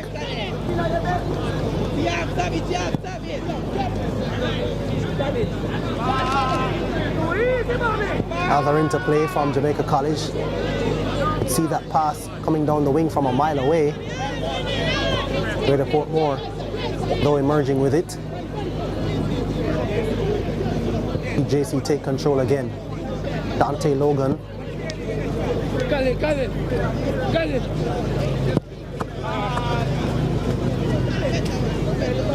And we've seen one of the rarer calls in football in this game, a foul throw. Not so rare maybe at the schoolboy level because these are youngsters, of course.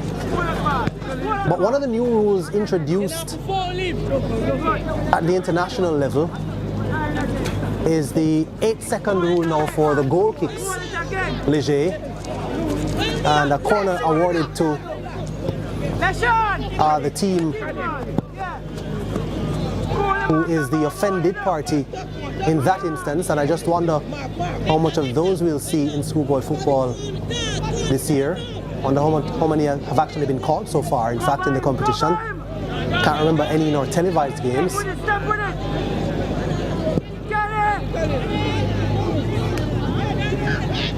As JC come again down the left-hand side. Ball played in. Goalkeeper not assured. Eventually, yeah. It gets on it because doesn't want to concede a 13th.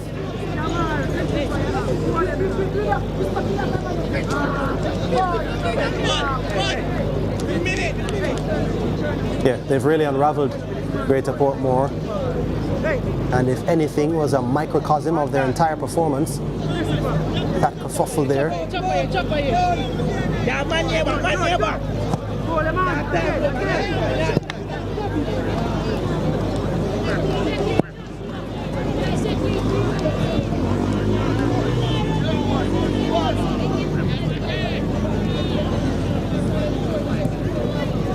Must be said though, this is as comfortable a win as you'll ever see in this competition.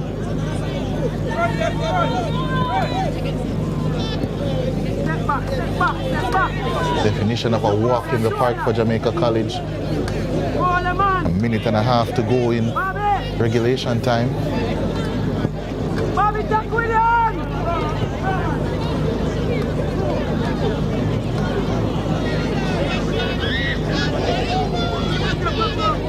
Not intent on stopping at 12 either. This Jamaica College team gonna serve another one up into the box. Here's Dominic Clark now. Clark plays this one inside, and they found the back of the net again. It's like taking candy from a baby. Jamaica College with their 13th of the afternoon, 20th of the season. And Greater Portmore really begging for mercy. Jamaica College showing no mercy, ruthless, clinical in their performance. And the time, the clock can't move quickly enough for Greater Portmore. Yeah, as easy as it gets for Jamaica College. I feel like we've reiterated that statement a few times in this game so far. Simple finish unmarked, number 13 on the afternoon. It's been a treacherous one for Greater Portmore, one they'll soon want to forget. And it's Kanye Douglas, the substitute for Jamaica College, getting his name on the score sheet. And yeah, I'll agree with the referee there. Not even a single second added for stoppages. And my, have Greater Portmore longed for that final whistle. 13-0, Jamaica College, waiting for the confirmation of the score because at one stage I lost count. That's full time. We're going to take a quick break on our coverage and then come back with full-time highlights, match stats and analysis.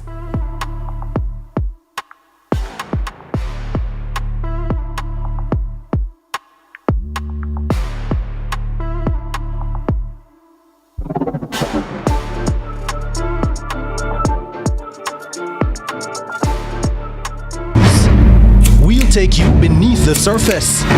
Greetings and salutations. My name is Orville Higgins and it's another edition of Fan Central.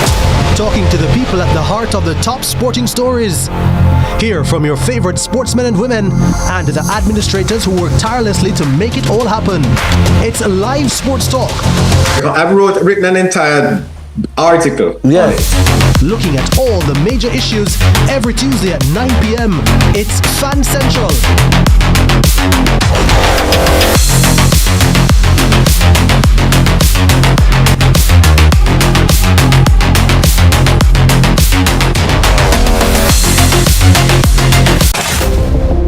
ISSA Schoolboy Football 2025 Round 1 kicks on Saturday, September 20 from St. Elizabeth Technical High School. The big derby takes the spotlight. St. Elizabeth Technical lock horns with longtime rivals Monroe College in a St. Elizabeth derby. CVM TV, CVMTV.com and CVM TV on YouTube bring you the fever pitch atmosphere at 3:30 p.m. Before that, BB Coke takes on Sydney Pagan STEM at 1 p.m. in another St. Elizabeth derby. See it happen live and exclusive on CVM TV, CVMTV.com, and CVM TV on YouTube. That's Stets versus Monroe College at 3:30 p.m. and BB Cope versus Sydney Pagan STEM at 1 p.m.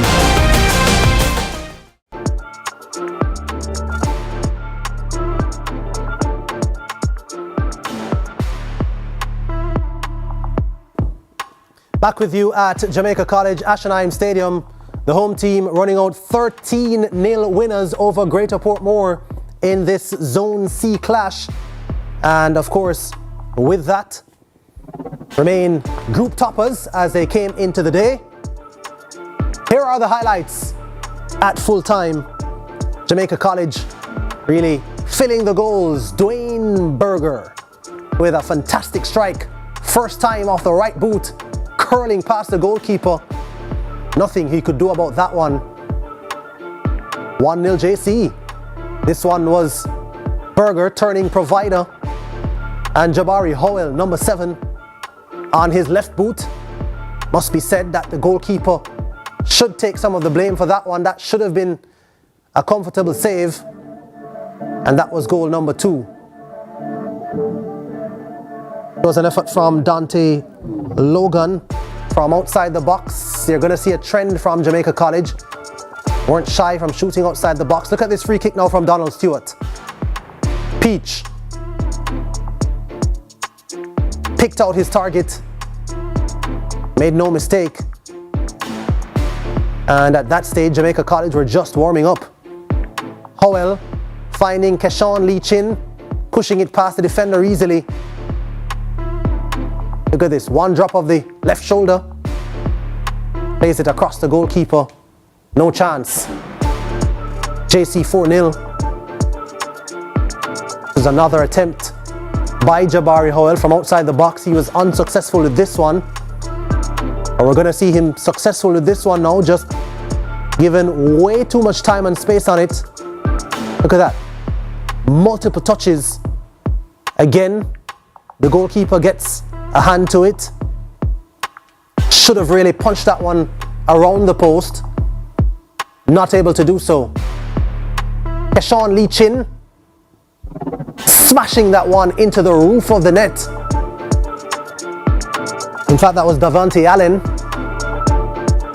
This one though was Keshawn Lee Chin. Again, not necessarily getting the connection he probably thought he would have gotten, but got himself in the right position and was able to steer it goalward. Gerva Grant, early ball, and Greater Portmore defenders caught out again. Expertly finished.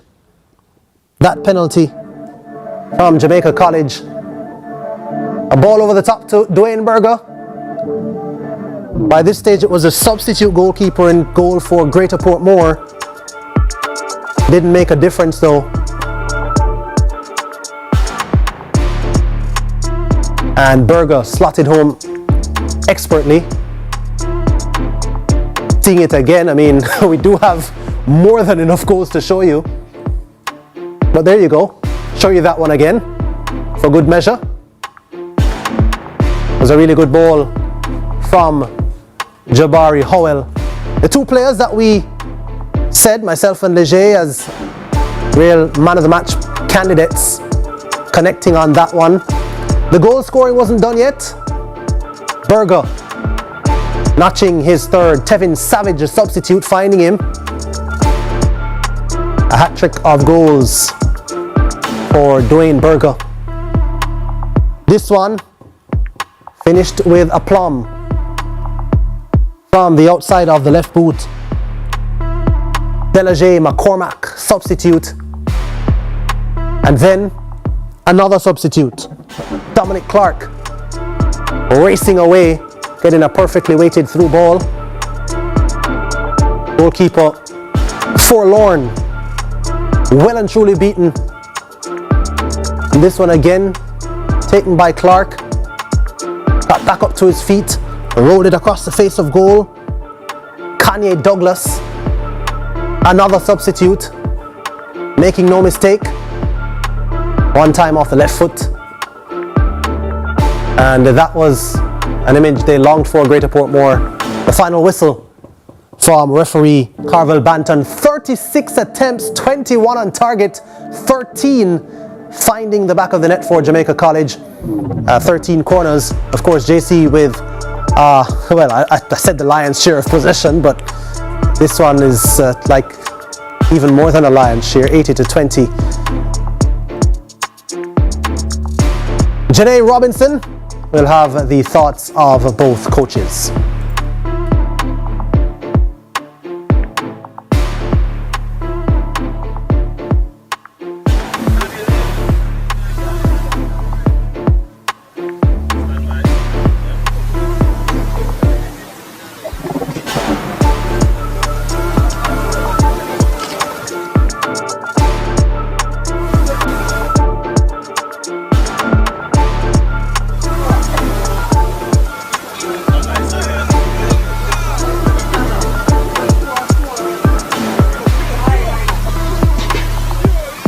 Coach, not the result you would have wanted today, but from what I can recognize, your team is relatively young. Your boys definitely did put up a fight in today's encounter. Talk to me from your perspective. Were you satisfied? Are there things that you feel like you need to improve on, or is this still your development stage? Well, there is things we need to improve on. Also, it's our developmental stage. It's a 3-year program. We are in the 2nd year now. We lose some boys, but we're building from scratch coming back up. With a group of 15-year-olds, so no problem. No. Well, you have a slight grin on your face. It looks as if you are proud of your boys somewhat. Is that true? Not 100%. They can be much better, but it's just another game. We made 5 mistakes that we shouldn't have made against JC. And if you make those mistakes, you are going to get hurt. So just going back to the drawing board, settle them back down and try the next game not to make those mistakes. All right, thank you, Coach. All the best for the rest of your matches. Blessed love. And now we welcome the head coach of Jamaica College, Raymond Watson. What a sweep today, Coach. It looks as if you guys have been doing the work in the training ground. Usually at this time of the season is what you would call the easier part of the season. But despite the results, are there things that you feel Jamaica College needs to improve on? I think we could have done a lot better, especially in the upfront. Basically scoring more goals. But we're rebuilding. Definitely don't expect much from us this year. We definitely are rebuilding. Well, it did look like in the second half as if you are practicing things that you have been teaching them in the training ground. Is that true? Yes, we definitely have some movements that we want to follow. We have some principles of play that we set, and we ask the guys to execute it today. Well, all the best for the rest of the season. Thank you very much.